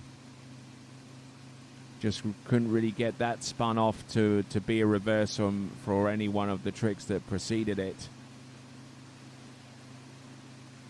Just getting a little bit unstable towards the end and couldn't really get those 5s in sequence, unfortunately, there for Greg Bryans.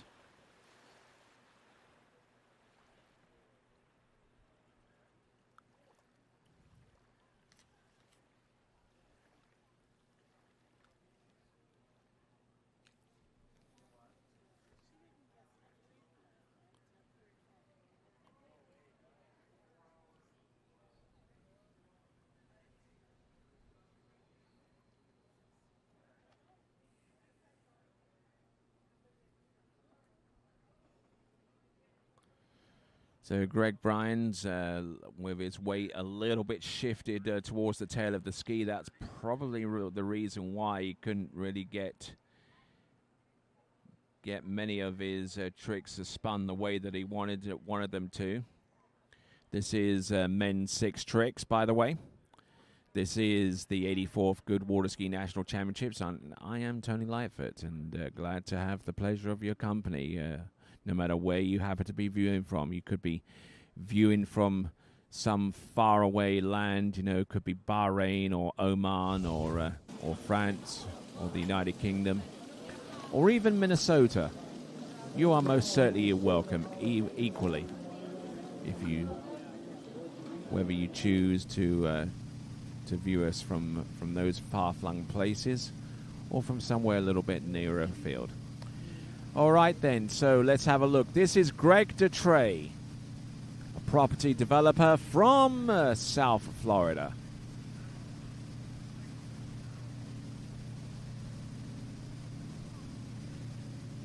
So, Greg, and taking a dive out the front there, unfortunately unable to keep the handle close enough to the body to be able to spin and not have to worry about being pulled over the tip of his ski, which,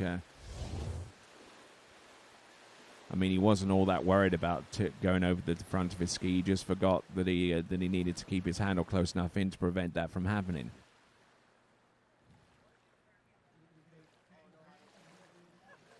Greg DeTrey, whose skiing abilities tend to gravitate more towards slalom skiing, but he is an overall skier, and he will be featuring in the men's 6 events. As a matter of fact, as my memory recalls, I think he was probably on the list for slalom in the previous event that took place there among the men's divisions.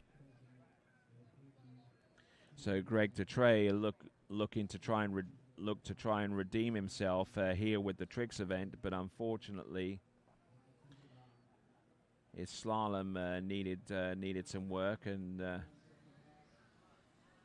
looking down the list, and he got 4.5 at 22 off, which puts him in the second to last place, unfortunately, in the slalom event.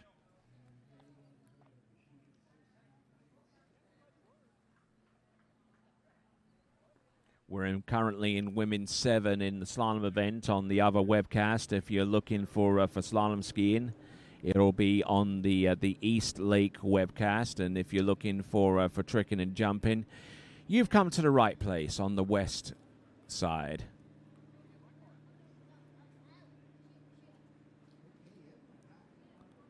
So whether you are choosing to watch our webcast on the west side or on the east side, or on the east side or the west side,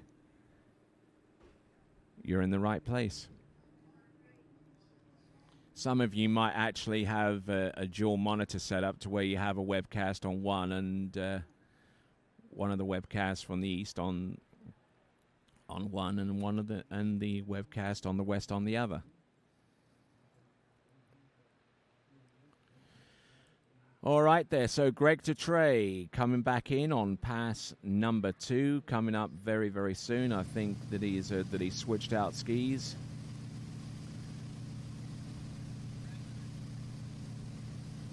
And I think that he's due to jump, but that won't occur. Oh, and he almost went down. He won't be doing that until tomorrow. Typically for the national championships, the way that they schedule each division is that they have two events from the same division on one day, and then the remaining event for that division is the next day. And I suspect that Greg Detrey will be looking for a little bit more in terms of redemption come tomorrow, where the jump event takes place for men's 6.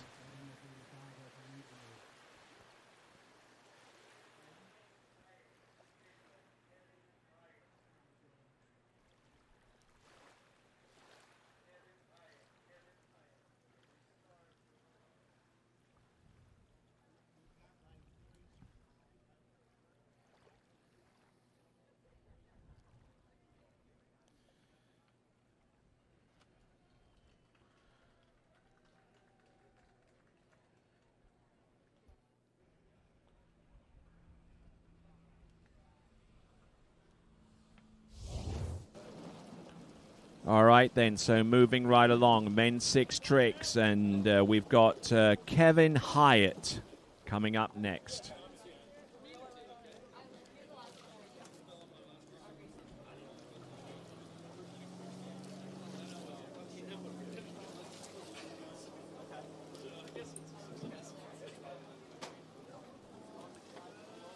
All right, let's see what let's see what Kevin can do. Qualified for these national championships, averaging around 1,200 points, a little bit above.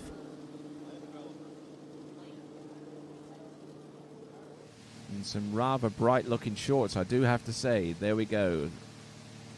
There's a positional 180 to the back.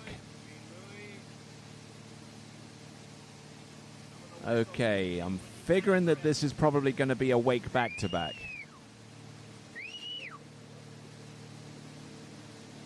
No, it's a straight up awake front. There we go. This is Kevin Hyatt now. Come on, get after it. There we go. There's the Surface O. Surface O reverse. Not a caught edge to speak of.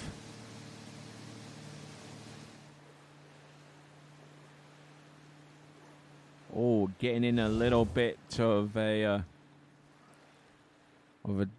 difficult situation there towards the end, almost losing his balance, but cool heads prevailed there towards the end, and that is Kevin Hyatt.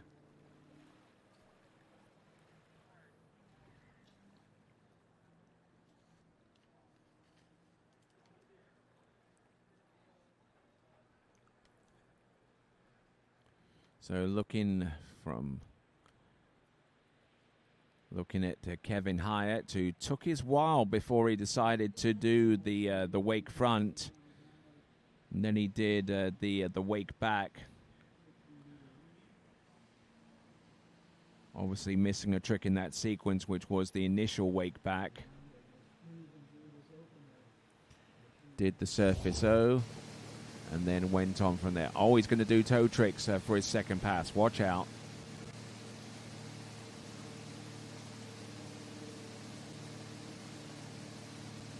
Here we go, Kevin Hyatt now.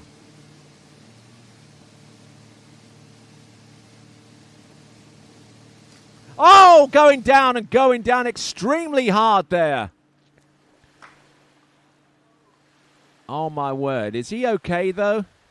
No, it looks like he may not be okay, so we may have to get someone out to him. He's grimacing like you wouldn't believe right now, so we need... He's okay. Apparently he is. He's waving to the boat, so... A little bit of a late release there, unfortunately, but sometimes those things can happen in the blink of an eye. We've towed. Oh, and that was a vicious one as well, because you don't expect falls for that particular trick to occur. Just a regular tow back. Now, you would expect it for something like a tow side slide or even a reverse tow back and a whole slew of other tricks that I could possibly mention. But tow back is normally a fairly safe trick for skiers of this level.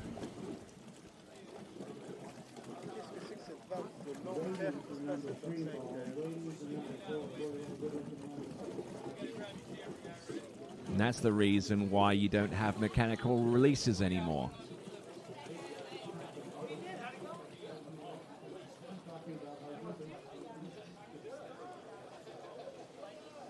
All right, then. So now our next competitor up is going to be Rick Todd, the man with two first names. Rick Todd coming into the course right here, right now. He's taking his time, though, before entering the tricks course. Past the green buoy. Guessing no longer than usual. There's the back. There's the front and reverse back and reverse front. Surface O, surface O. Wake back, wake front, wake back, wake front. Fairly simple pass. Wake back to back. Does he go for the reverse? Yes, he does. Just managing to get the ski round. A couple of side slides at the end. So some good skiing there from Rick Scott. For Rick Todd, I should say. What does it say Scott? Anyway. Rick Todd.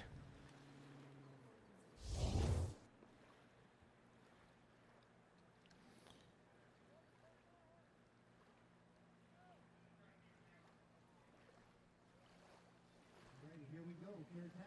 Bonnie Allen. 22, 28 versus 32 off. So up until the time he did the second O, he'd amassed about 420 points. Then a wake back, then a wake front, then wake back and wake front, reverse. So right there towards the end, he did a side slide and the reverse.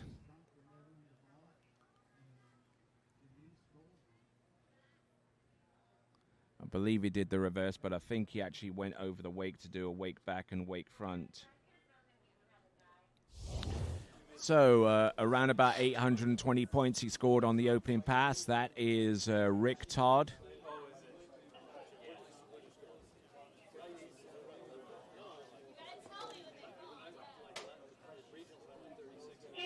Can you tell me where we're at on your line?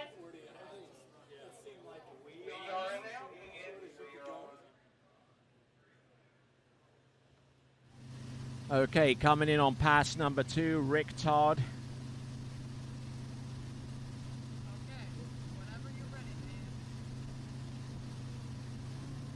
All right there, surface 5 back positional.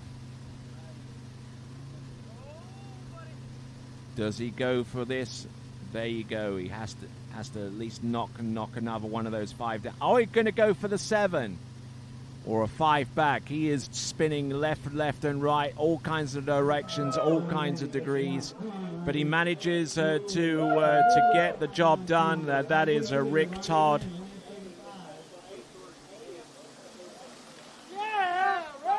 So there we go, Rick. The man who's just skied into the dock. That is Rick Todd on that Goode trick ski. And Goode are the title sponsors of this 2026 Goode Water Ski National Championships, the 84th edition of this grand tournament. Then we go into men's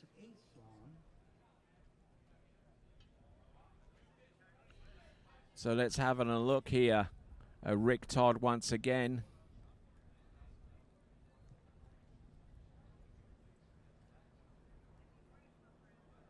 Okay, here we go. Greg Webb coming in, my buddy, my hero, out of London, Tennessee.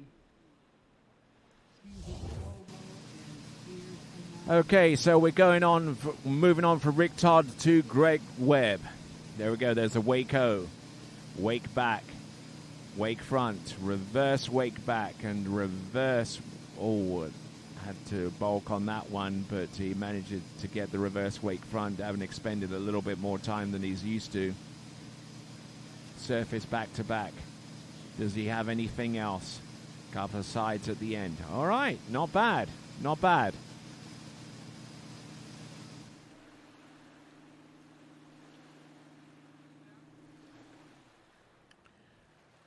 So, Greg Webb there.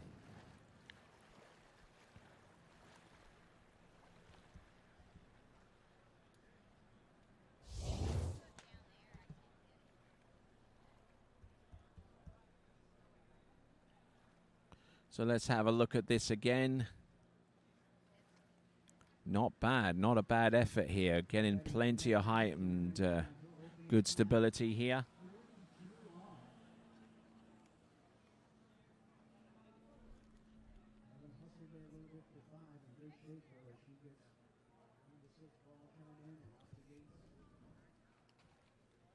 So Greg Webb from Loudon in Tennessee has scored 1,600 to place second in the Tennessee State Championship. Backed it up with scores of such as 1,520 and 1,370 in various tournaments in the southern region. He's here at the 84th Goode Water Ski National Championships. Let's see what he has.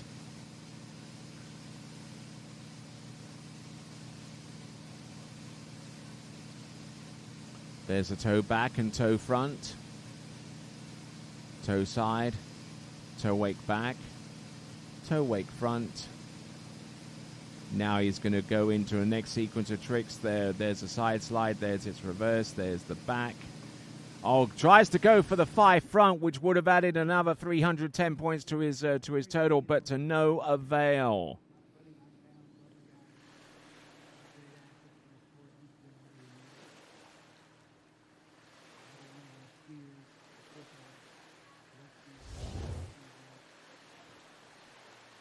So looking at this once again.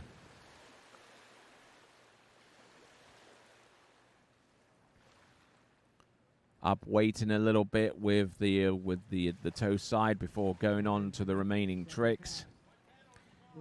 Keeping the toe foot close to the standing leg, which may have been his saving grace there with the toe wake front.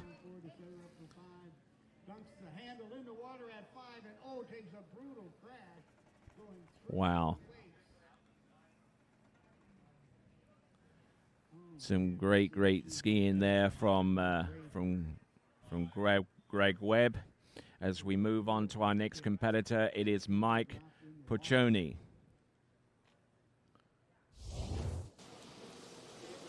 So Mike Puccioni, next competitor up. He is he possesses the number 7C coming into these national championships. 6 skiers from him are remaining. Mike Puccioni, looking good here. Getting set. Positional to the back. And will now edge up to the wake in what I believe to be a wake front. Couple of side slides.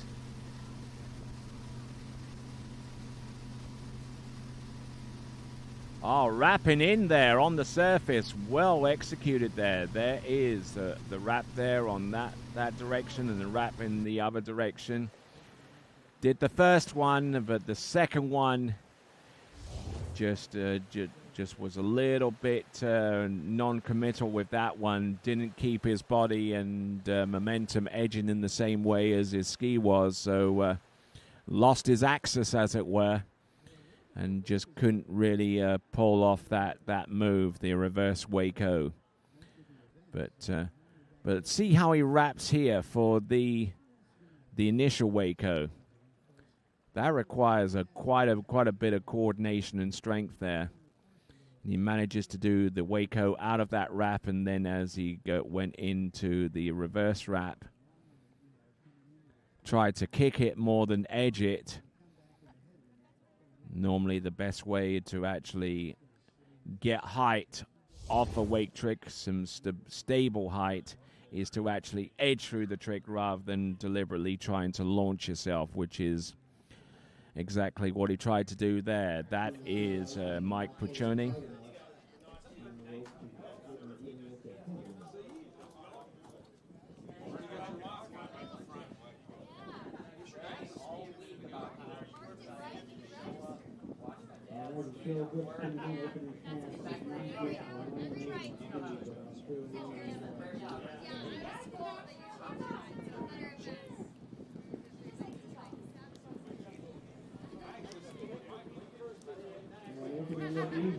All right, there plenty of action going on both lakes, both on the tricks and the slalom lake.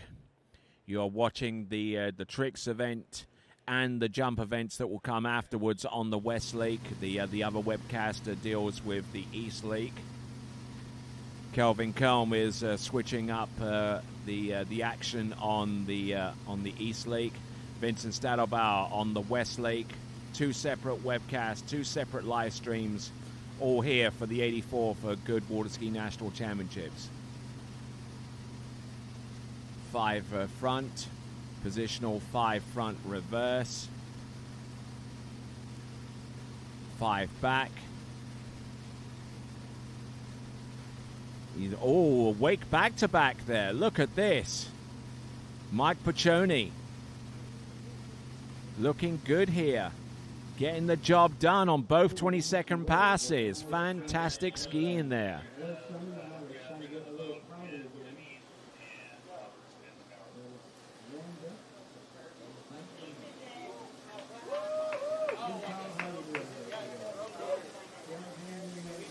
So Mike Puccioni setting in. Didn't look all that bad there with that pass.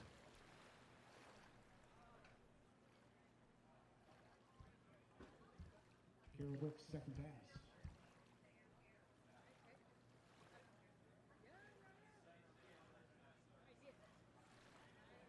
So Mike Puccioni, who comes to us from Penny Grove in California. Come on, Carol, she's got 4. In good shape at number 5 and takes a hit from the rope, but gets around number 6 and out the gate. So a little jolt there at 5-ball turn, but she was able to keep her cool and keep her edge and get around. Mike Puccioni, who tricked 1,690 points twice this season. And his average is knocked down from his performance at the Western Regionals, where he tricked 1,620.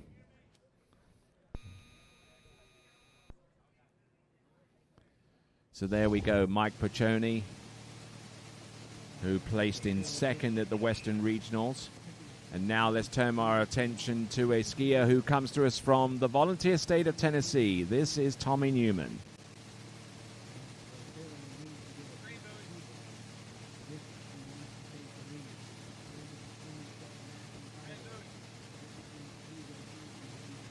So Tommy Newman, whose talents on the water tend to gravitate towards the jumping event. Whoa! And he almost went down there with that wake front. Oh, there we go. That's a little better there towards the end. That's a Waco, wake back to back reverse, surface 5 back. Yes, yeah, you celebrate, sir. That is Tommy Newman.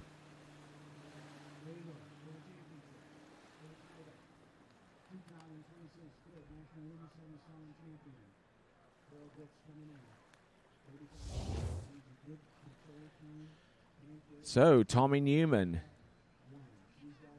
highly prolific in the jump event.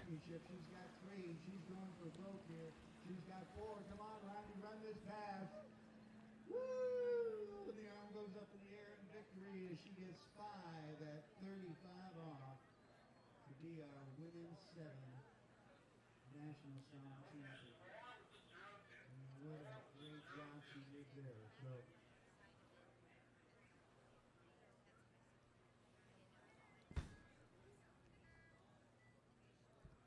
So Tommy Newman not looking at all bad out there, except for the one slip that he had in about the middle part of the run.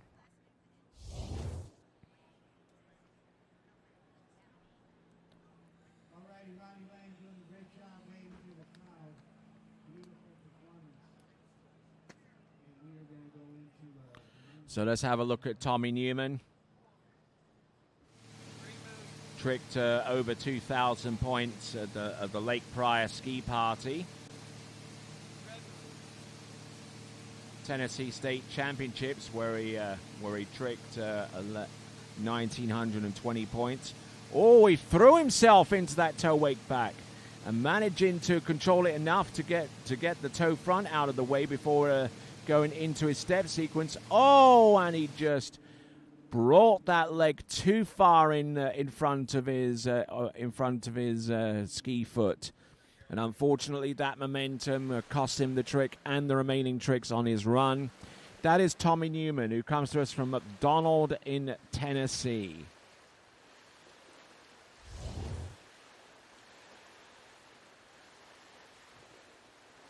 The first few tricks didn't look all that bad. I mean, he seemed to be in pretty good stable shape there. But then whenever you start throwing tricks like that, then your whole equilibrium and balance is thrown off, especially when you're doing tricks that still require 1 foot out of the ski and 1 foot in. Especially this one right here, which is the wake line back. That once that leg goes through, it's bath time. Are you ready, ladies and gentlemen? Here we go. Top 5, 10, 6, 12. From Center City, Minnesota. Living right here at the Virtual Trophy Lakes. Give it up for Hugh Duffy. All right there. So our next skier on the water is Steven Cecil.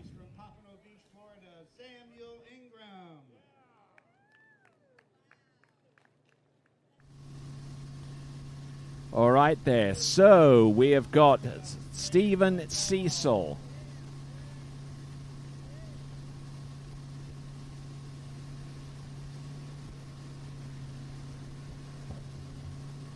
Going through his first few tricks, not looking at all bad. Keeping the handle close to his body here. Wake back to back. Oh, nice. This is looking good here. He's starting to get a little bit of confidence and he's shutting it down right towards the end. As we go through our award presentations, I think they've just done with men's 6 slalom, which was won via a runoff situation. That runoff situation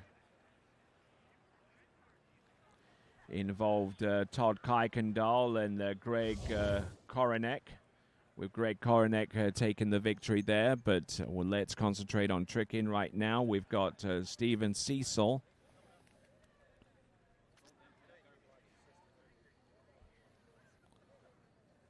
Looking pretty good. I mean, Steven Cecil qualified for these national championships.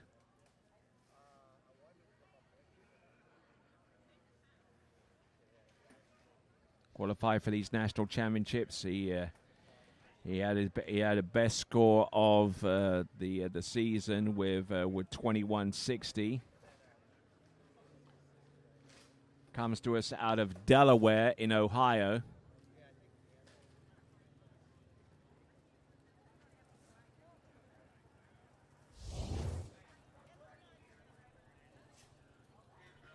Strange that a state name would actually be a town name as well, but I mean I guess it can be quite common in a number of places.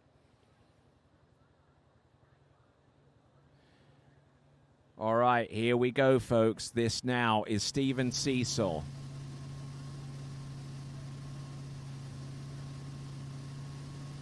Skied at all the major places in Ohio, including Pleasant Shores, where he tricked 1970 points in one of the tournaments there this season. This is Steven Cecil. Oh, look at this. He has got that handle locked around his midriff there, and it is really helping him with the spins and the execution of those tricks. So if Steven Cecil isn't careful, he might actually find himself on the top 5 podium. With a performance like that, who would argue against? So fantastic skiing there from Steven Cecil.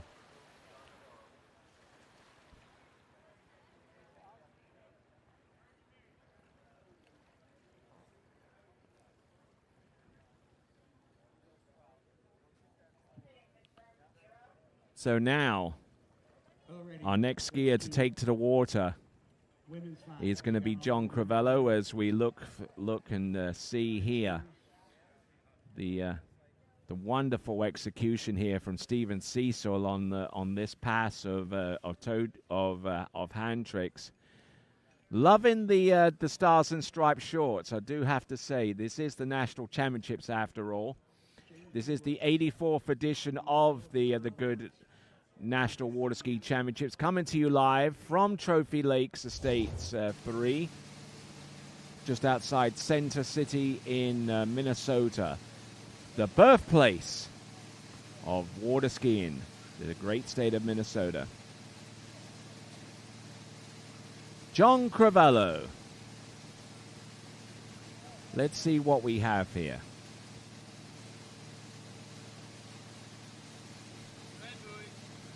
Passing up on the red buoy. Oh, looks like he wraps in. Conventional wrap here. Waco to get things up and running. Now the reverse wrap on the other side of the body does that conventionally as well. Surface O, Surface O. So all of the O's he packaged up at the beginning of his run. A good top load there. Oh, and he gets caught up on one of the buoys and he's sent careening over the tip of his ski. Oh, my word. Disaster there towards the end there for John Crivello. But he at least gets these tricks situated. Gets the Waco and Waco reverse. Then he does the Surface O. Does the Surface O. Now, as he moves out to the outside of the wake with this what I thought was a positional into the back-to-back, but reviewing it.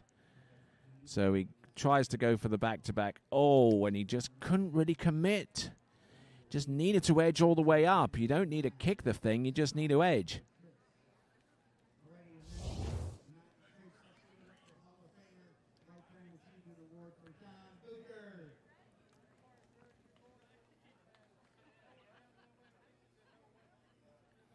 So there you go. That we've got our award presentations for the slalom event, the top 3.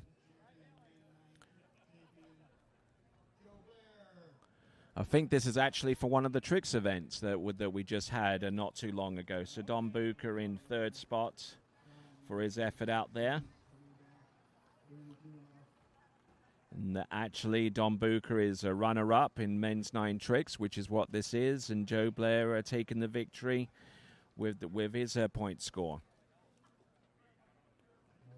Don't forget, if you want to see the live scoring and the results, you go to waterskiresults.com, and it is right there in front of you after you click the link.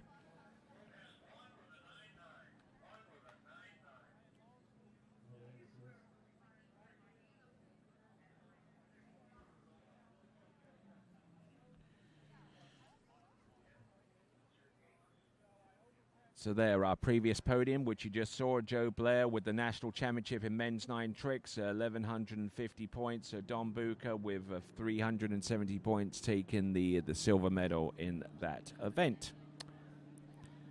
So let's have a look and see, shall we? We've got on the water right now, getting ready for his second pass, John Crivello.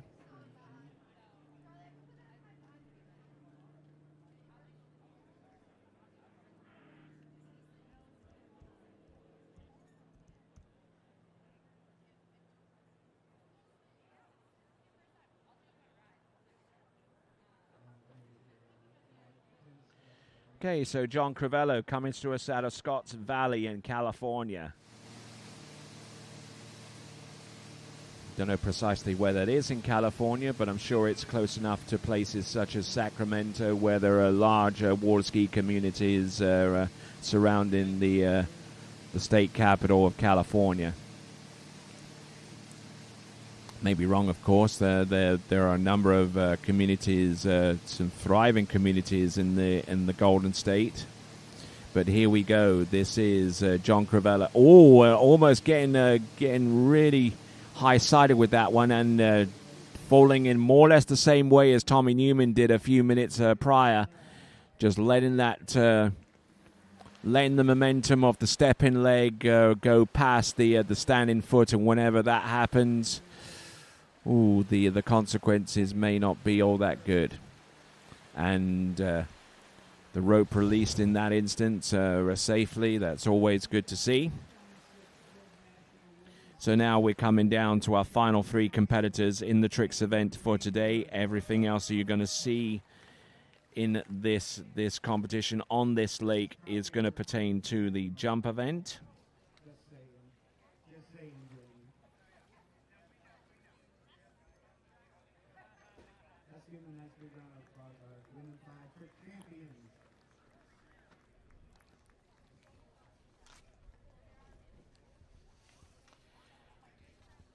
Okay, so we're working our way towards the end of the tricks event, except we do have an additional skier. Right to the very end of the list is going to be Scott Henderson. So we actually have 4 skiers remaining, starting off with Scott McInerney, then Randy Sherber, Jeff Lindsay, and Scott Henderson.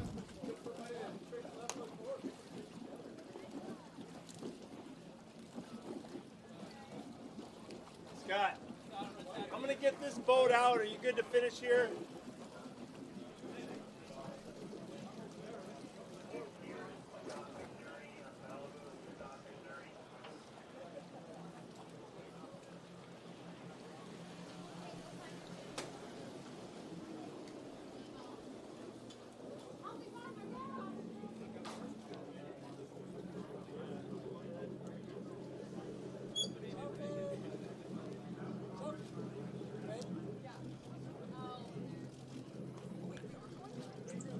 All right, looks like we're swapping out here for some reason. I'm not too sure why, but it looks like our next competitor is on his way in towards the course right now.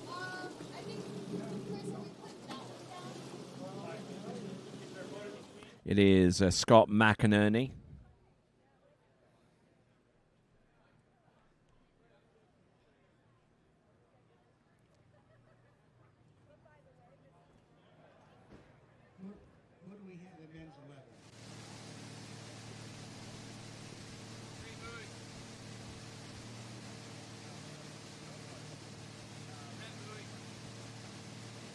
Coming to us out of Pleasanton in California. This is Scott McInerney. And as we work our way down towards the end of this list, you're going to see skiers that are certainly better trained and more in tune with the tricks event. And there you go. That is Scott McInerney.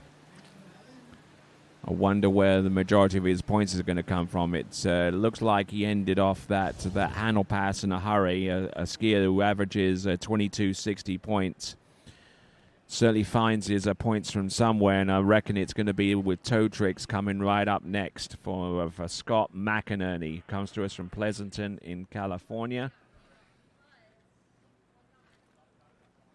Tricked 2360. At the Baja September Open, which I assume would actually fall under the calendar year of 2025.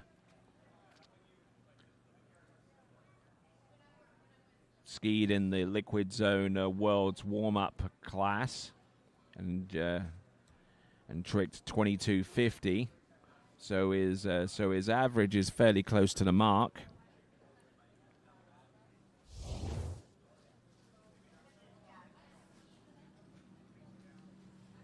Certainly skied plenty of tournaments over the last season. The season that starts with the national championships from the past year.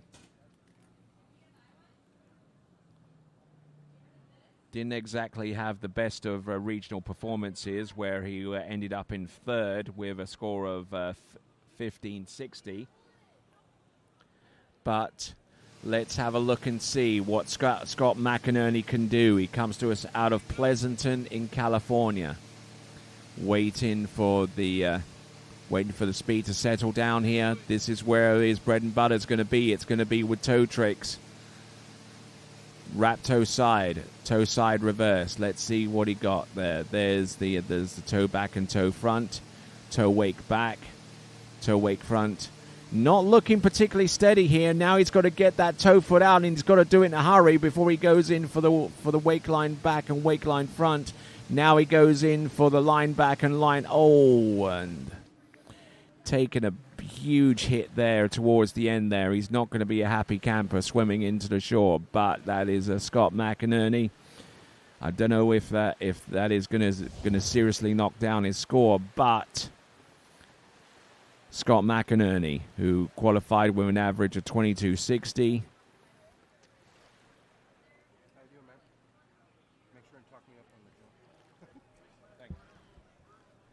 All right there, and Scott McInerney just rushing to get these toe tricks in, and he was really struggling with the heel strap there.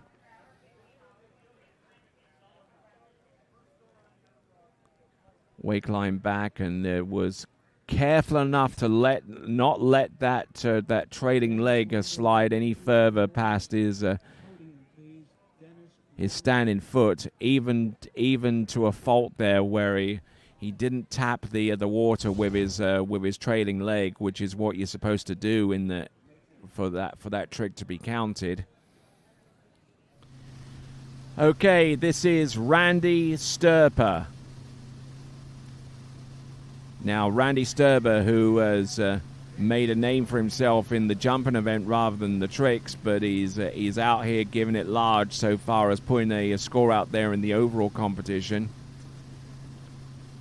I tell you what, though, his tricks aren't looking too bad up until that point, though. That is Randy Sturber.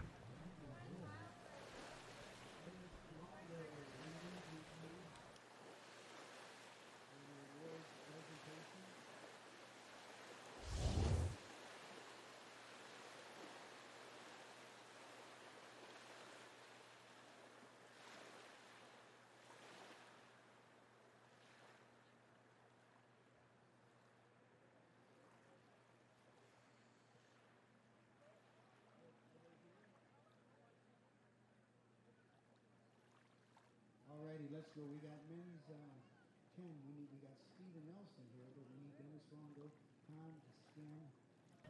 So Randy Sturber getting in a little bit deep there towards the end.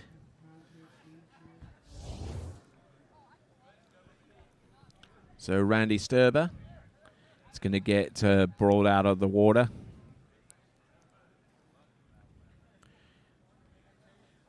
Now, normally in international competitions, when a skier falls, the skier is normally picked up and sent to the opposite end of the course, and then in that time, the skier can actually change skis and change lines and whatever else they need to get situated in. But not the case here. Not the case here. Skier has brought out the water, and everything should be in place for that. And the boat is going to make its turn around the island. And then once it straightens up, everything should be in place for Randy Sturber to tackle the next pass of two.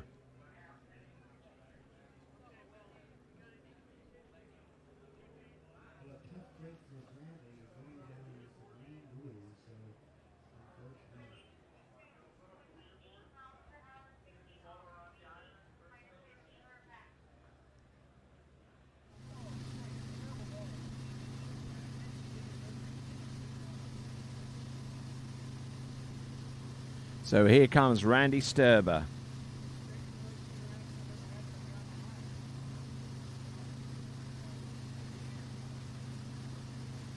Going through his initial toe tricks. Coming to us out of San Diego, California.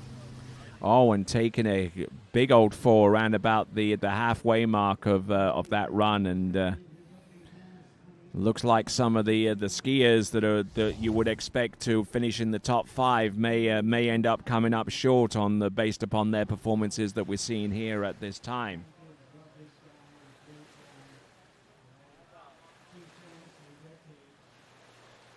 So Randy Sturber, who's tricked as high as 25.20, but there is a big drop-off between that performance and his next highest score, which was 19.60.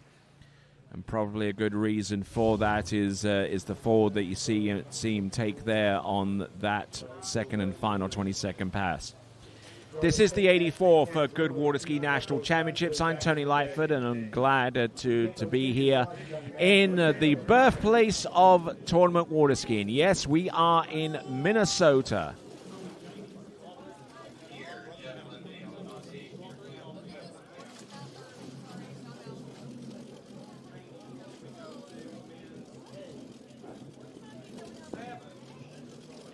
Alrighty, ladies and gentlemen, men's 10.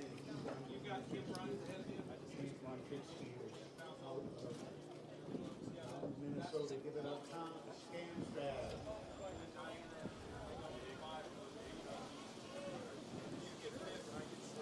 we go. Everybody thinks he's my brother's proud to be, but he's not. Tennis Longo.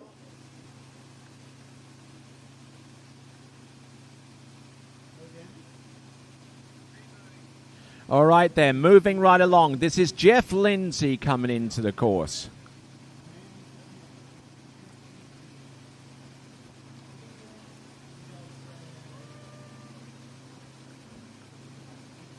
Going through his step maneuvers first.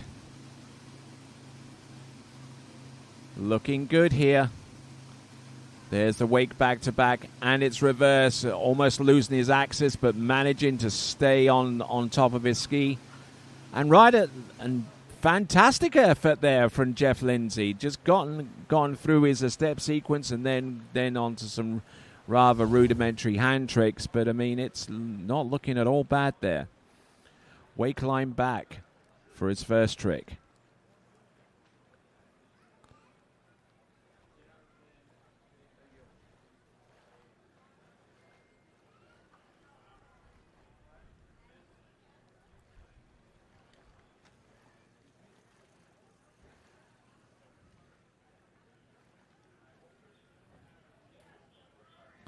Just the first 4 tricks alone yielded him 540 points. So fantastic skiing there from Jeff Lindsay, who comes to us from the South Central region. Know him well enough to be able to make that assertion.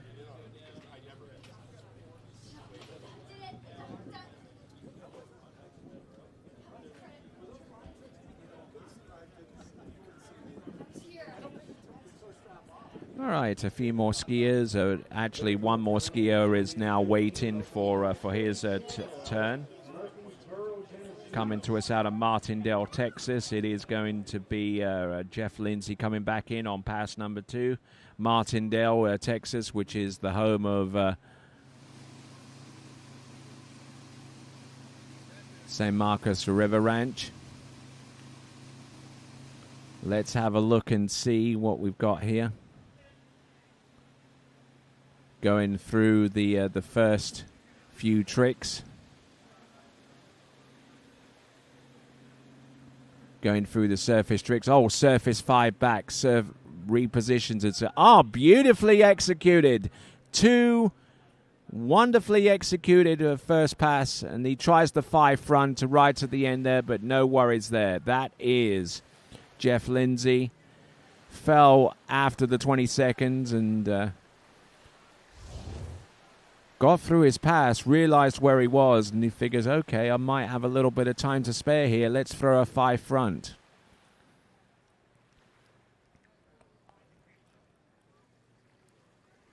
Nice little hop there. Then kept his edge and kept his direction going.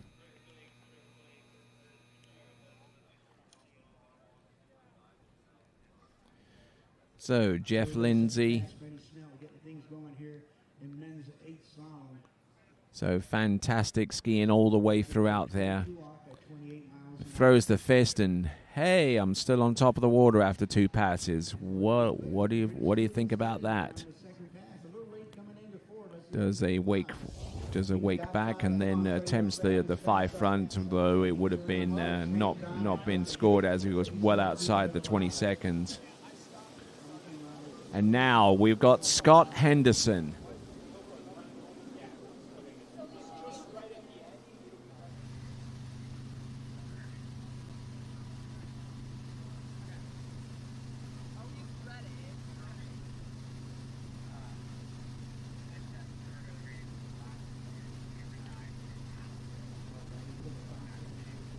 Here comes Scott Henderson. There we go. There's the Waco. Now he's going to go with the Waco. Oh, he almost dropped the handle on the Waco reverse, and he expended a whole bunch of time here to get back on, to stay on top of the water. Here we go. There's the Wake back-to-back. Here's the Wake back-to-back reverse. What has he got left? There. Oh, and he goes down on the 5 front. Going down on the surface 5 front, and that could well decide the championship in men's 6 tricks.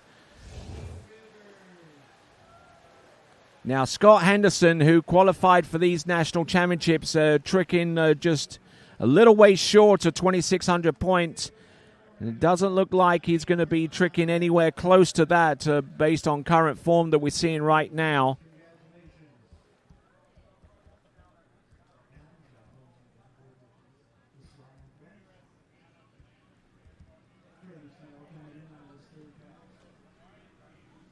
So a skier coming out of Gardner in Illinois. Oh, and taking a big edge catch there.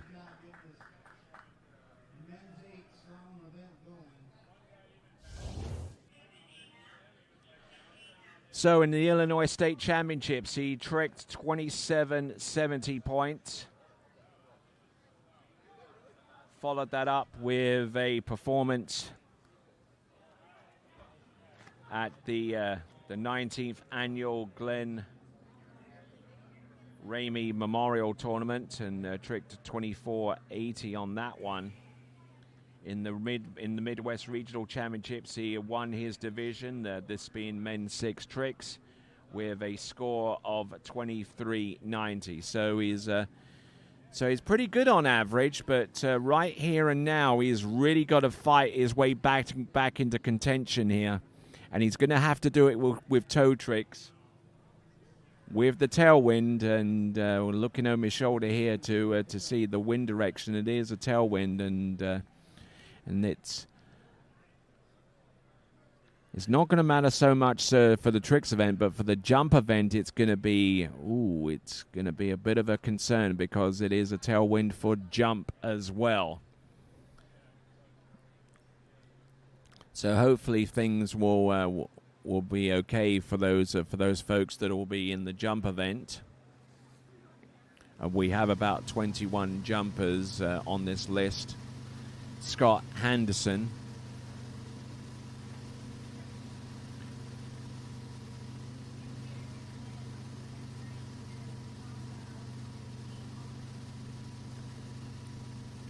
Here we go. Scott Henderson, reverse toe back to back. He tries to go for the reverse, and he gets it done. Yes, not too bad at all. Not too shabby at all.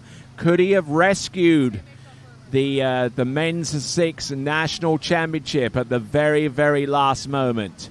So that is a Scott Henderson managing to get all the tricks that he wanted to on the toe pass. But could that fall on the first of 2 22nd runs be costly for him?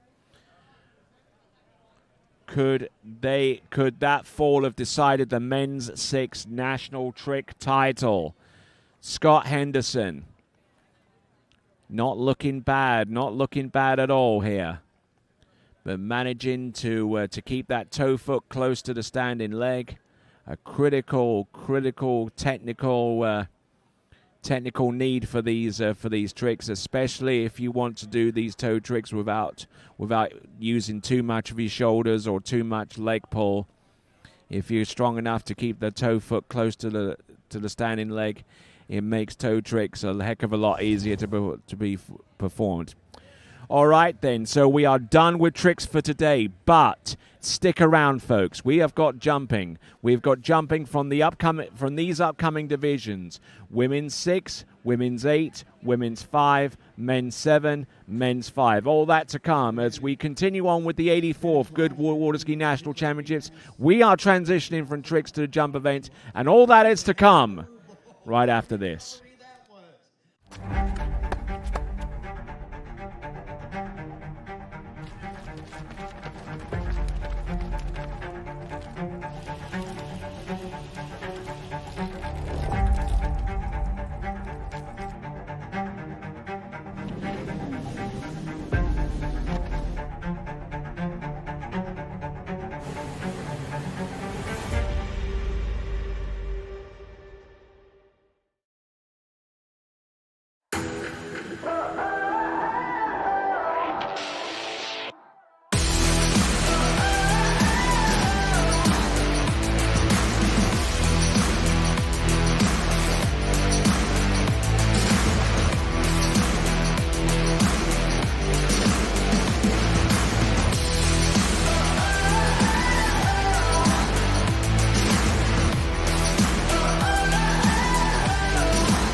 Morning, Brian. Hey, morning. You have a good weekend? Yeah, got out on the water a couple times. How about you? Yeah, I got to set in. Just gonna make a quick phone call here. Oh, of course. Can you get that, Will? Yeah, man, I got it. Thanks for calling Wake House. This is Will. Yeah, looks like we've got those in stock.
What if I told you there was a place where the sounds of nature are only broken by the roar of a boat?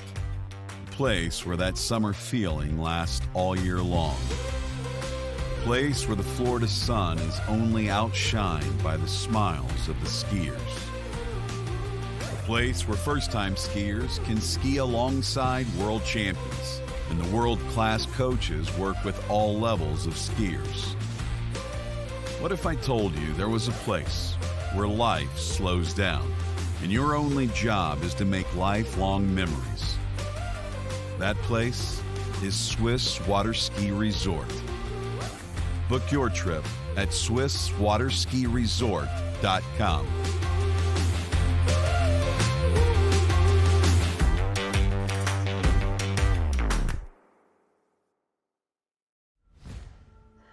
Old logic says success is determined by wins. It says you can't be a mother and a professional athlete, that you can't take on giants. New logic says watch me. Watch me become the most decorated track and field athlete in the world. Watch me start a brand designed by women, for women. When old logic holds us back, it's up to us to defy it. At Houston Cadillac, At the moment you arrive, you will notice dedication to excellence. We deliver an unparalleled customer experience, and we're elevating our commitment with a new state-of-the-art facility. Explore our selection of new Cadillac cars, crossovers, and SUVs designed to meet your needs. We are redefining the luxury experience and investing in the future. Visit Houston Cadillac and begin your journey towards luxury. At Dillinger Insurance, we have over 50 different carriers to shop your home, auto, and recreational vehicle insurance needs. We would love the opportunity to save you money. We insure $1 million mansions, condos, mobile homes, rental homes, and everything in between.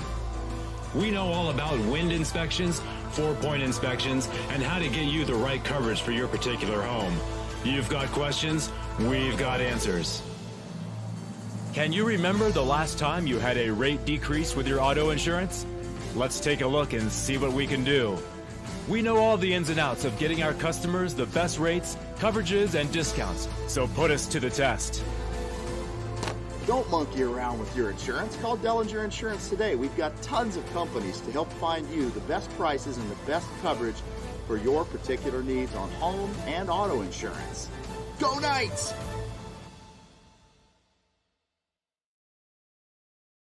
My name is Thibaut Dalen and I'm the broker of Dalen Real Estate. And today I want to show you some of our special listings located in Florida's world famous water ski hotspots.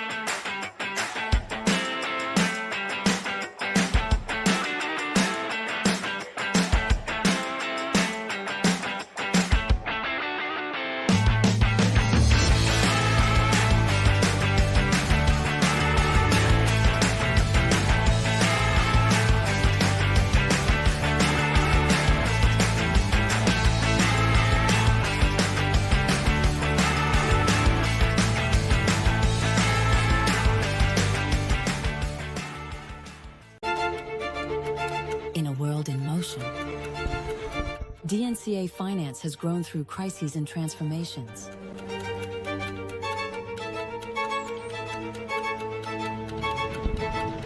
Times change, values remain. For more than 25 years, DNCA has been by your side for active and flexible management of your wealth. DNCA, Maison d'épargne de valeur. Speak with your financial advisor. It's well known that Canada has produced many of the best skiers the world has ever seen. Well, more and more skiers are coming to realize Canada's Shuswap Ski and Board is one of the world's best pro shops. They stock D3, Radar, HO, Connolly, Reflex, Masterline, Syndicate, Stokes, Camaro, S-Lines, Eagle, KD, Stealth, Pegosky, O'Neill, and back them with Shuswap Ski and Board's performance and fit guarantee. Check them out online at shuswapsnb.com.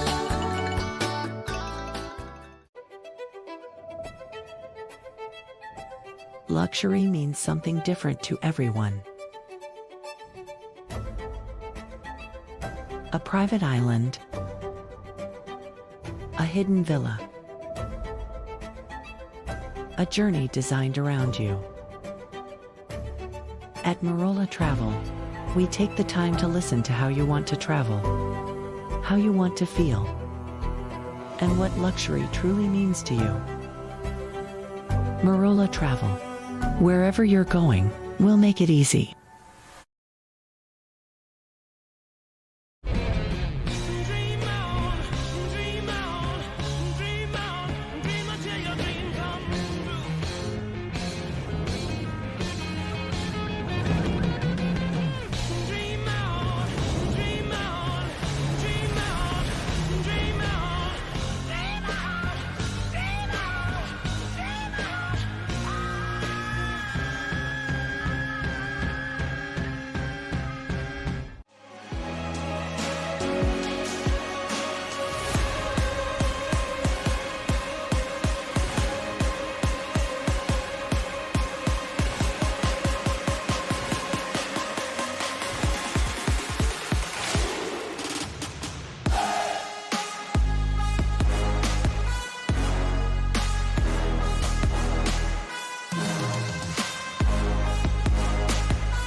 Masterline, made in the USA.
Morning, Brian. Hey, morning. You have a good weekend? Yeah, got out on the water a couple times. How about you? Yeah, I got to set in. Just gonna make a quick phone call here. Oh, of course. Can you get that, Will? Yeah, man, I got it. Thanks for calling Wake House. This is Will. Yeah, looks like we've got those in stock.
What if I told you there was a place where the sounds of nature are only broken by the roar of a boat?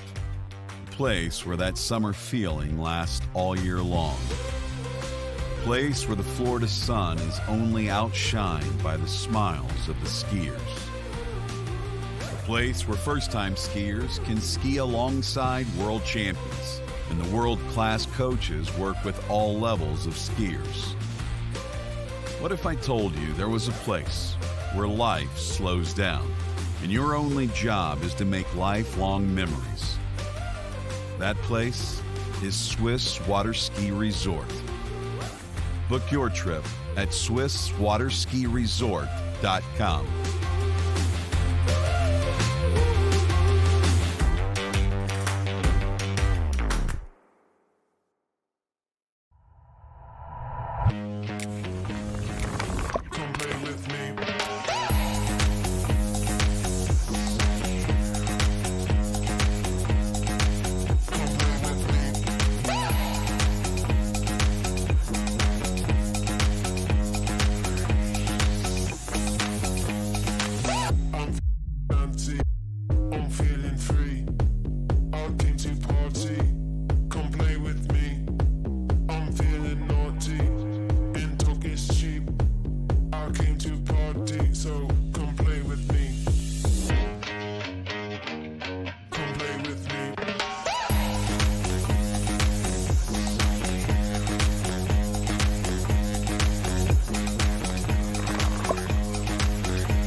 At Houston Cadillac, at the moment you arrive, you will notice dedication to excellence. We deliver an unparalleled customer experience, and we're elevating our commitment with a new state-of-the-art facility. Explore our selection of new Cadillac cars, crossovers, and SUVs designed to meet your needs. We are redefining the luxury experience and investing in the future. Visit Houston Cadillac and begin your journey towards luxury. At Dillinger Insurance, we have over 50 different carriers to shop your home, auto, and recreational vehicle insurance needs. We would love the opportunity to save you money. We insure $1 million mansions, condos, mobile homes, rental homes, and everything in between. We know all about wind inspections, 4-point inspections, and how to get you the right coverage for your particular home. You've got questions, we've got answers. Can you remember the last time you had a rate decrease with your auto insurance? Let's take a look and see what we can do. We know all the ins and outs of getting our customers the best rates, coverages, and discounts, so put us to the test. Don't monkey around with your insurance. Call Dillinger Insurance today. We've got tons of companies to help find you the best prices and the best coverage for your particular needs on home and auto insurance. Go Knights!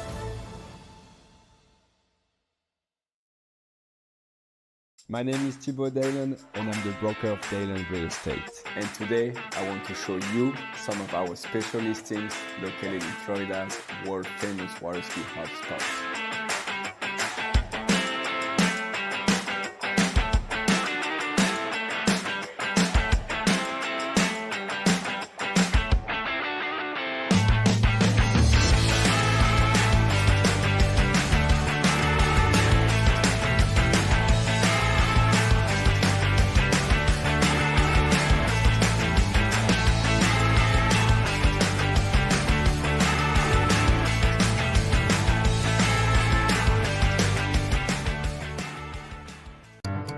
For over 20 years, because times are always changing, the men and women of DNCA have been invested in future-oriented solutions through active and flexible conviction management. Times change, values remain. Entrust your savings to an asset management firm to meet your long-term financial goals. DNCA, Maison d'épargne de valeur. Speak with your financial advisor. It's always summer at Schwab Ski and Board isn't just a slogan. It's been a way of doing business for 30 years. Schwab Ski and Board keeps more summer gear on hand than any other shop in Canada. More wake surfers, water skis and wakeboards, more wetsuits, ski and board vests, water toys, and tons of pickleball gear too. Not only Canada's best selection, but the guaranteed lowest prices as well. To discover more about one of the world's top pro shops, visit Schwab Ski and Board online at schwabsnb.com. The perfect holiday isn't a destination. It's a feeling. That's why we don't sell packages. We listen. We design. We create journeys as individual as you are.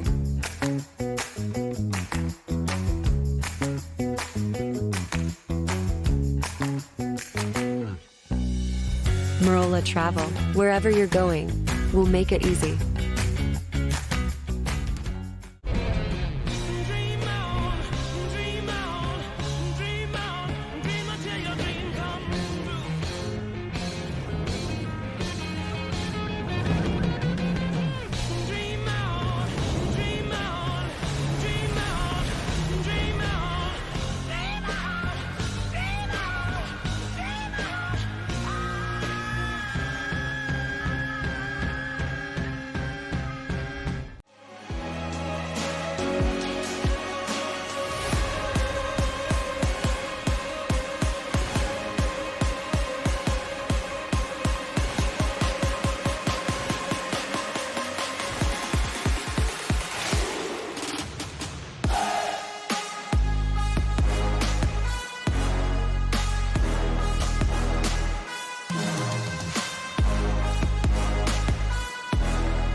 They'll all tell you their boat's the best. We don't need to, because the moment you're behind the wheel of a Mastercraft, you'll feel it. Speaking of performance, watch this. In the boat, plush, premium, cool to the touch, plus the smartest tech and the smoothest ride. Because we're built to last, not just built to sell. You might call it bold. We just call it the standard. Mastercraft. Better every time.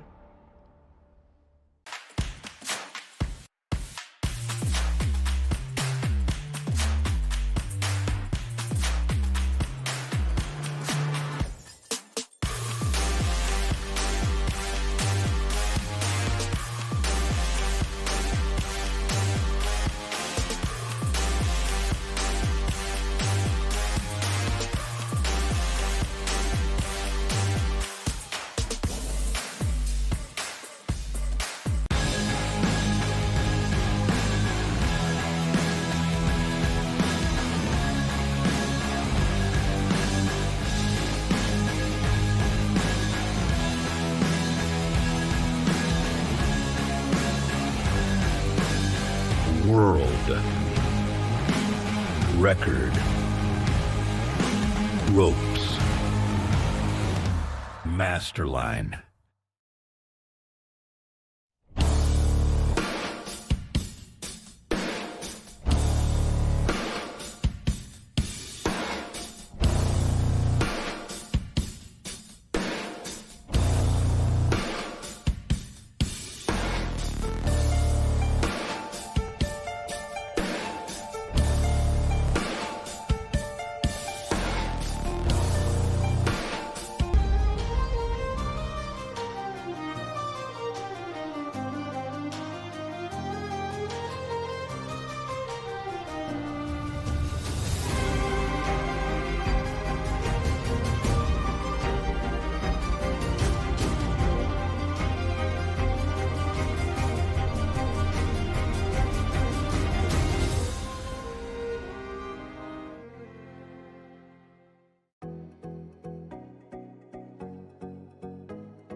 Thanks for calling Wake House. This is Brian. How can I help you?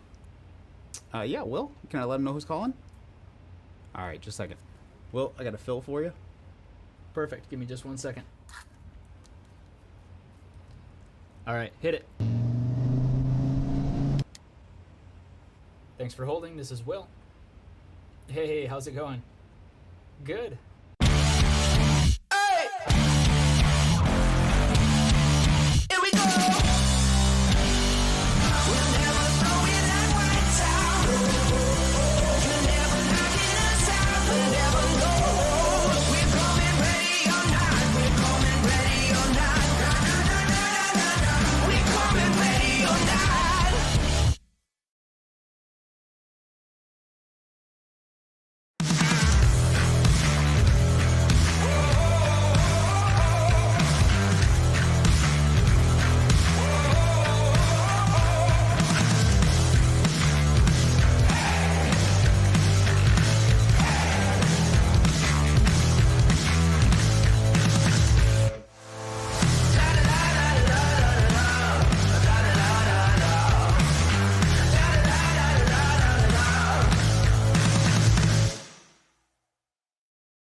What if I told you there was a place where the sounds of nature are only broken by the roar of a boat?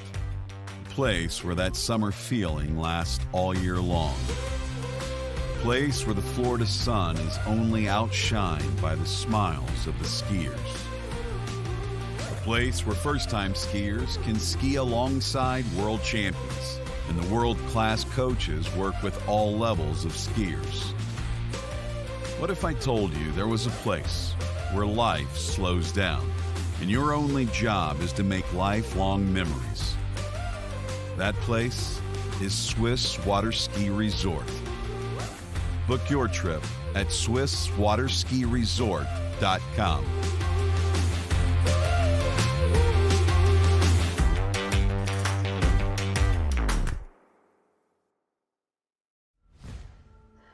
Old logic says success is determined by wins. It says you can't be a mother and a professional athlete, that you can't take on giants. New logic says watch me. Watch me become the most decorated track and field athlete in the world. Watch me start a brand designed by women, for women. When old logic holds us back, it's up to us to defy it. At Houston Cadillac, at the moment you arrive, you will notice dedication to excellence. We deliver an unparalleled customer experience, and we're elevating our commitment with a new state-of-the-art facility. Explore our selection of new Cadillac cars, crossovers, and SUVs designed to meet your needs. We are redefining the luxury experience and investing in the future. Visit Houston Cadillac and begin your journey towards luxury. At Dillinger Insurance, we have over 50 different carriers to shop your home, auto, and recreational vehicle insurance needs. We would love the opportunity to save you money. We insure million-dollar mansions, condos, mobile homes, rental homes, and everything in between. We know all about wind inspections, 4-point inspections, and how to get you the right coverage for your particular home. You've got questions, we've got answers. Can you remember the last time you had a rate decrease with your auto insurance? Let's take a look and see what we can do. We know all the ins and outs of getting our customers the best rates, coverages, and discounts, so put us to the test. Don't monkey around with your insurance. Call Dillinger Insurance today. We've got tons of companies to help find you the best prices and the best coverage for your particular needs on home and auto insurance. Go Knights!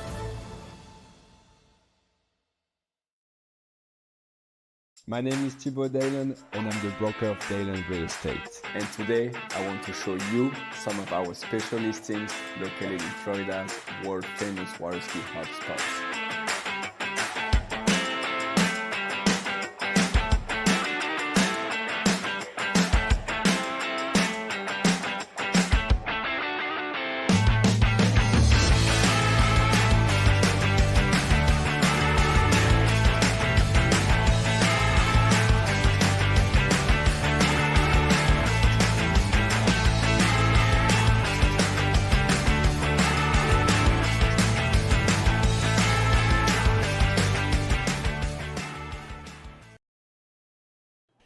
Well, hello, ladies and gentlemen, and welcome back to live and continuing coverage of this, the 84th Goode Water Ski National Championships. You are tuned in to the West Lake, the west side. And on the west side, we have Trix, or at least we had Trix for the first few events on that lake this morning. But we are now going to switch our attention to the jump event.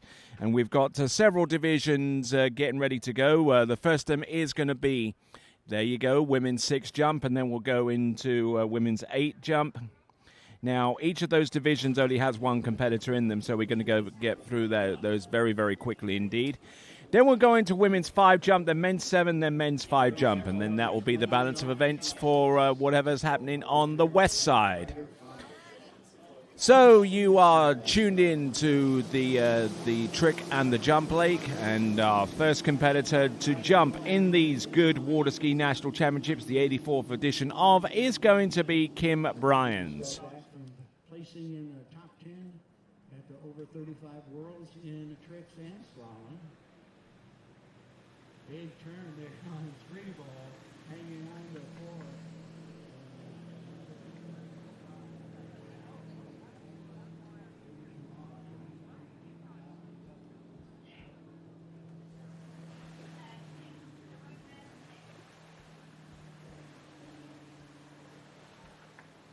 All right, just trying to gather up a little bit of information on Kim Bryans, who comes to us out of Jasper in Georgia, the home of Whitestone Water Ski Lakes. Been there once or twice. It's an absolutely beautiful facility. Let's see what Kim Bryans can do. Judging by her approach, I don't think this is going to be anything overly stressful at this point. She's going to take an edge and start to flatten off and get over the ramp, and unfortunately unable to land, so a 0 score on the jump number 1. Let's have a look at this and see how things are shaped up there.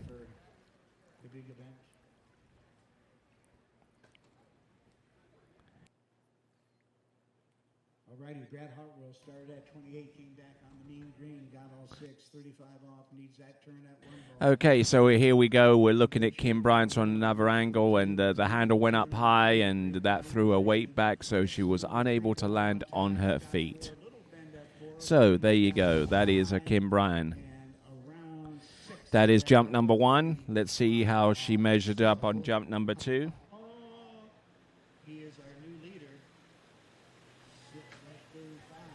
So Kim Bryans, who qualified for these national championships out of the southern region.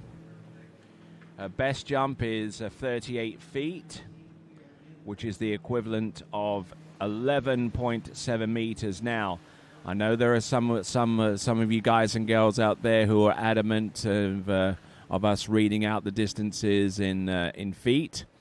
But we will do that alongside metric as well. I'll endeavor, and I'll try and remember to myself, feet first. Okay, so we're going to read meters. So we're going to read feet first, and then we're going to go with metric afterwards as well. And metric does become relevant, because if we're in a tight situation between 2 jumpers, then in feet, then we go back to the metric to determine who has the upper hand. And Kim Bryans, and getting in a little bit bogged down on that one as well. So unfortunately for Kim Bryans, so far 0 score on both of the jumps that she's taken thus far.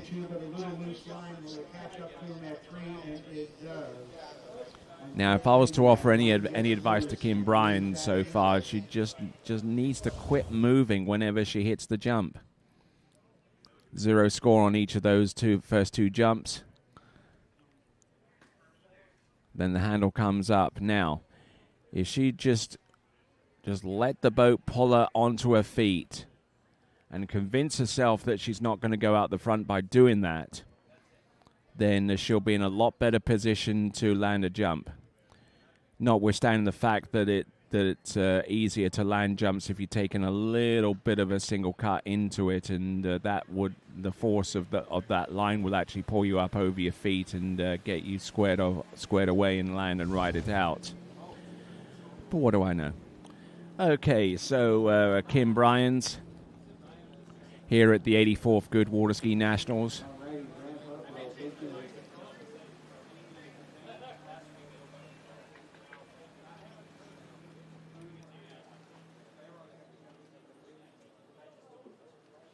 So Kim Bryans, our first and only competitor in the women's six jump. In the Southern Regionals, she jumped 33 feet, which is a distance of 10.3 meters. So not too far off her best jump of the season with 11.7 or 38 feet. About a 5-foot differential if we're really nitpicky here. Turns up and over, and yeah, there you go, Kim Bryans. Yes, she lands a jump. Fantastic effort there from her, and she will ski into the shore. She scores because she's the only person in her division. She wins the national jump title. So kudos there for Kim Bryans, coming to us out of Jasper in Georgia. And one of these guys that does so much for our sport.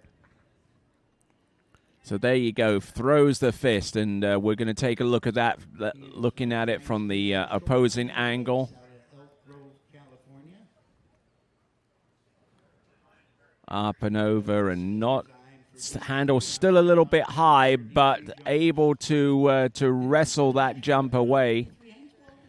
So fantastic effort there from Kim Bryans. We're going to get the distance momentarily.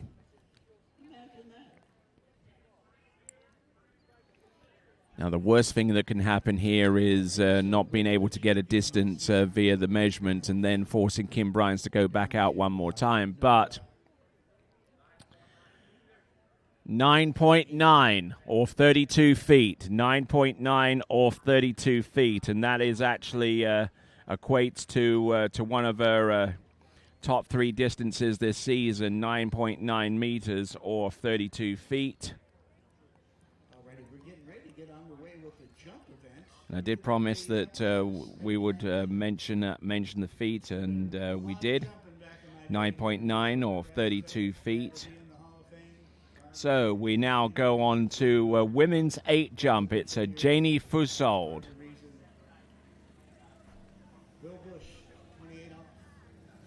There you see our award presentation area.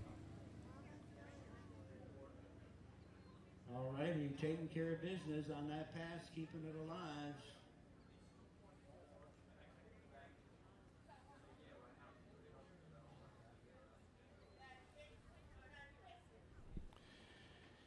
So now, Janie Fusold, who comes to us, I believe, out of California.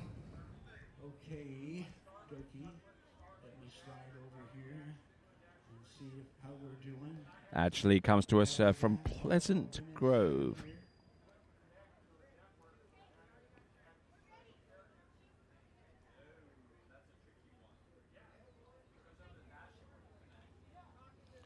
So, Janie Fusold within the last season.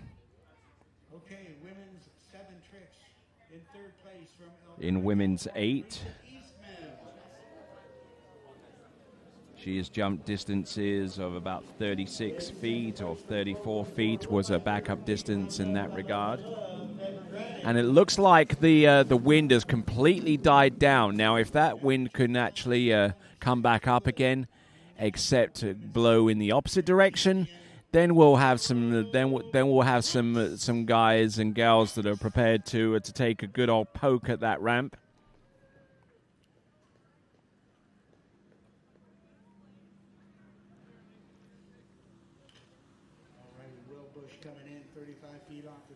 So we're just waiting on our boat and on our skier about to take to the water. Janie Fusold.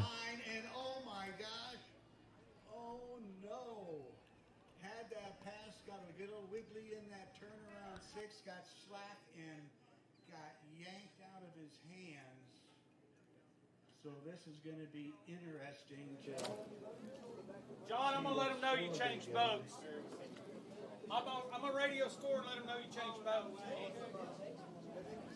Okay, so apparently, and I'm hearing this from the dock, so it may not be entirely grounded in fact or reality, but it would appear that the boats are being changed after one competitor in this event. So now we'll move on from women's 6 to women's 8. There's no women's 7 in this competition. And women's 8, for those of you that are wondering, is an age division between these two ages. Women's 8 is for competitors aged between 70 and 74 inclusive. And the same applies to men as well. Janie Fusold.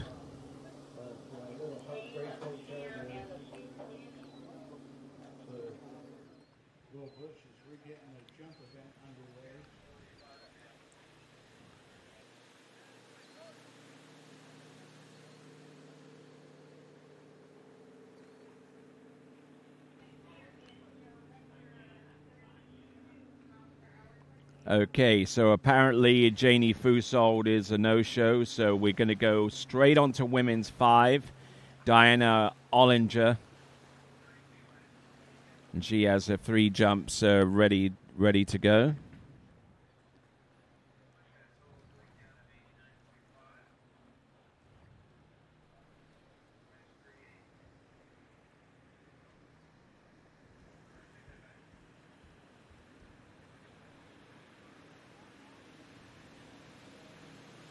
Okay, so moving from California, which is the resident state for Janie Fusold, we go to the opposite side of the country. We are going to Annapolis, Maryland, and this is Diana Ollinger.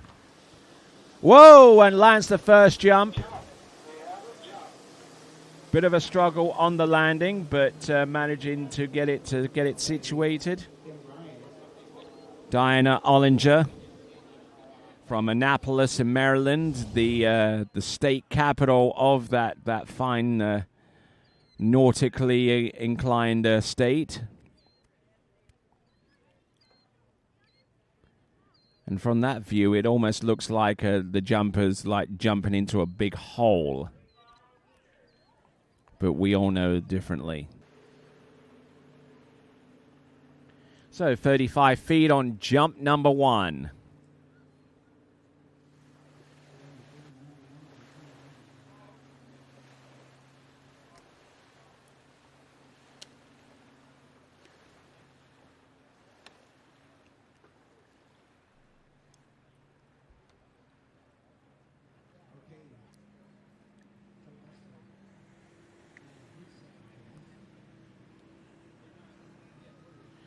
All right, here we go. Let's see what Diana Ollinger has in store for us. Coming to us from Maryland. Let's see. Let's see if she can put a little bit of edge on here. Diana unable to ride out that jump, so she takes a fall on jump number 2.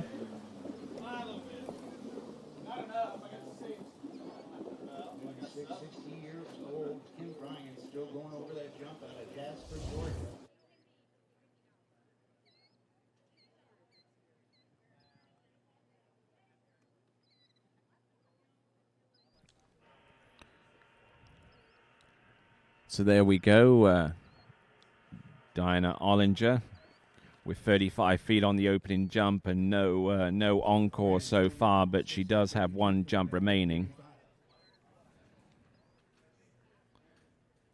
For those of you that are metrically inclined, it is 10.7 meters.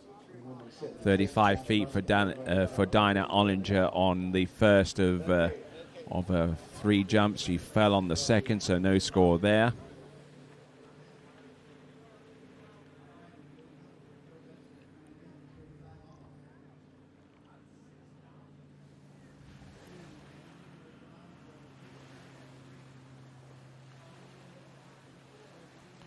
All right, so for Dinah Ollinger, let's see where she can make some correction here.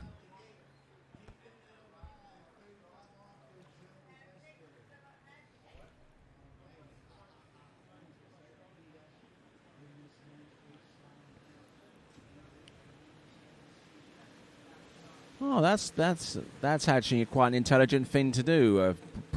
Put the handle in between your legs. Just try and keep as much of that tension off your hands for as long as you can, and then just before you pull out,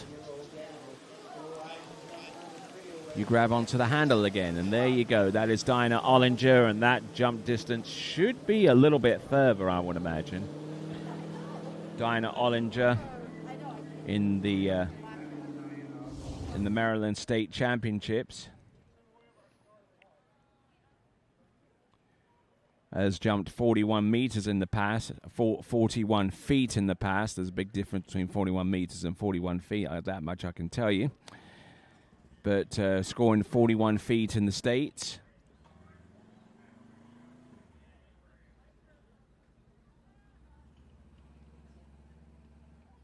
Ooh.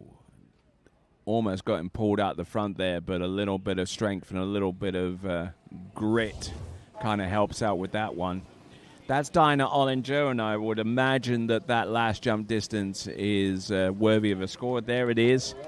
It's 39 feet or 11.8 meters. 39 feet or 11.8 meters.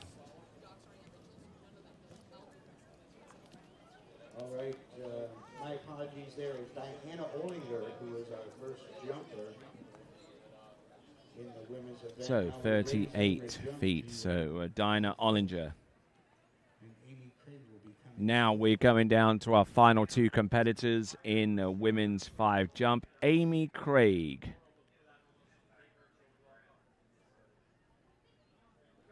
Alrighty, we got a tie right now. Joe Bester and Brad Hartwell. Joe from Shoreview, Minnesota. So we're just taking a quick look at our awards presentation area. That's where all the medals and all of the festivities surrounding the medals gets presented. The other years it'd be snowmobile suits the second week in September.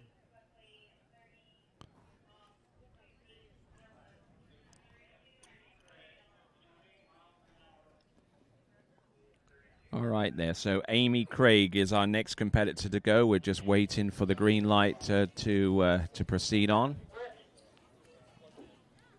I don't know what the delay is somehow.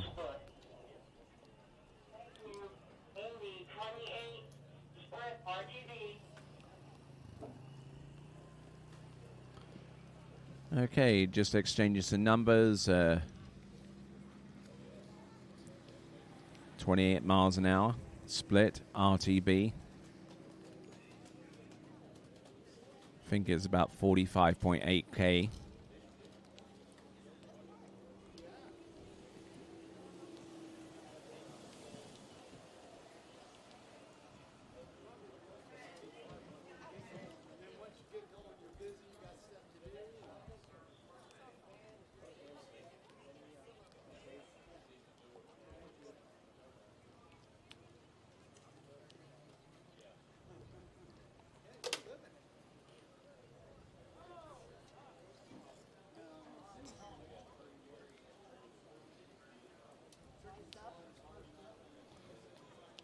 All right, so Amy Craig, who comes to us from Bumpus in Virginia, will be our next competitor. At 32 green.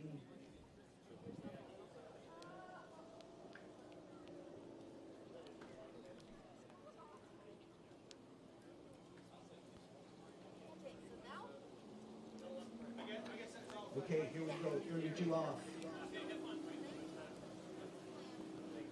Dave Buckley opened up at 28 off. All right, so looks like our delay is going to dissipate a little bit, and as we get ready for Amy Craig.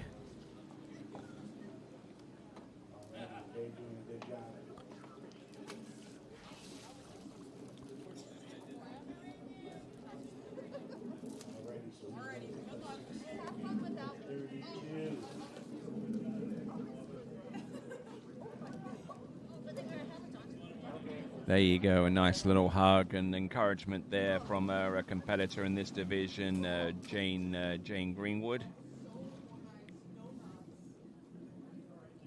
And Amy Craig, who's jumped to 54 feet on a... Basically, she's jumped 54 feet everywhere that she's gone to, except for the Sunset Spring Fling this season. Jumped 54 feet in the Fall Classic at Sunset Lakes twice, and last season at the Goode Water Ski National Championships, which was held, I believe, in Southern California.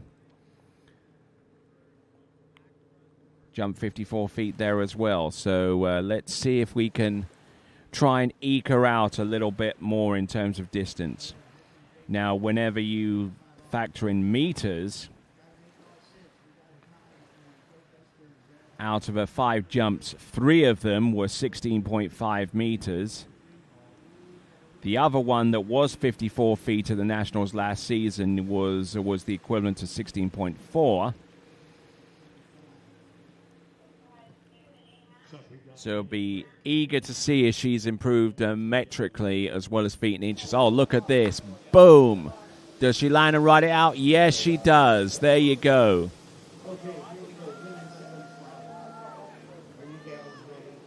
Nicely done there for Amy Craig.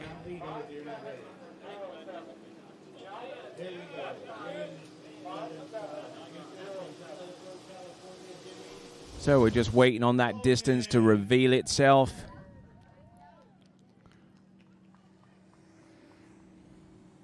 In 4th place from Ashland and Nebraska, give it up for Chris Bonk. So waiting on the distance to be revealed. Getting some lift and getting some decent distance there for Amy Craig.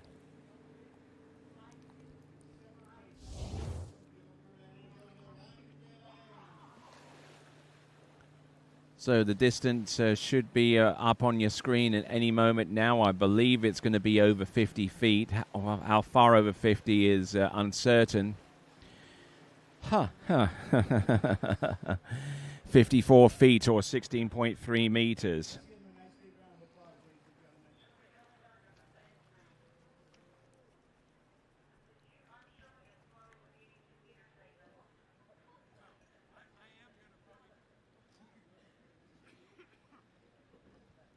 So 54 feet on the opening jump, and it is 16.3 meters. Now, that's the lowest distance metrically that you can have to spit out a distance of 54 feet.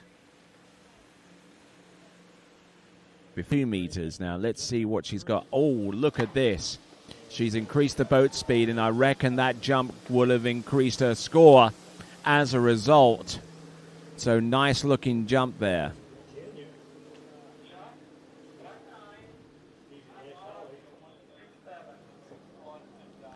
So I wonder what the distance is. It should be one of her better jumps.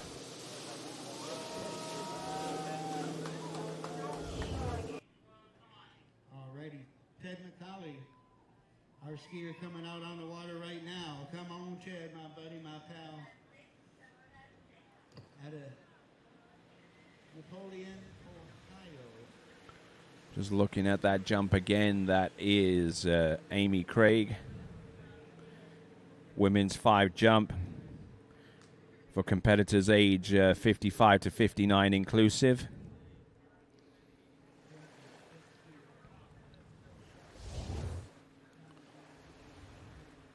The distance coming up.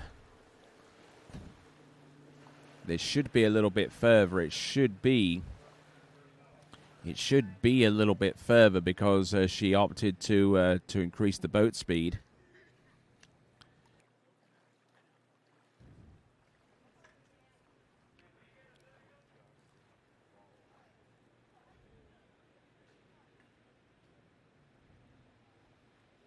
Looks like we didn't get a distance, which is why the boat has signaled towards the skier to be dropped in. Now, the Now the jumper has the right to actually know the distance in which they've jumped on a previous jump attempt.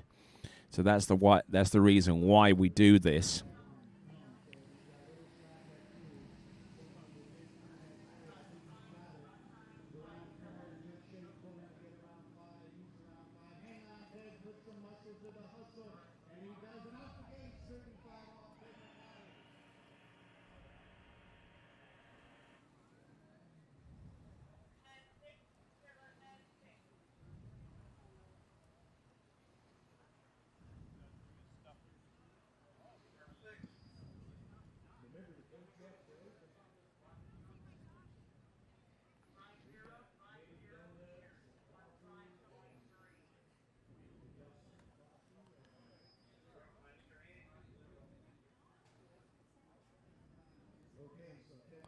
All right, then, we've got a distance. How is that even possible? You up the boat speed, you would halfway expect the jump distance to be further, and it ends up being less.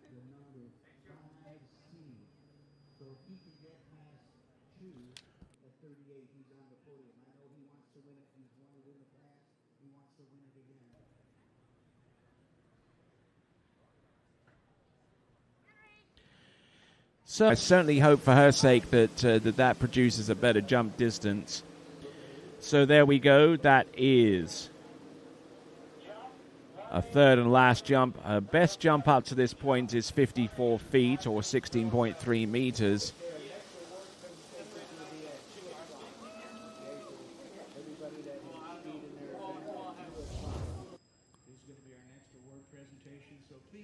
So we're just waiting on the score to come through. Up and over.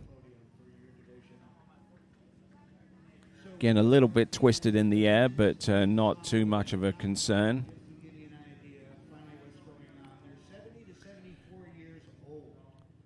So up and over. Lands and rides that jump out.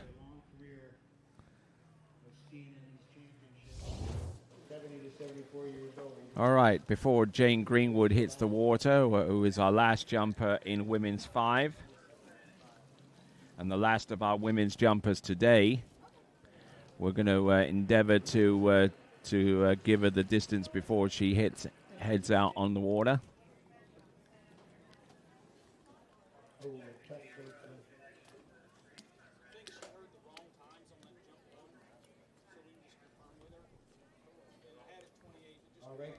Tony's Beer Garden is open along with a Little Boy Kitchen, Rolling Hibachi. All right, looking around this lake, looking around at the sponsors behind me over here in the main commercial village. They have HO, Goode, D3, Radar, Connolly, among the ski manufacturers. Accessories and other stuff being produced by Masterline, the official tow rope of these 84th Goode Water Ski National Championships. And then we have our towboat partners, and they are Malibu, Mastercraft, and Nautique. And we thank those cats very much indeed for their contributions. Here at the 84th Goode Water Ski National Championships, coming to you live from Minnesota, the birthplace of water skiing. Yes, indeed, Ralph Samuelson. They even name the state championships here in Minnesota after him.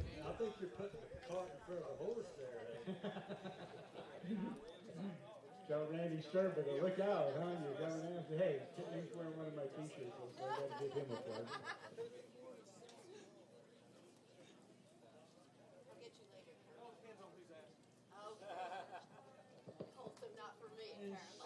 Just so you know, we have a theme for every day. So Monday and Tuesday. All right, just waiting patiently before we bring on our final competitor, our final female competitor in the jump event. And for those of you curious about the connection that Minnesota has with tournament water skiing, it's worth pointing out that this event was successfully invented and performed on July the 2nd, 1922 on Lake Pippin in Lake City, Minnesota. That was after an initial unsuccessful attempt a few days before, but Minnesota can lay claim to being the birthplace of water skiing.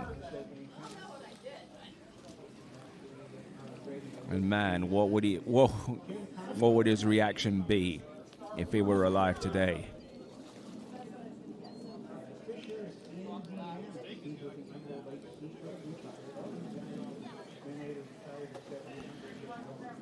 All right there, so as we continue along, coming to you from Minnesota, the land of 10,000 lakes, this being one of them. And we have Jane Greenwood coming to us out of Scott in Arkansas. Those of you that are messaging in, thank you very much indeed. I'll point out a few of those messages coming through, mainly of support to the current skier.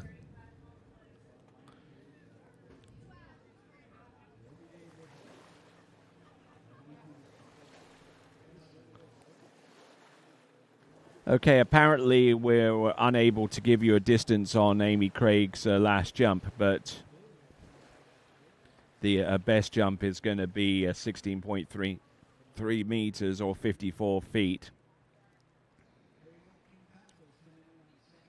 And from what I understand, she actually increased the boat speed between the first and second jump, so she should have actually got more distance, but unfortunately did not. So Jane Greenwood is going to have a crack at this jump. She's going to seal the deal here and take victory in women's 5 jump, provided that she takes a stout-looking single cut. Lands, and there is your national champion for women's 5 jump. That is Jane Greenwood out of Scott in Arkansas. Let me see how that compares and with her previous jumps this season.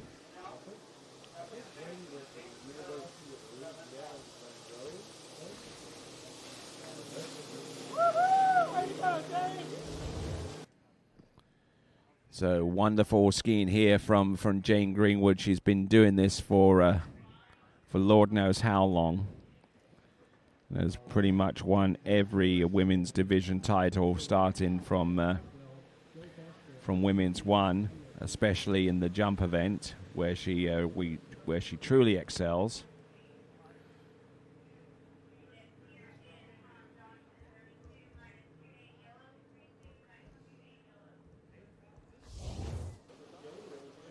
So the jump distance should be coming through. I mean, this.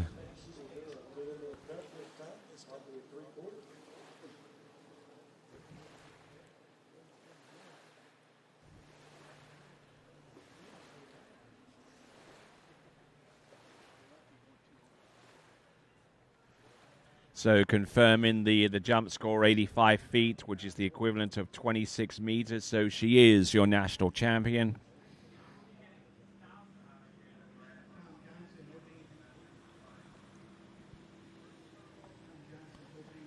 All right, here she comes.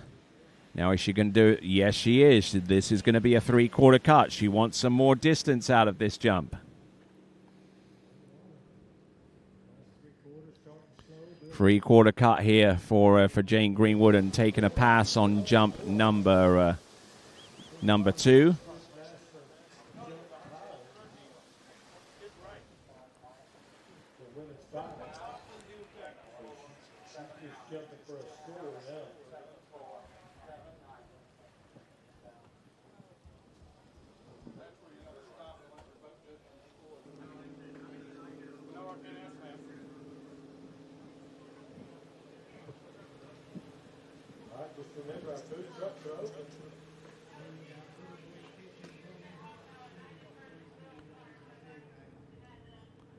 Okay, so Jane Greenwood participating in a division, the women's 5 jumps. The last of our women's division today on this particular lake. Women's 5 is 55 to 59 inclusive.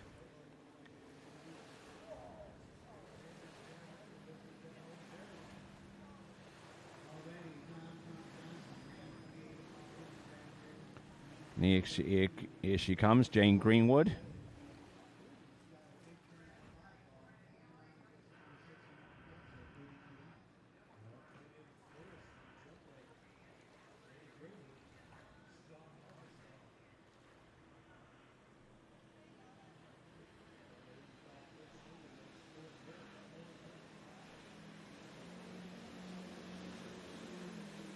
Here she comes, Jane Greenwood coming in on jump number 3.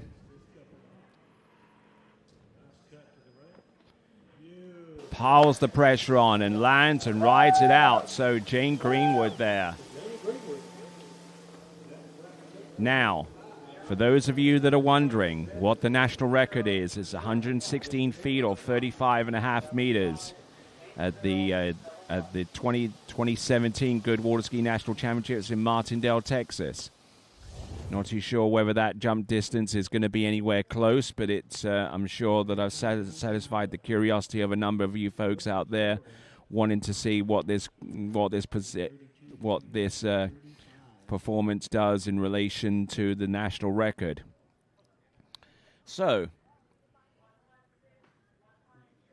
leading the event.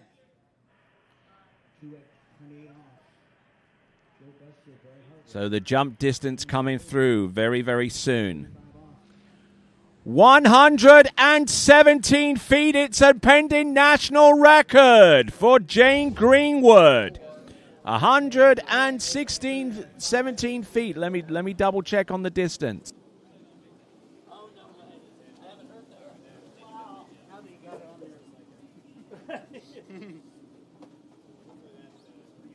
Okay, so 117 feet, 117 feet. The distance in metric, and this is why it's significant, folks, because had she had jumped 10 centimeters less, then it would have been a tie for a national record. Now, that jump of 35.6 is a brand new national jump record, and that belongs to Jane Greenwood in women's 5, so congratulations to her. Someone go down the dock and tell her the good news, because she is now not only a national champion in women's 5 jump, she is also the brand new national record holder in that event.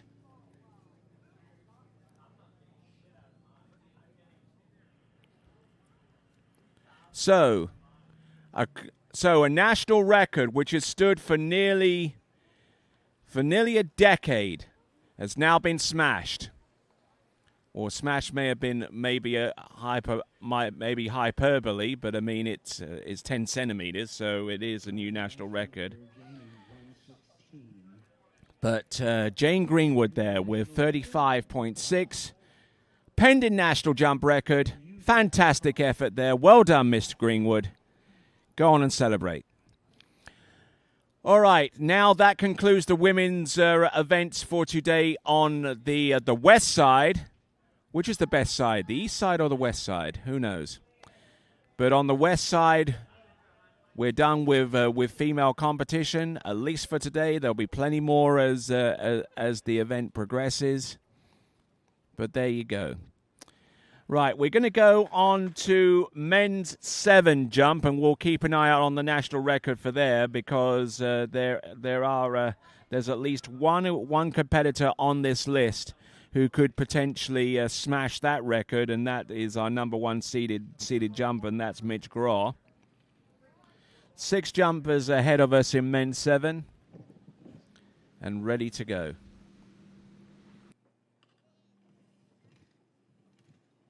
.32 miles an hour, 28 off opening pass, Steve Ware out of Gilbert, Arizona.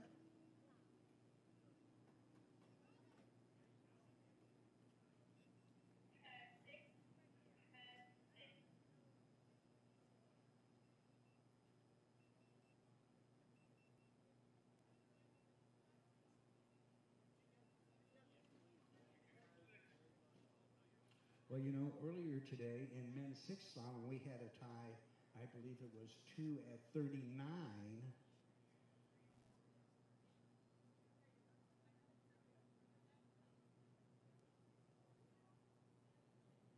Oh boy, we got another go back in the day, Western region. All right then. So we're just waiting on the on a boat change and a driver change, and our next competitor, our first competitor out in men's 7 jump should be Alvin Neff.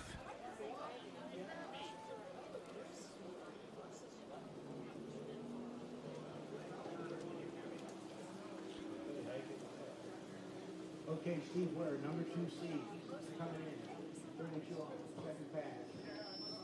The knee green, anything can happen on that pass, but so far so good as he nails his turn on number 1 in good shape. Nice tight rope at 3.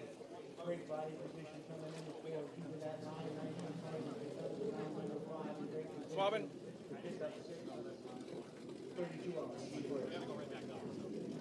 Oh, do you want to do this one and then? Well, if I'm in one, you can. That's true. Yeah. I'll come on. Swapping out. No, they got to go back out and swap. You can swap out right there. I'm not thinking. You're good. Chris, you need water? All right, you're pretty done. Oh, that's my water. No, it's not. We're good.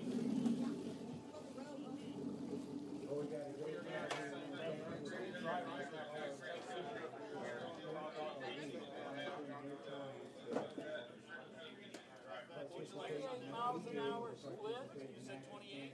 28. Yes, sir. And when I land a jump, I'll go up to 30. RTV on. And let me like dog. 28.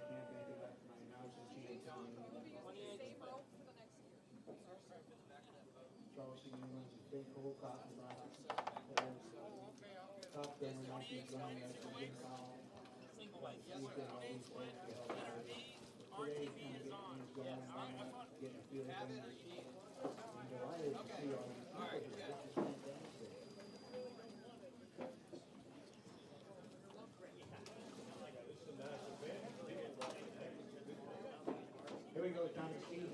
All right then, so our first competitor out is going to be Alvin Neff, coming to us out of Arkansas.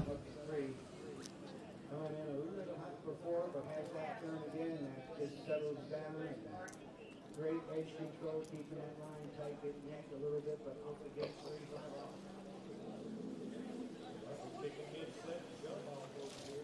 Yes, sir.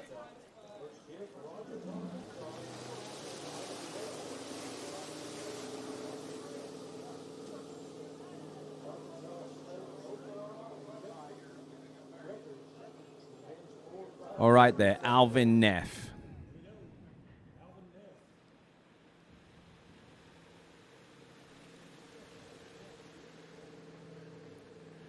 So let's see if I can find some information on Alvin Neff and relay that to you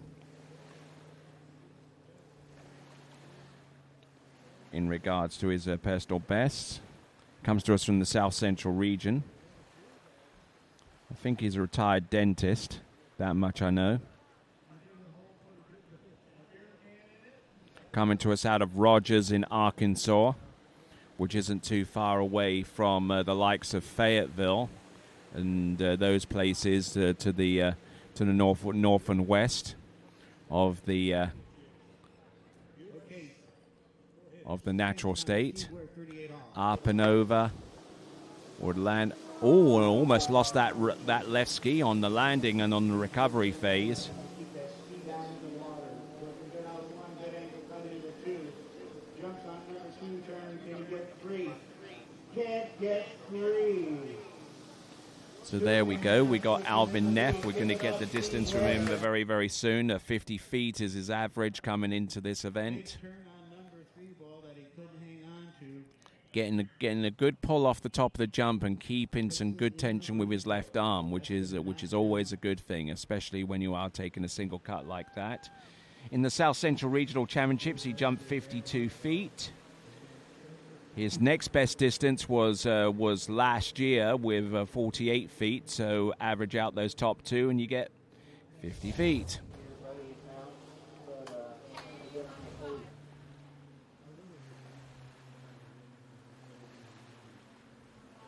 So his best jump of recent times, the South Central region, where he jumped 15.7 meters or 52 feet.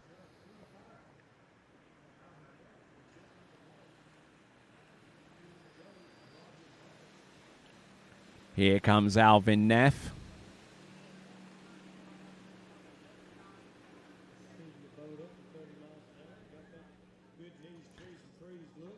$14 meters or 46 feet.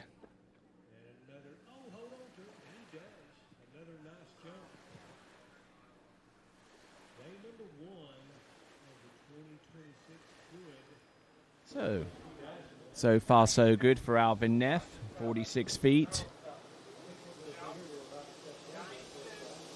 Let's see if he's got anything left, and apparently he does not.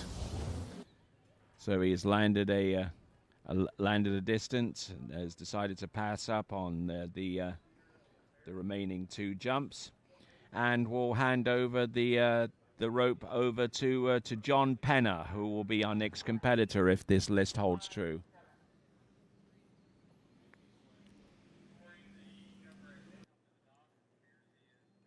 Okay, here we go. Our number 1 seed in this event, Jack Mills, just got done winning the 35 World Champions Slalom title in the men's age division.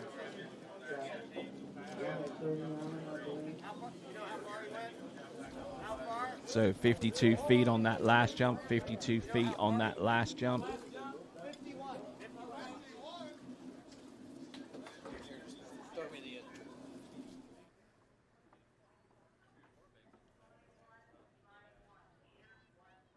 Folks, this is the pass, the performance that's going to decide who our men's A 2026. Okay, so 15.7 meters or 52 feet. And 15.7 meters is exactly the same jump that he produced at the South Central Regionals, both in metric and in feet. So we're seeing some strange numbers come through.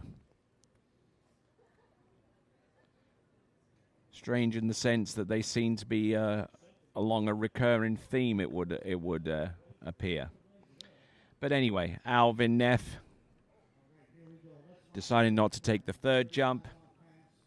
15.7 meters on the 2nd jump, or 52 feet. That's his best jump. That ties his best jump of the season.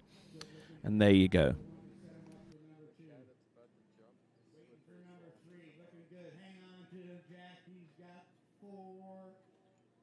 Around 5, shooting for number 6, and he's out the gates 35 off.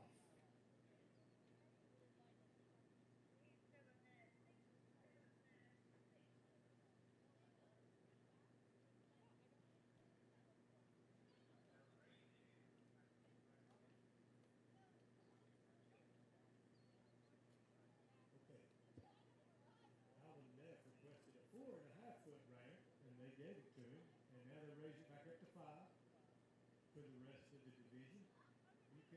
All right, so waiting on our next jumper to go. It should be John Penner here at the 84th Goode Water Ski National Championships, coming to you live from the Trophy Lake Estates 3 facility right here in Minnesota, the birthplace of the sport of tournament water skiing, way back in July in 1922 by the one, the only Ralph Samuelson. I hope you're enjoying the coverage, folks. We certainly enjoy producing it here at TWBC. We've already done a number of great events so far this season. Some unique locations such as Morocco, the Republic of Georgia, Italy, France. Lord knows where we'll be going to next. Well, actually, we do know where we're going to next, because after this competition, after this upcoming Saturday, we will be jetting off to Greece for the U14 and U17 European Championships. And then once we're done with that competition, we will return stateside for a number of events: the Mastercraft Pro, the Travers Grand Prix, Lake 38 among the tournaments that we will be covering between now and the end of the season. But don't sleep on us during the course of the winter, because by January we'll be back out on the trail of high class water ski competitions, and to that end we will be going to Peru in January to cover the IWWF U21 World Water Ski Championships from Bayama La Cruz in Peru. That's what we got coming up. That's your slate of tournaments coming on their way to you, and all being broadcast exclusively live on TWBC.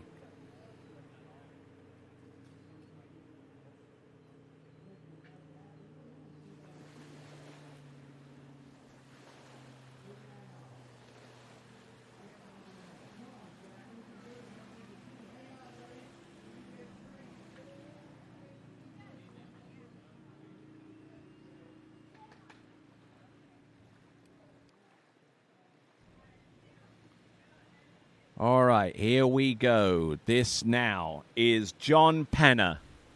Now, John Penner, who comes to us from the South Central region, is more known for his tricking ability, and he's using whatever performance that he produces in the jump purely for overall reasons. A little bit of slippage at the top of the ramp, but for a jumper who averages 35.7 feet, it should be okay for him to handle.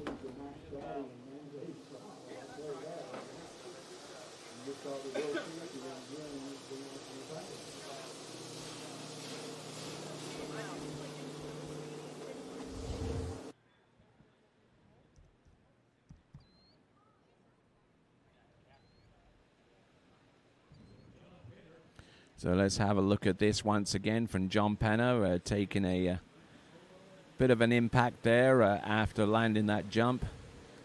The positioning looked good. The handle was nice and low for anyone that's jumping for the first time. That was the good approach. Unfortunately, coming off the top of the jump in a little bit of an unwieldy fashion. But it is 11.1 meters, or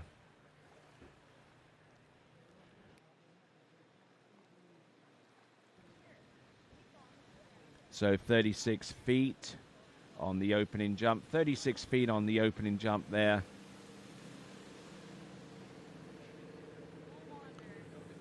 So here we go. This is John Penner.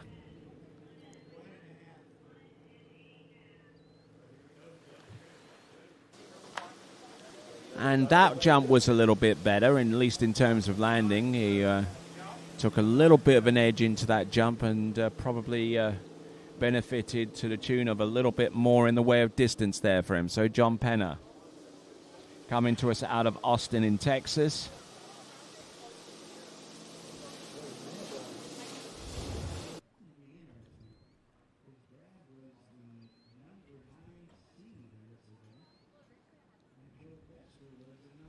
So John Penner at the Texas State, jump 37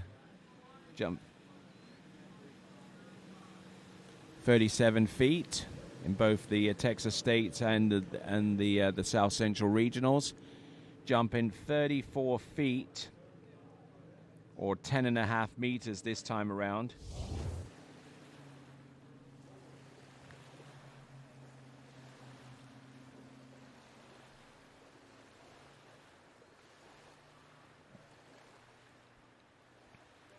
So let's see what he's got for us on jump number 3. He's probably not going to push it too much, because his best event is to come, which is going to be the tricks event, and that will be tomorrow for his particular division, which is men's 7.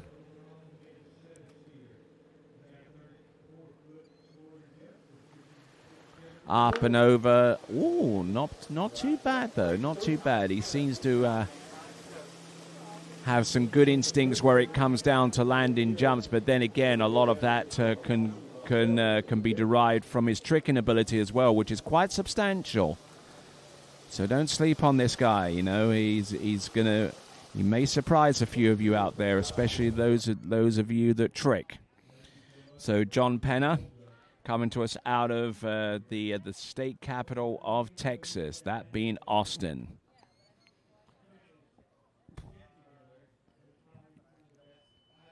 So 36 feet on the first jump, 35 on the second. Let's see if he has scored any more than 37 feet here with the last jump. That's John Penner.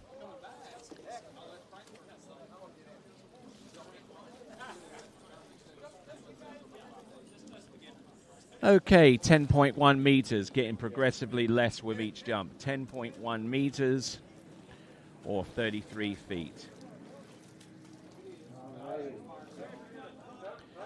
33 feet ultimately for John Penner on that last jump, but as I say, getting progressively less with each jump, so his first jump ends up being the best. It's 35 feet or 11.1 meters.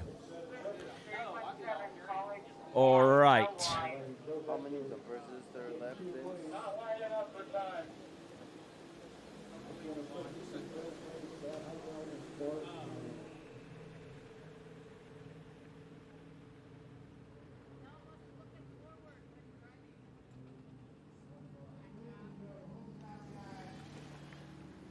All right, Dirk Britton is our next competitor. Dirk Britton, averaging 33.7 meters.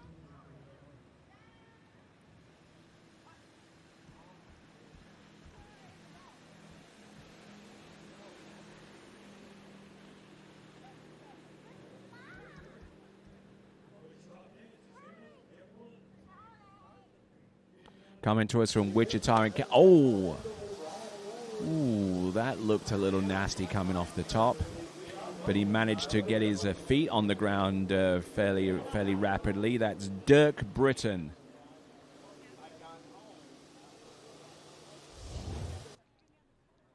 So Dirk Britton from Wichita.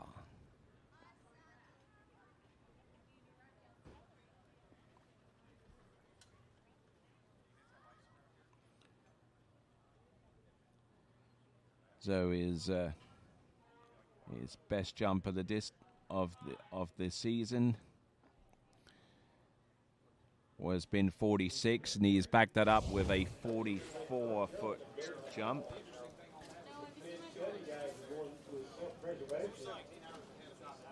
Okay, so that is the equivalent of 44 feet.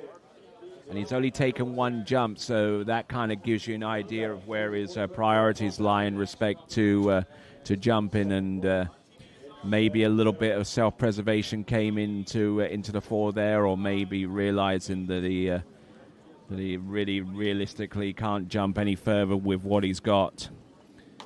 He's come to the conclusion that getting out now is probably the best course of action. Right there, that's Dirk Britton. He jumped 15.5 meters or 44 feet, and that brings us on to our next competitor, Greg Stokes.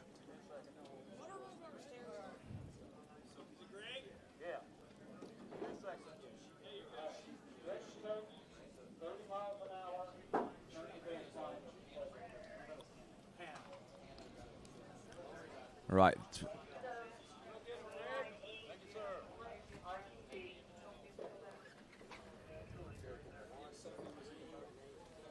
Now, actually, it's not Greg Stokes coming up.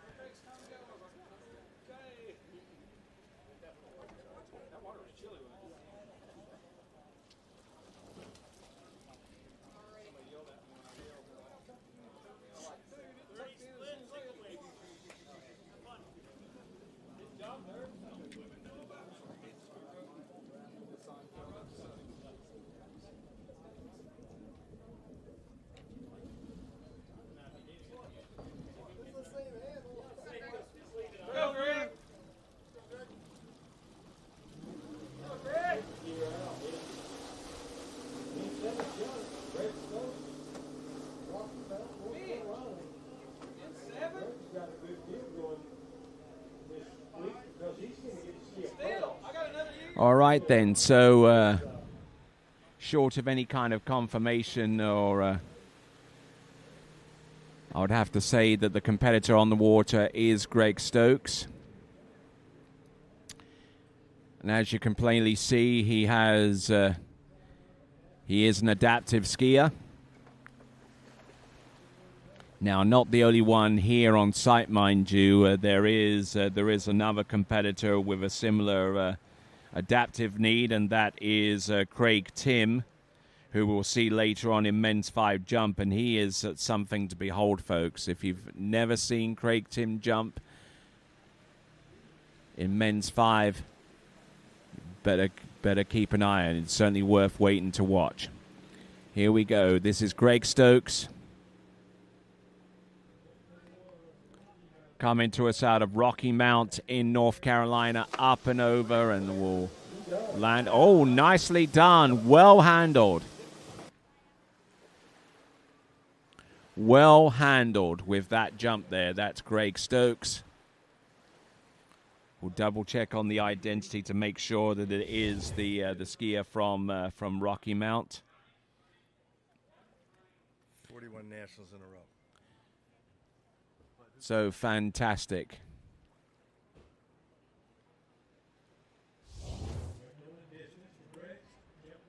Greg Stokes.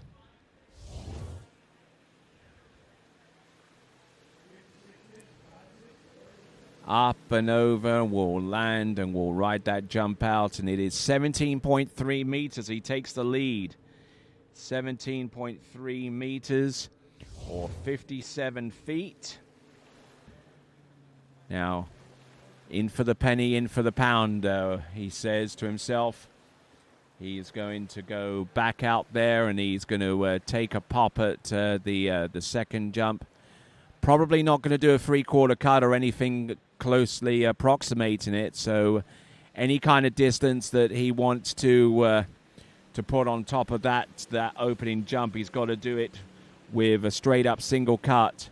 He might have actually increased the boat speed. The boat sounds a little bit louder here now. Here he comes.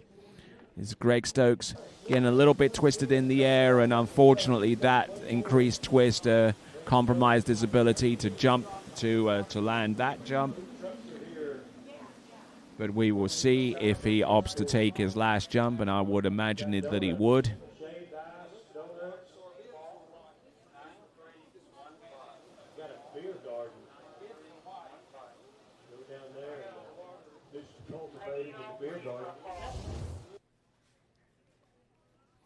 So looking at this once again, this is Greg Stokes. Trying to get a little bit more lift off that jump, but unfortunately it was at the cost of his stability coming in. Just didn't square up his weight over the skis, meaning that when he kicked, the only direction that he kicked was up and back.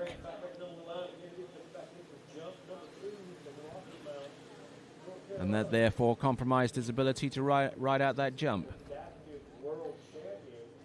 So let's continue on. We've got on the water, this is Greg Stokes.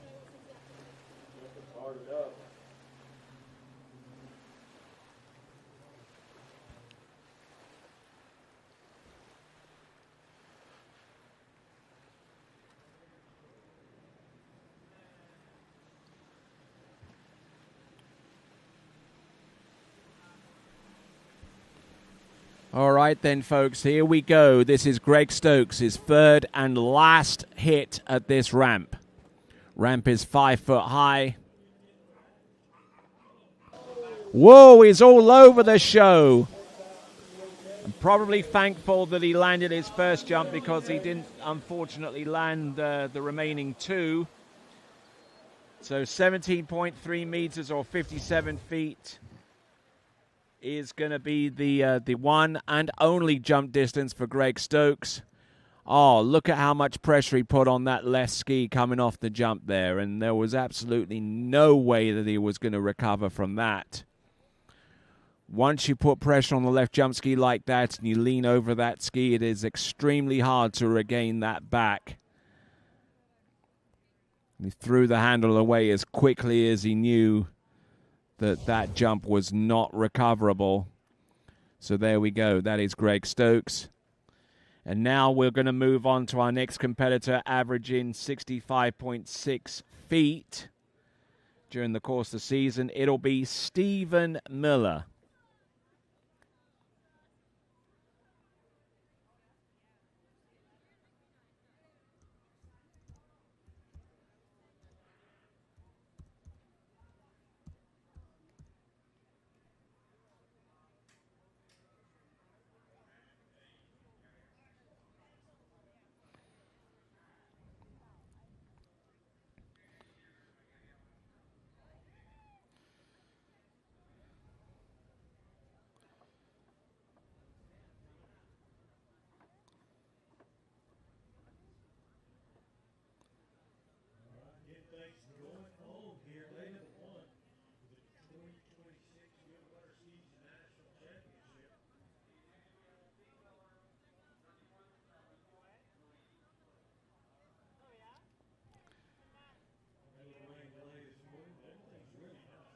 Okay, so Stephen Miller in the database under the name Stephen and Miller. There are 4 entries here in the USA Waterski database, so I picked the one that more closely approximated itself to his age range. This is men's 7, by the way. Stephen Miller, on the water from Mayor for Washington. Hey, man, still have to give you the distances. We didn't get the scoreboard changed, so you'll have to give you the distance. Stephen comes in here with a 66-foot average. Men's 7, by the way, is the age range that starts off at 65 and ends with 69 years of age inclusive. And I think if I was looking at the stats correctly, I think he is at the upper limit of this division. So this might actually be his last national championships in the men's 7 before he moves on to men's 8. Therefore, he wants to go out with a podium position if he can possibly manage it. Stephen Miller, who comes to us from Marysville in Washington State.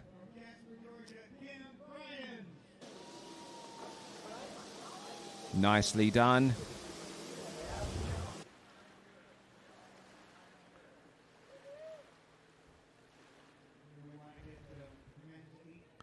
So Stephen Miller gets the job done with jump number 1.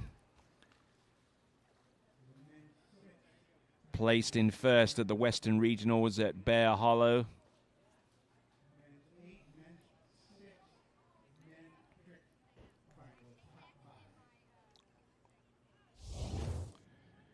So here we go. We got Stephen Miller's distance coming through any moment now. Self-preservation. Taking one jump and going to the dog. There's no shame in that. Okay, so 16.4 meters or 54 feet. 16.4. 54 feet.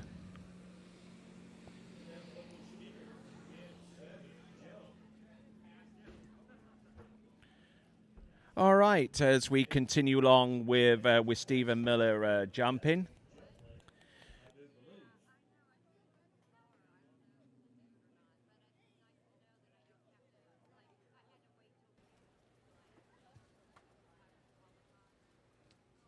All right then. So as we wait for Steve Miller here, getting ready for jumping on his second attempt, I have Jane Greenwood here, who is a newly minted national record holder in women's women's 5 jump. So congratulations to you. How do you feel about that?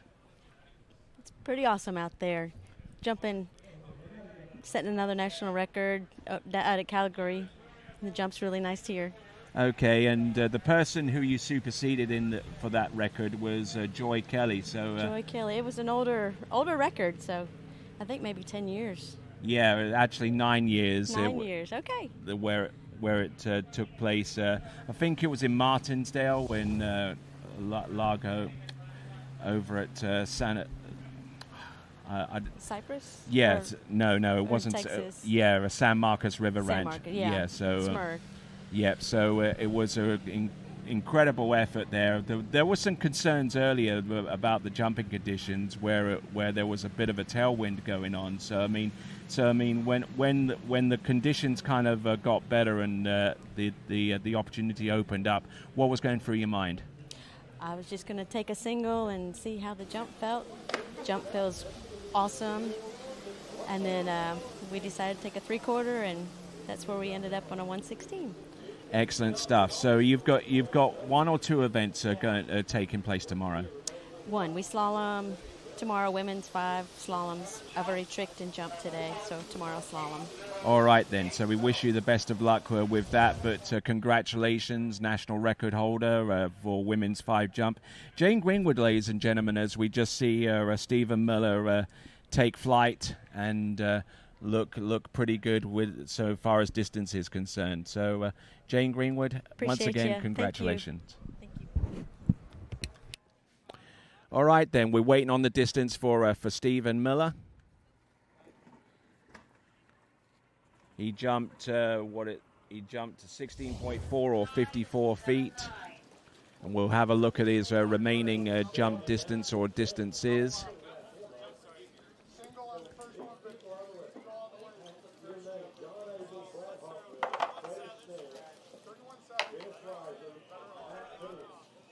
So the last jump distance there was a skosh over 24 meters.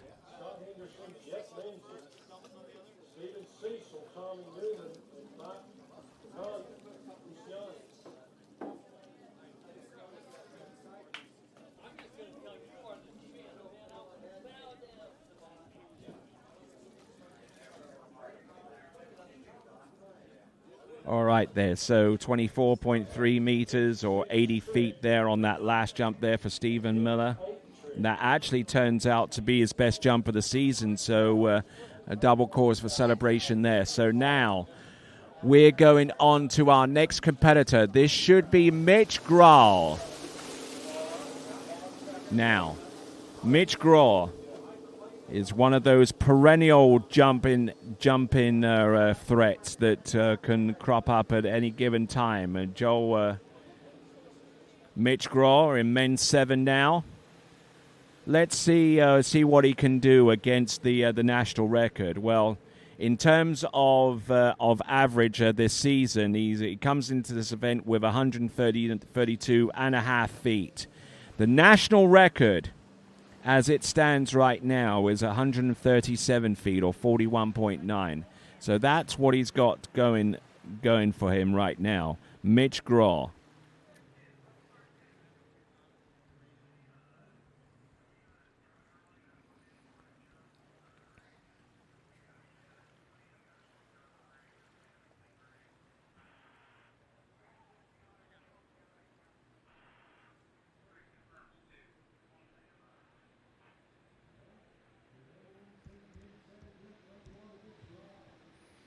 Okay, here comes Mitch Grahl, a skier whom I believe is Mitch Grahl,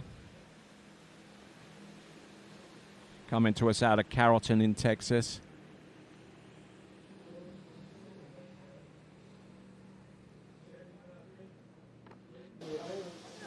Good looking first jump there.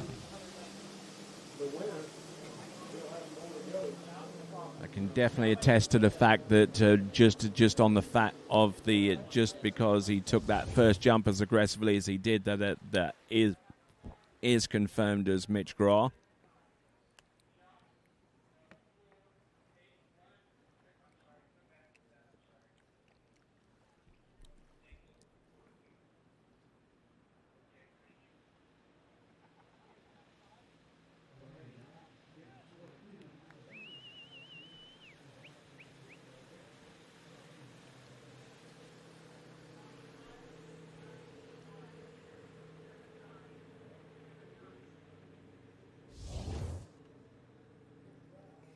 Okay, so Mitch Grahl there with a 27.9 meters or 92 feet.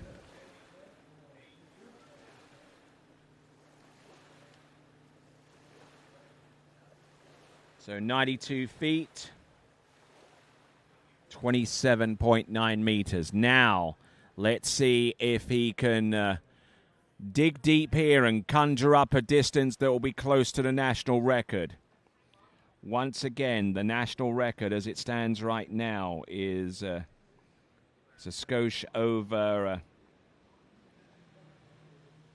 100 or so, 130 or so feet.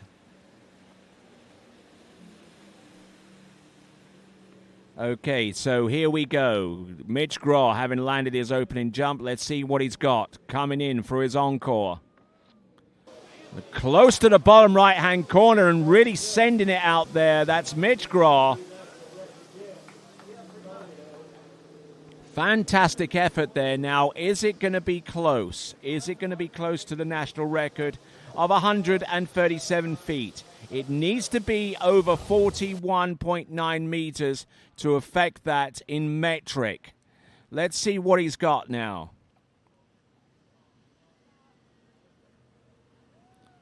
Just struggling to make it onto the bottom right-hand corner. When that switch hits you off the turn as early as it did, it's going to pull you and redirect you towards that bottom right-hand corner. That can be a really, really scary proposition here. Even his upper part of the body got twisted off the turn into the second wakes. But okay, so 37 meters or 121 feet.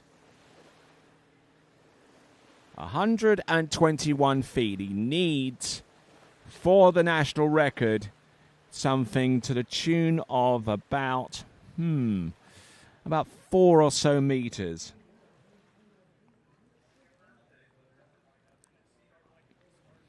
Let's see where he can find 4 meters from. He could find it off here. His pull out and his setup.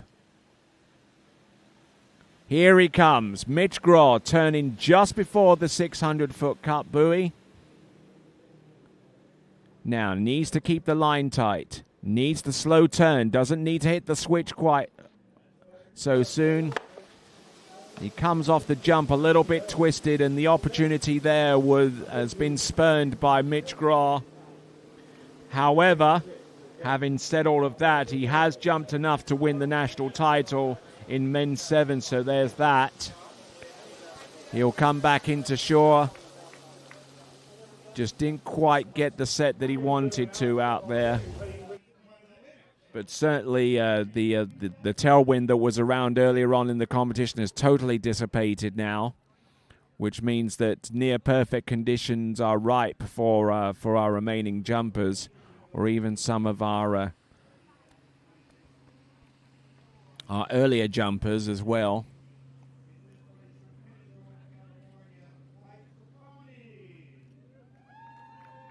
We'll wait the distance here for Mitch Graw. 37.8 meters, 37.8 meters, or 124 feet, 124.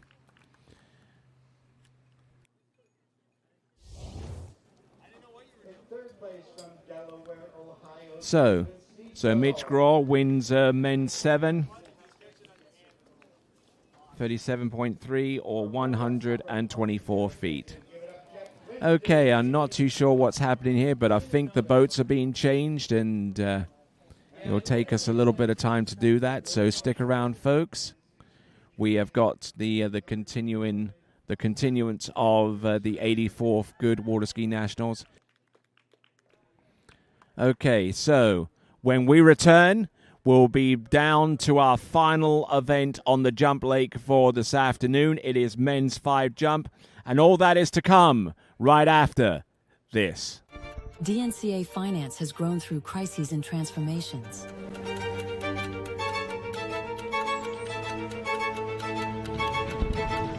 Times change, values remain. For more than 25 years, DNCA has been by your side for active and flexible management of your wealth. DNCA, Maison d'épargne de valeur. Speak with your financial advisor. For 30 years now, Canada's #1 water sports pro shop, Shuswap Ski and Board, has been supporting the sport they love through extensive athlete and event sponsorship, donations, and prizes. Having watched the best water ski action on the planet for years, the crew at Shuswap Ski and Board is now helping TWBC bring that amazing action to you. To discover more about one of the world's top pro shops, visit Shuswap Ski and Board online at shuswapsnb.com. Wherever you're going, we'll make it easy. Travel like a VIP every time you book with us. Receive perks like complimentary daily breakfast, room upgrades, resort credits, preferred access at thousands of luxury hotels worldwide, trips you actually want to take without the overwhelm from beaches in Portugal to African safaris, a vineyard weekend in Sonoma, or a solo escape to Mexico, curated just for you. Marola Travel. Wherever you're going, we'll make it easy.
USA.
All right then, our first competitor out in men's 5 jump is going to be Thomas Lawler.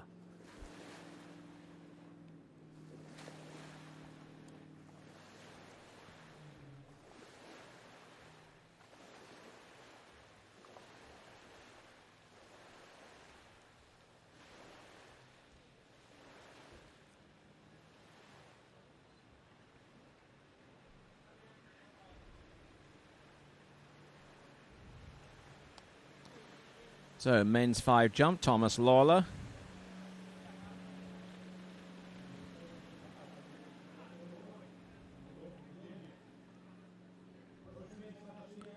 Setting himself up for the ramp.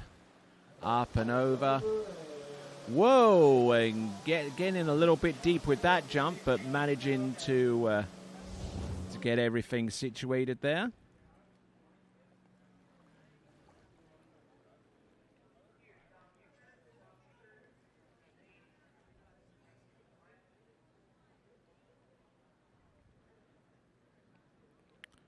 So, Thomas Lawler, looking at it from the forward-facing angle. The position didn't look all that bad. Had to butt check the landing, but anything you can do to rescue a jump and be able to ride it out is always good. So we're just waiting on the distance. This should be around about 30 or so feet. Maybe a little bit further. Distance coming through right now. It is 39 feet, as a matter of fact. It is 11.9 meters. 39 feet. And that will set him up nicely for the remaining 2 jumps.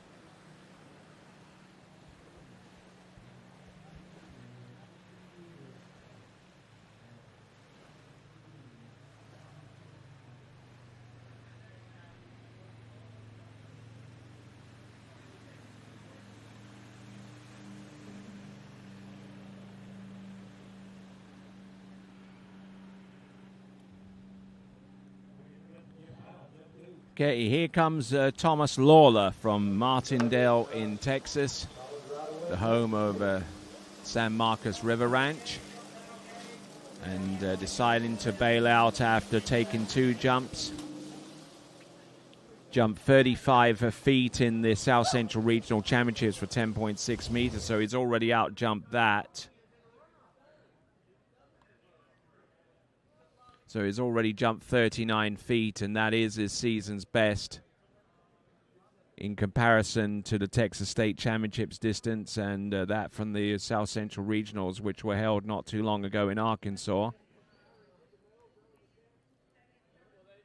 Handle up a little bit high upon the landing, but he manages to control it well. And 2 jumps, and he said, "I'm done." Is it going to be further than 11.9? The answer to that question is quite emphatic yes. 12.5. 41 feet. He sets the target for the remaining competitors to follow. And the first of those competitors to take to the water is going to be Jim Powell.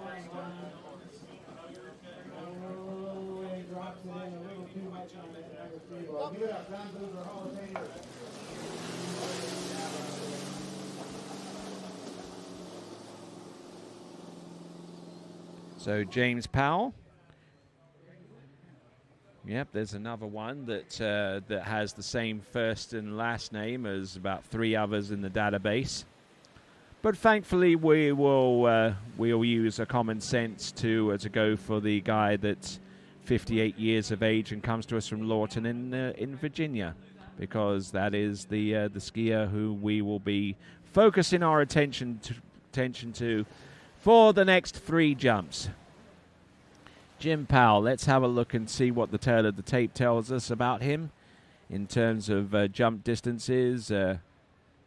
His best jump was actually last season, and that was during the Goode Water Ski National Championships, the 83rd edition of those championships, where he jumped 39 feet.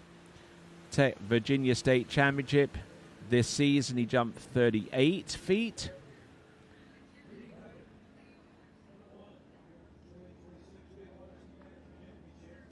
But it looks like the jumper on the water is, in fact, Dean Hubbard.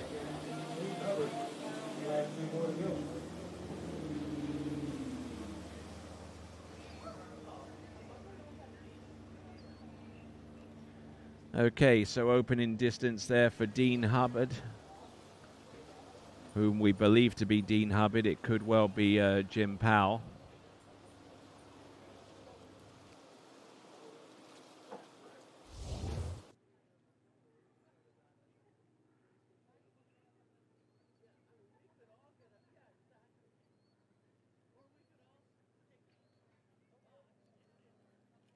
Coming in. His next pass, Russell Strayer.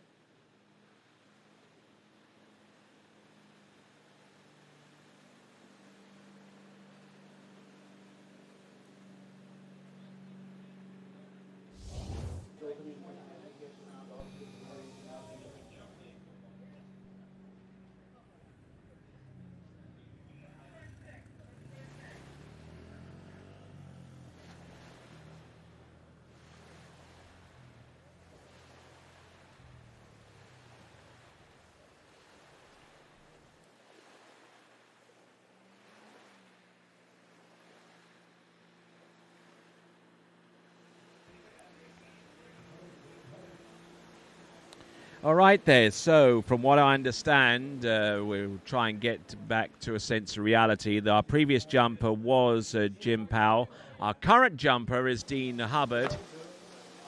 Oh! Ouch! Ouch.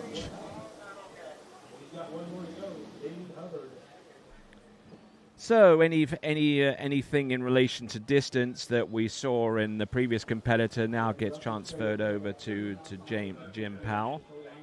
So 11.9 meters or 37 feet and 12.3 meters for 41 feet now belong to Jim Powell.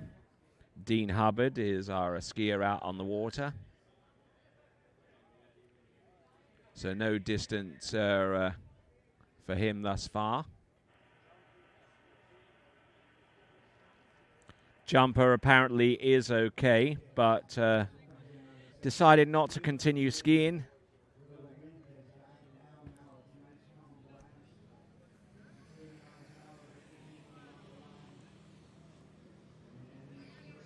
And after taking a fall like that, it's not hard to wonder why. But there you go. That is Dean Hubbard.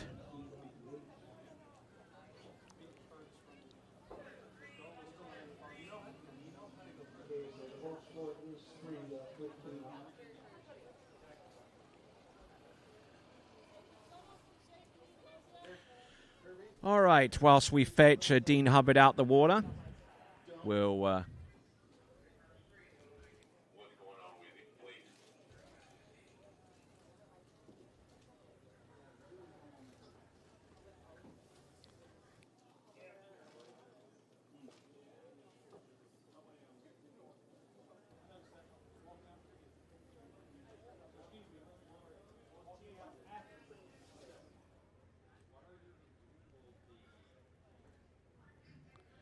All right, our prize presentation area. Seeing a little bit of activity. We'll get to presenting some more medals to more folks once we get a little bit deeper down the order here.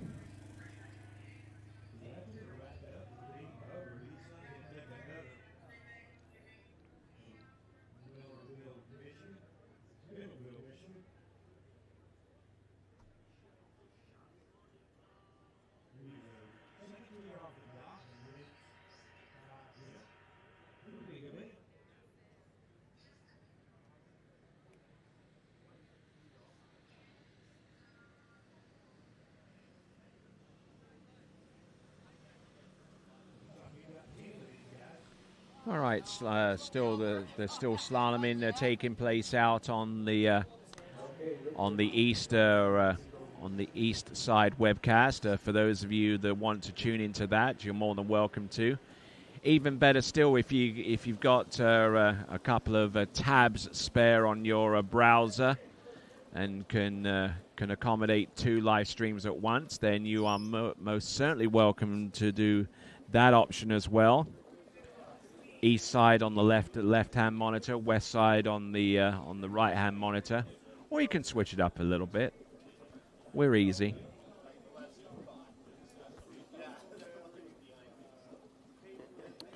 All right, Kurt Spindler is our next competitor to hit the water, and it looks like Dean Hubbard is going to struggle a little bit to get away from the dockside area.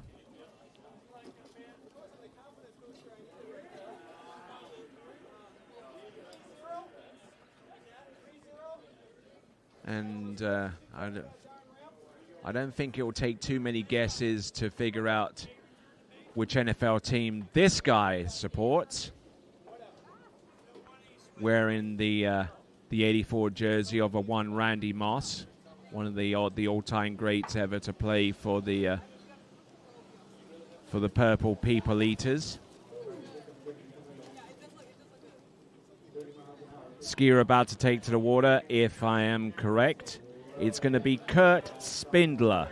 All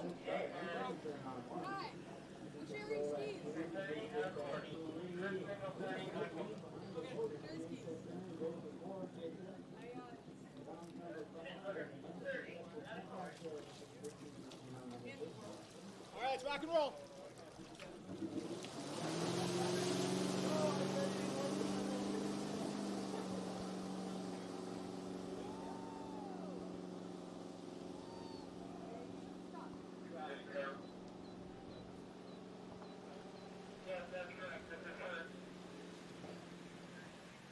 So Kurt Spindler up on the water as it stands right now.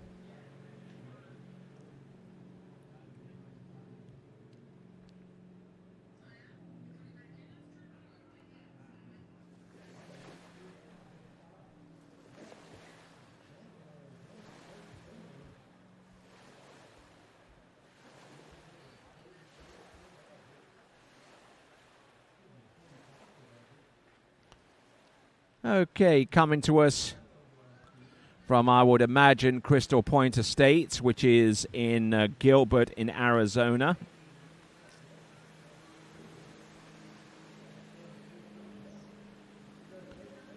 Let's have a look and see what he's got. Western Regionals, he jumped 46 feet. Jumped 48 feet. Oh, and he's all over the show off the top of the jump, taking a big old bounce there.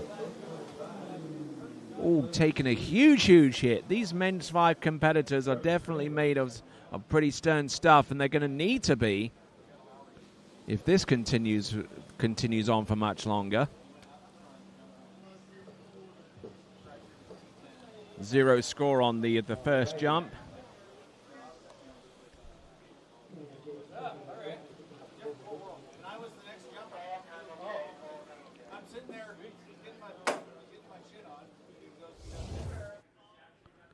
So let's have a look and see where he went wrong in terms of positioning. It looked pretty good there, a little bit back on the jump skis, and that was probably the reason that he got a little bit sideways up in the air.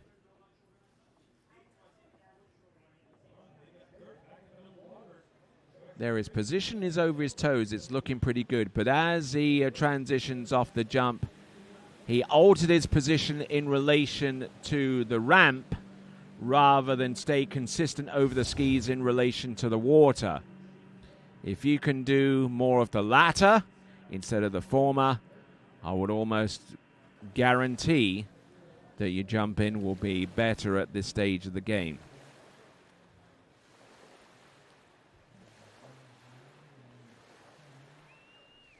I mean, what a lot of people don't realize is that when you hit the jump, you are going from flat water to an incline in a split second. So you have got to be flexible enough in your ankles to be able to counteract that, and flexible enough to keep your position over over your feet like that Yeah, that's more like it. Yeah. That is what I'm talking about right there. Brilliant, brilliant jump there. Good positioning. Probably not too far in terms of distance, I'll give you that. But the jump there was a heck of a lot better than what he had produced earlier. A lot better.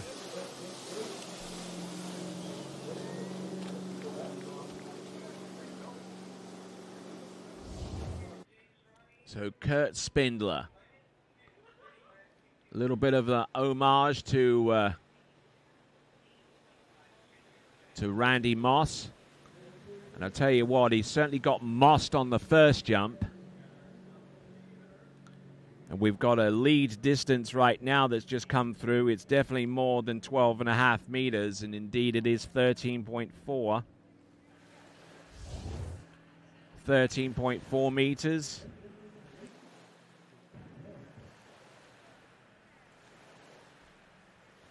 So jumping 44 feet, which is in between one of the rounds of the May Open and the distance achieved in the Western Regionals, where in the Western Regionals he jumped 46 feet, and in the May Open in the first round he jumped 43 feet. Somewhere in the middle is a jump of 13.4 meters or 44 feet. Better. Look at that. Miles different there from jump number one. And he almost made it to the dock. That's wonderful.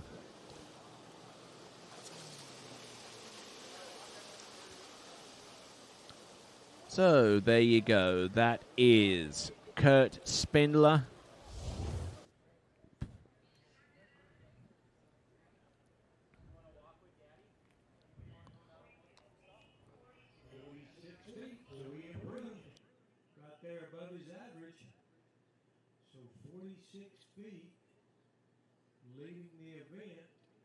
All right, then, let's have a... Oh, 14.3 meters. 14.3 meters or 47 feet. So he extends his lead to the tune of another 3 feet on top of his first jump distance. A whole meter there. Almost a whole meter difference there from 13.4 to 14.3. Just switch the last two and... yep. You're right there. Scott Ogden coming to us from Arizona.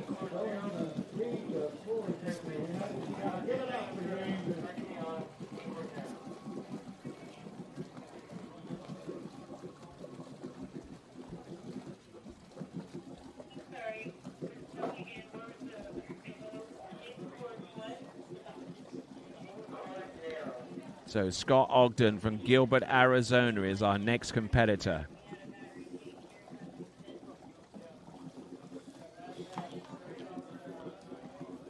Taking a deep breath and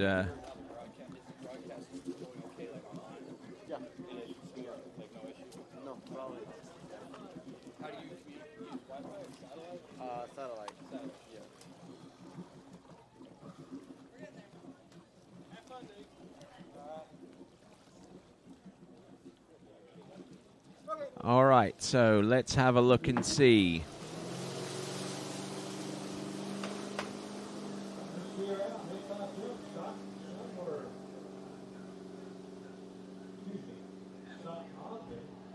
As Scott Ogden gets ready for his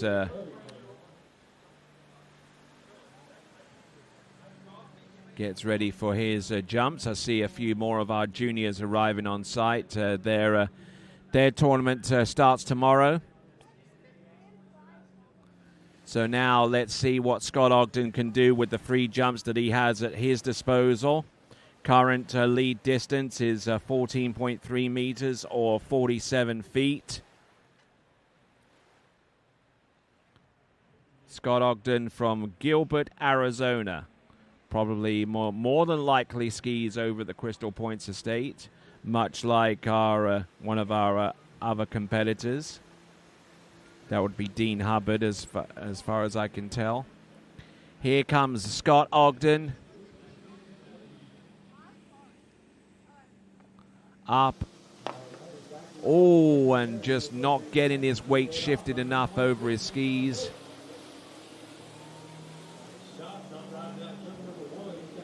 So, having realized that, I'm sure that he's going to make the necessary adjustments in order to land the next jump coming his way. He's jumped in a number of events this season. Almost too many events. I mean, there's at least 16 tournaments or 16 separate rounds of competition that he's been involved with in the jump event.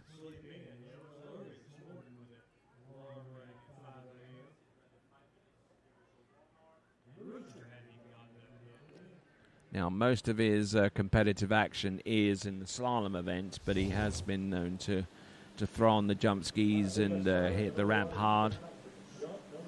In last year's Goode Water Ski National Championships, the 83rd edition, he jumped 48 feet to place third last season. It's the equivalent of 14.5 meters, so he's looking for something around about that level.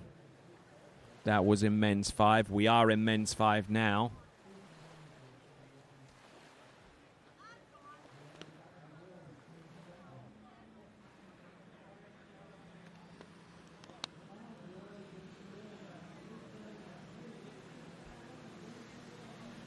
Here we go. This is Scott Ogden. Now let's see if he can shift his weight over his skis. By doing that, he'll be up and over the skis. Oh, and the handle coming out of his grasp there, and unfortunately there for him. If he can just edge and stay over the tips of his skis, that would certainly help him out a bunch. But Scott Ogden,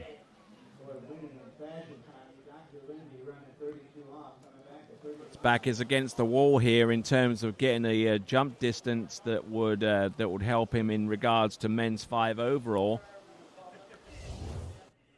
So here we go. Scott Ogden from Gilbert in Arizona. Now coming off the jump, it appeared to be okay, but I think the spray kind of tells a lot of the picture. Here's the rest of the tail with our forward-facing camera.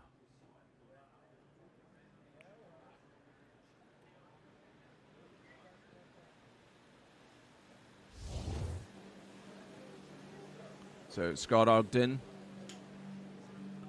who does venture outside Arizona to train from time to time. More recently over at Tri Lakes, the home of Bennett's Water Ski and Wakeboard School in Zachary, Louisiana.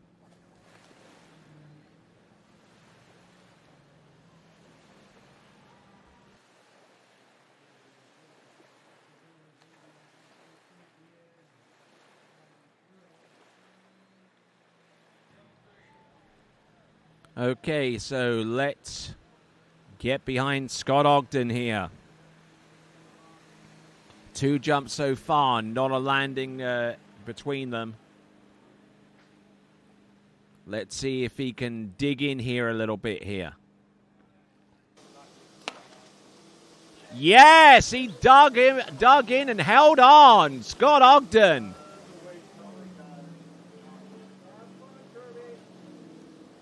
Fantastic skiing there. Didn't do much with the opening 2 jumps, but where it needed to count was his third and last, and he got the job done. So Scott Ogden from Gilbert in Arizona. Now, is this jump going to take the lead, we wonder? Probably not, but he lands it and gets a score anyhow. Was third in this event last season in the Goode Water Ski National Championships, the 83rd edition. We are in the 84th edition of these championships. But I tell you what, he put some distance. He put a stank on that one. What is the distance, we wonder? Quelle distance? 14.2 or 47 feet? 14.2 meters, 47 feet, 0.1 of a meter shy of the lead which is currently held at the moment by Kurt Spindler. It looks like there's a knot in the rope for our next competitor. It's going to be Kirby Wetzel. He knows the value of having the ropes set at the right length because he is a TC at a number of different tournaments across the southern region. So he knows what it takes.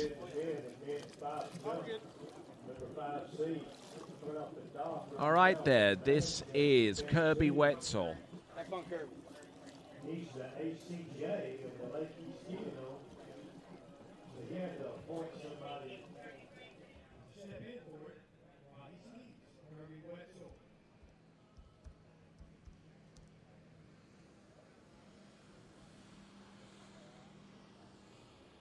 Kirby has skied in nationals for a long time. So coming to us from Manchester in Tennessee.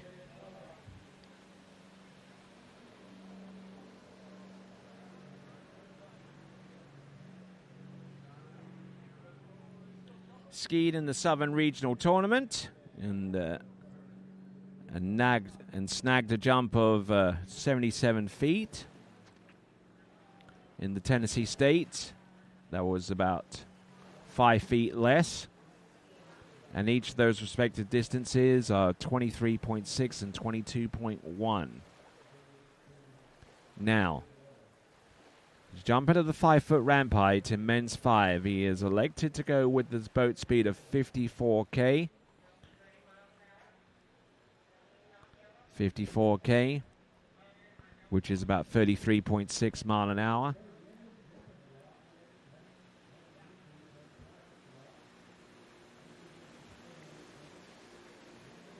Here he comes, Kirby Wetzel.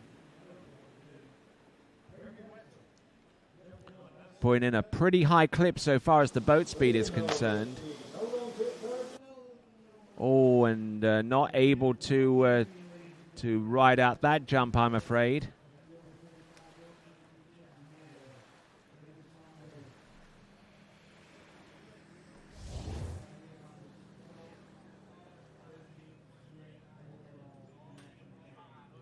So 0 score on jump number 1 for Kirby Wetzel. He was certainly eager to pound the jump until the jump pounded him back.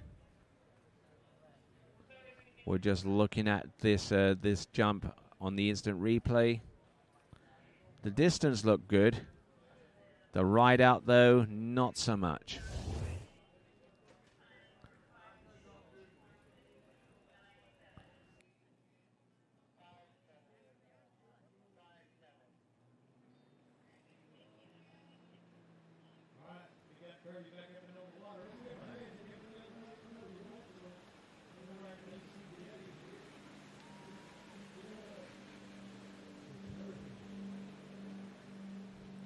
All right, then, Kirby Wetzel. He's getting ready for his second jump.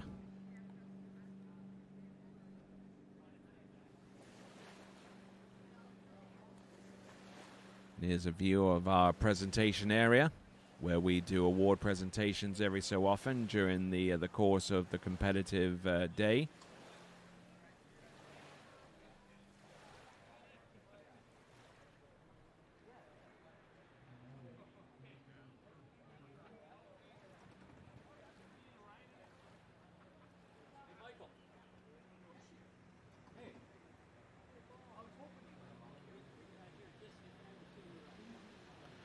All right there, here comes Kirby once more.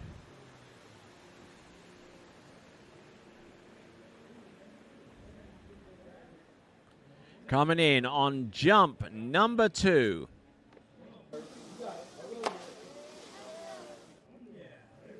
Getting in a little bit deep there with the landing, but he manages to ski his way out of that.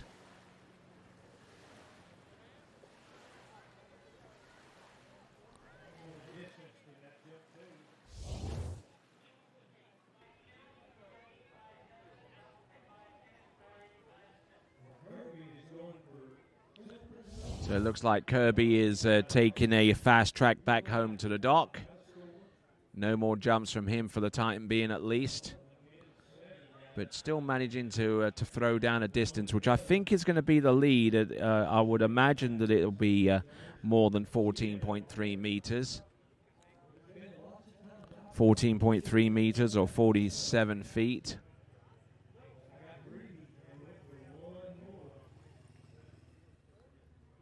Certainly got his landings far better on that one.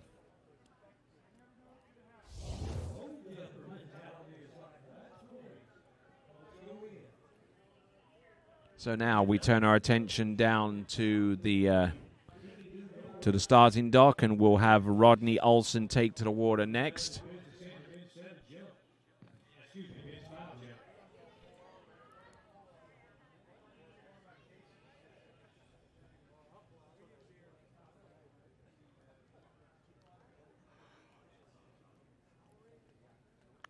Okay, so our new leader is in the form of Kirby Wetzel with 91 feet or 27.7 meters. So in terms of the top 5 podium, with 4 competitors remaining on the list, Kirby Wetzel has jumped himself onto the podium.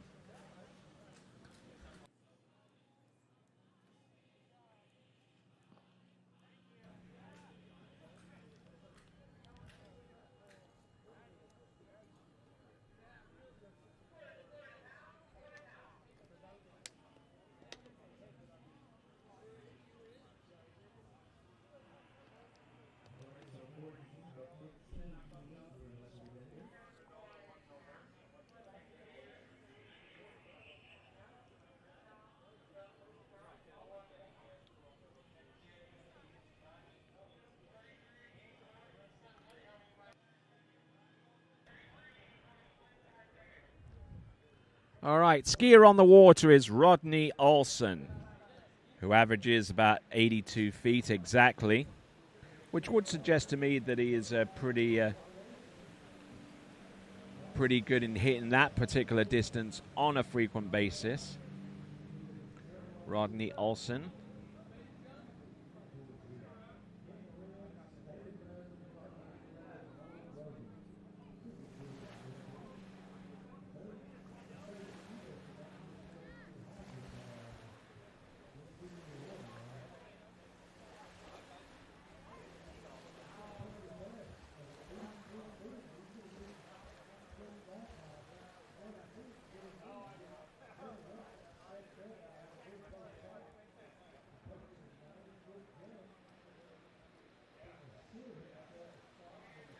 All right, turning in and heading towards the ramp there. So, Rodney Olson.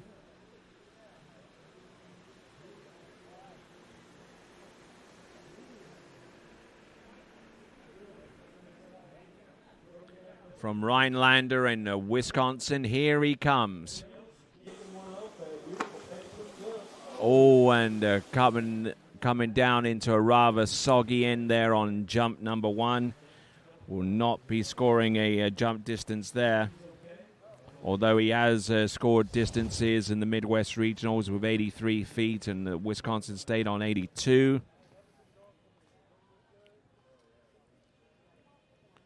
In the Greater Midwest Open, he actually jumped in 81 foot jump. So when you add all of those jumps together and divide by 3, you should have a jump distance of about 82 feet, somewhere in the middle there.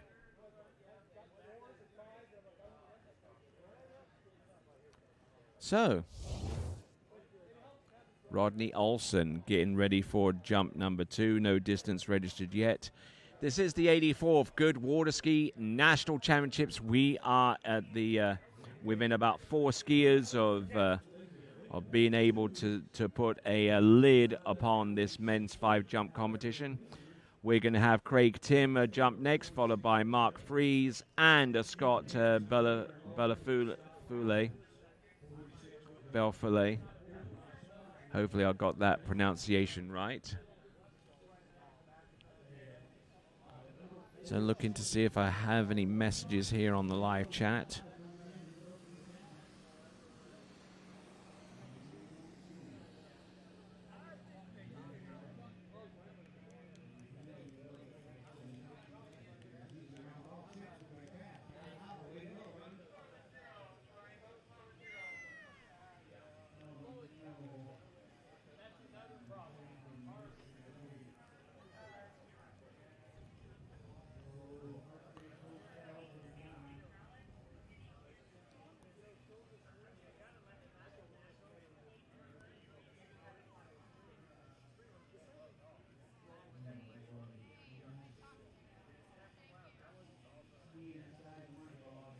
All right.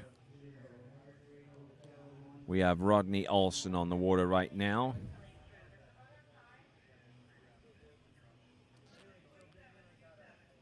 This is the 84th Goode Water Ski National Championships coming to you live from Trophy Lakes Estates 3, right outside Center City in this land of 10,000 lakes, the state of Minnesota, the birthplace of water skiing. Way back in 1922, when a brave young man named Ralph Samuelson decided that maybe it would not be a bad idea to put some strap on some pine boards and curve the tips up against a boiler and give what was possible that on snow a try on water. After all, snow is only frozen water, or so they tell me. But since that day, on July the 22nd, 1922, the rest is history, and I'm sure that he will be absolutely shocked when he sees the sport as it's developed to this current day. This is Rodney Olson. He's going to take a three-quarter cut here. Decided not to mess around now. Here he comes. Had to edged up. Oh no! And he drops the handle for some inexplicable reason. Drops the handle upon what would have been a rather easy landing there for him. So now his back is up against the wall, much like Scott Ogden's a few skiers back. So now let's see if he's got something by way of response to that.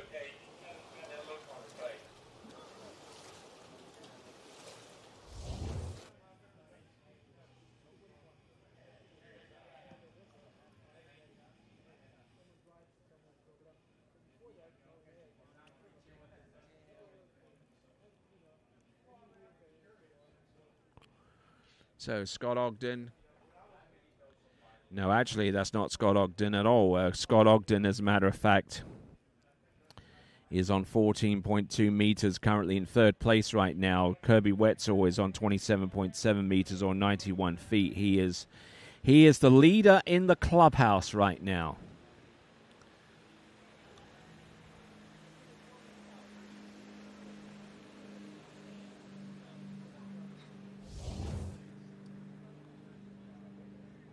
So putting his arm in the arm sling there and getting ready to go with the remaining jump that he has at his immediate disposal.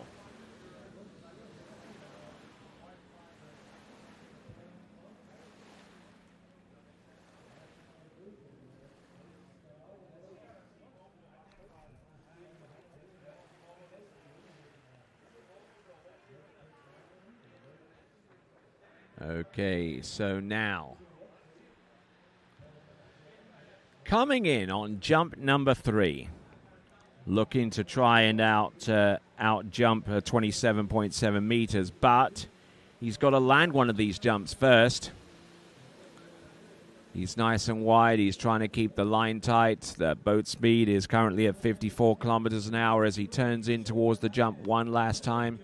Up and over, does he? Oh, no, and he goes down. Oh, my word. And that means that Kirby Wetzel has moved himself from a guaranteed 5th spot to now at least a guaranteed 4th spot. And he could end up being higher unless the last 3 come up with something to challenge that distance of 91 feet.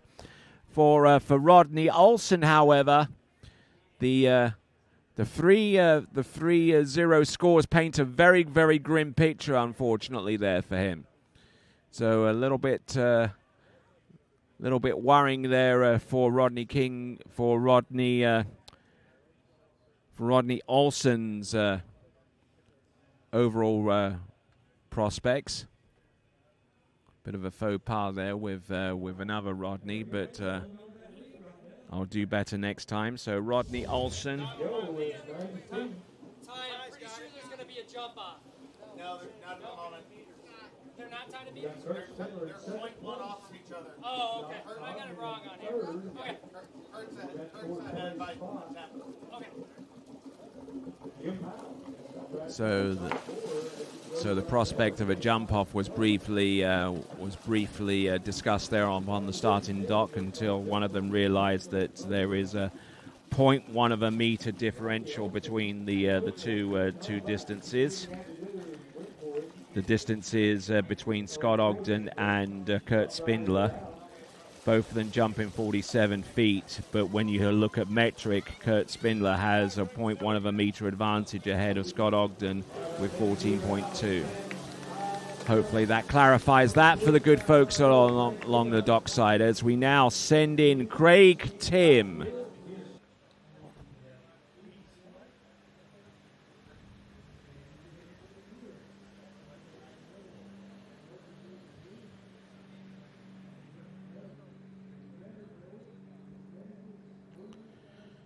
So, Craig Tim, 3 jumps at his disposal.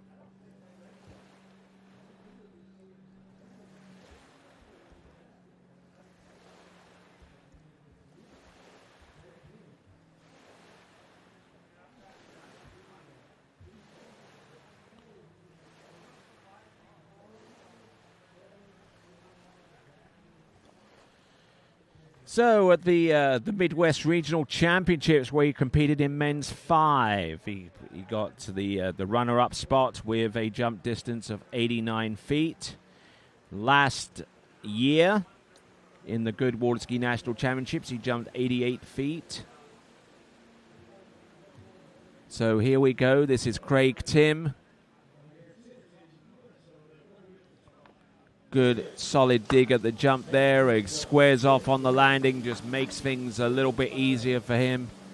Craig Tim, our second competitor in this men's jump competition to jump out there with an adaptive need. And using a device called a Dolga sling, which means that if his hand would ever leave the handle, the hand that's working properly, if it lets go of the handle, it pops off on the other end that is secured to that side with a sling of some sort.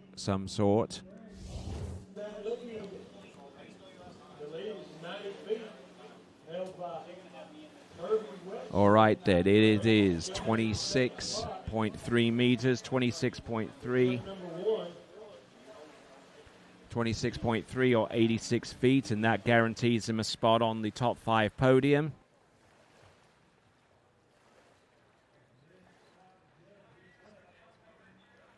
If he can manage to step it up and jump over 27.7 meters. He's already jumped 27.1 at the Midwest Regional Championship, so he's quite capable of putting a 0.6 of a meter on top of that. Or is he? Here we go. This is Craig Tim. 3/4 cut. More speed, more lift, and hopefully, for his sake, more distance.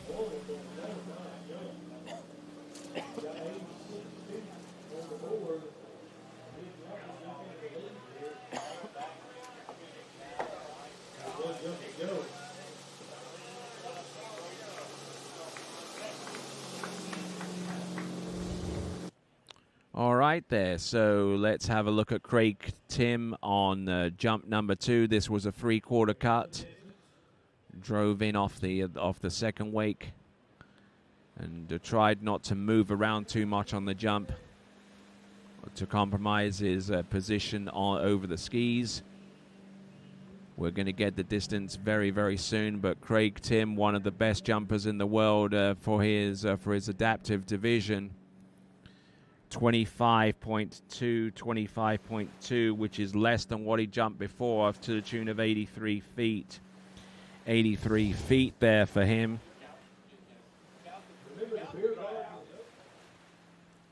Already his 26.3 meter jump for 86 feet is already his third best distance of the year. That supersedes his jump that he produced at the Ralph Samuelson Minnesota State Championships, which was held not too long ago. Here we go. This is Craig Tim. He is nice and wide on the outside of the boat, but how late dare he take it? Oh, yeah, that's a better jump distance, I believe. He had that little bit of float in the air. A quick tug on the handle, and he's released the fastening device on the Dolga sling, as you can plainly see. He will ski back in towards the dock, or at least come up short of it.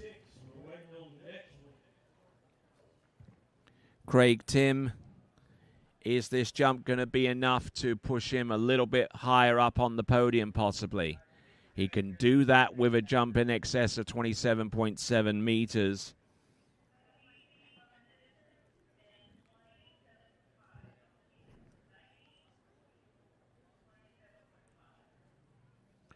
So the jump distance coming through, it is 27.5 meters or 90 feet. 90 feet, that is his best jump of the season. Supersedes his best jump of the season that he produced at the Midwest Regionals. He jumped 89 feet there. Now 90 feet is his best jump of the season for a distance of 27.5 meters, 0.3 of a meter away from what he needed to jump to take the lead away from Kirby Wetzel. However, with two jumpers remaining to take to the water, it therefore means that Craig Tim is definitely reinforced his position as someone in the top three podium positions. Probably. I've got some at the house, but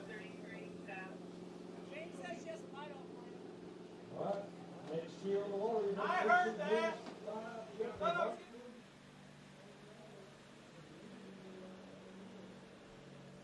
So 27.5 meters for Craig Tim on his last jump. But now our next competitor, our penultimate competitor, is Mark Fries. From what I understand on the East Slalom Lake, they're down to about their last 6 competitors of the day, so we should finish pretty much at the same time. For those of you that have been watching right from the start of today's action on dual monitors, or just happen to have a couple of tabs ready and looking unused, and yep, just watching the two lakes going on at the same time. Here we go. This is Mark Fries. Oh, nicely done there. Is that enough, though, to take the lead?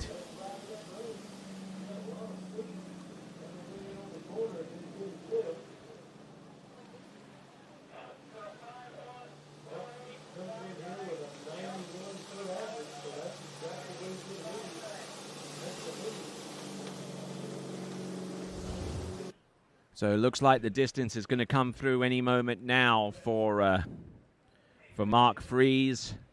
After we take a look at this this 3/4 cut, got a little bit back on his kick as he came off the top of the jump there, but he seems to have managed to land his way out of it and put a score on the board. The jump distance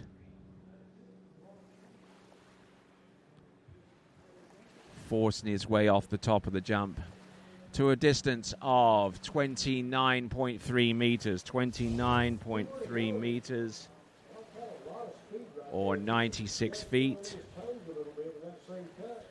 So that takes the lead, therefore. So 29.3 meters, 96 feet, takes the lead away from Kirby Wetzel.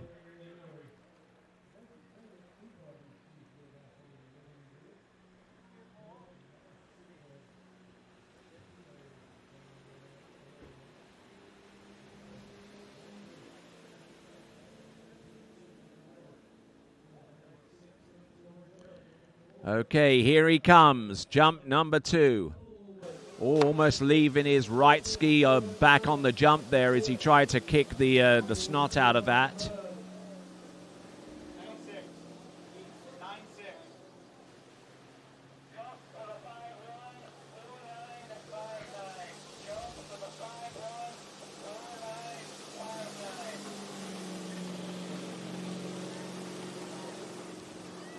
Distance should reveal itself very, very soon for Mark Fries on jump number 2. He's already jumped to take the lead, so he's guaranteed no worse than second. Still one more jumper to come, and that's going to be Scott Befferly.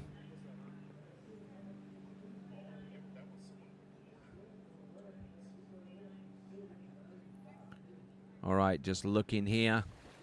29 meters exactly, so a good backup distance for 95 feet.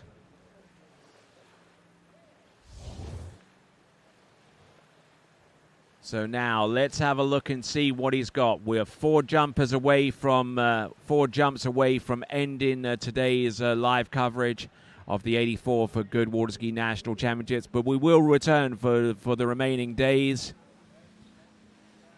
We'll start at more or less the same time tomorrow morning, but we still got 4 more jumps to do today before we even think about what occurs for us tomorrow. Here he comes. This is Mark Fries. Sending it, and he lands and rides it out. So I think on the basis that he got more speed, might well be enough to send him out there to greater distance.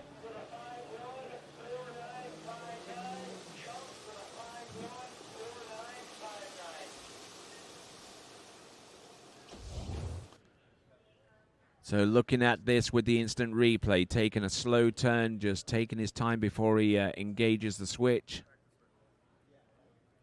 Still leaving his right ski behind him, though, as he tries to get more lift off that 5-foot high ramp.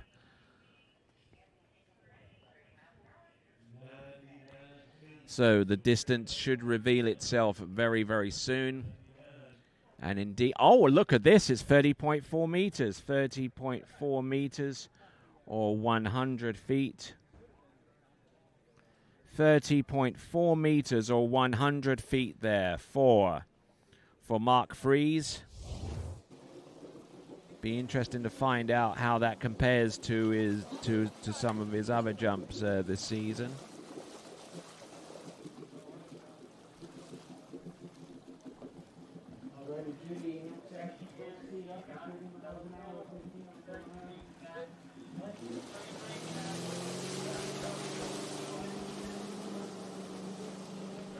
So on the water right now is the man who has the ability to sway where the national championship goes.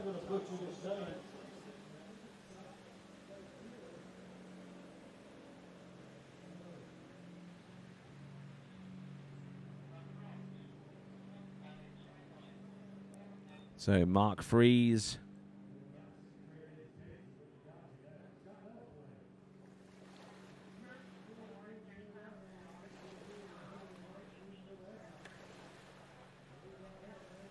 So Mark Fries with 100 feet is actually is a best jump of the season by a long shot.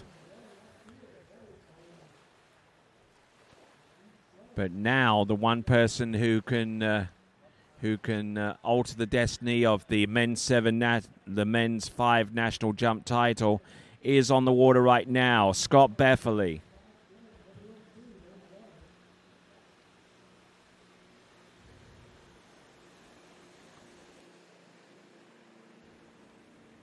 Okay, so In France, they would call his last name Berfolia.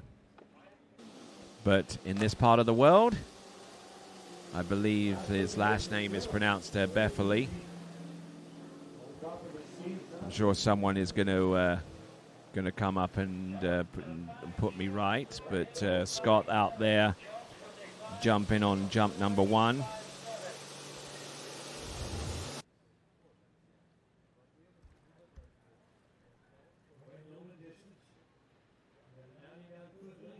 Coming to us from North Grosvenor in Connecticut. We're going to get the distance from him very, very soon.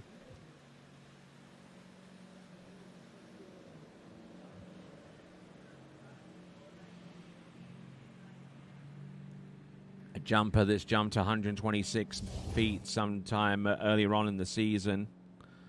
And I reckon that jump is going to be close. But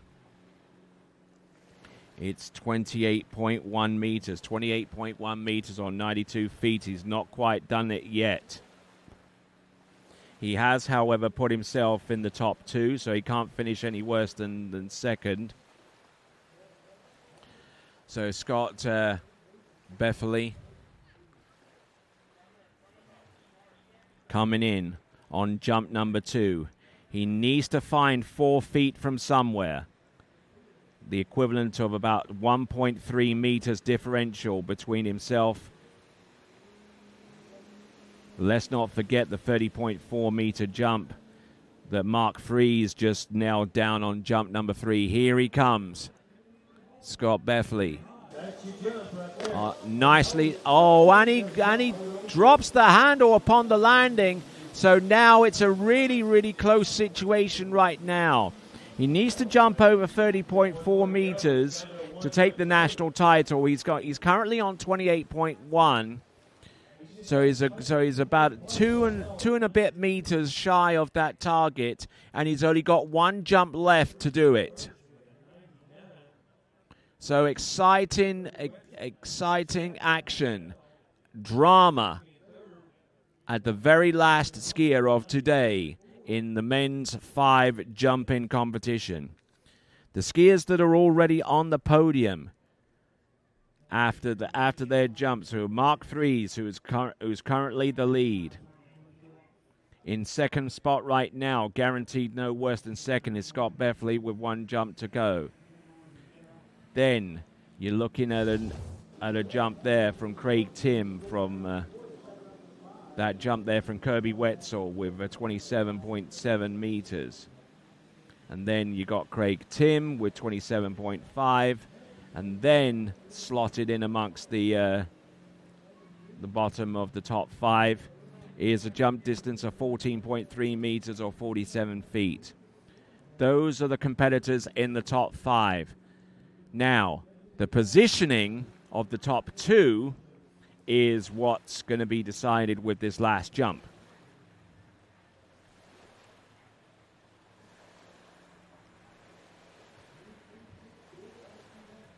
The 3rd place is confirmed. That is Kirby Wetzel. 4th place is confirmed with Craig Tim.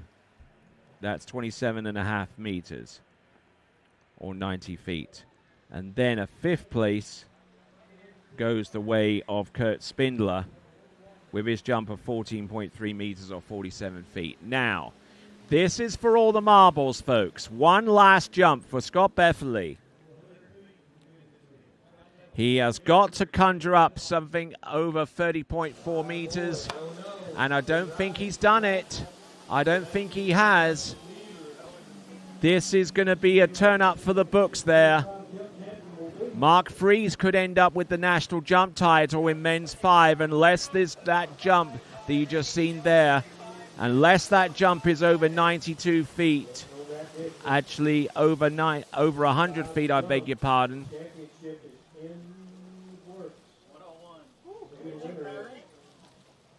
Oh my word, if what I'm hearing is correct, then this could be one of the more dramatic finishes that you'll see in these 84th Goode Water Ski National Championships. If what I'm hearing is correct, and we'll try and get confirmation of it right now. We will see how the...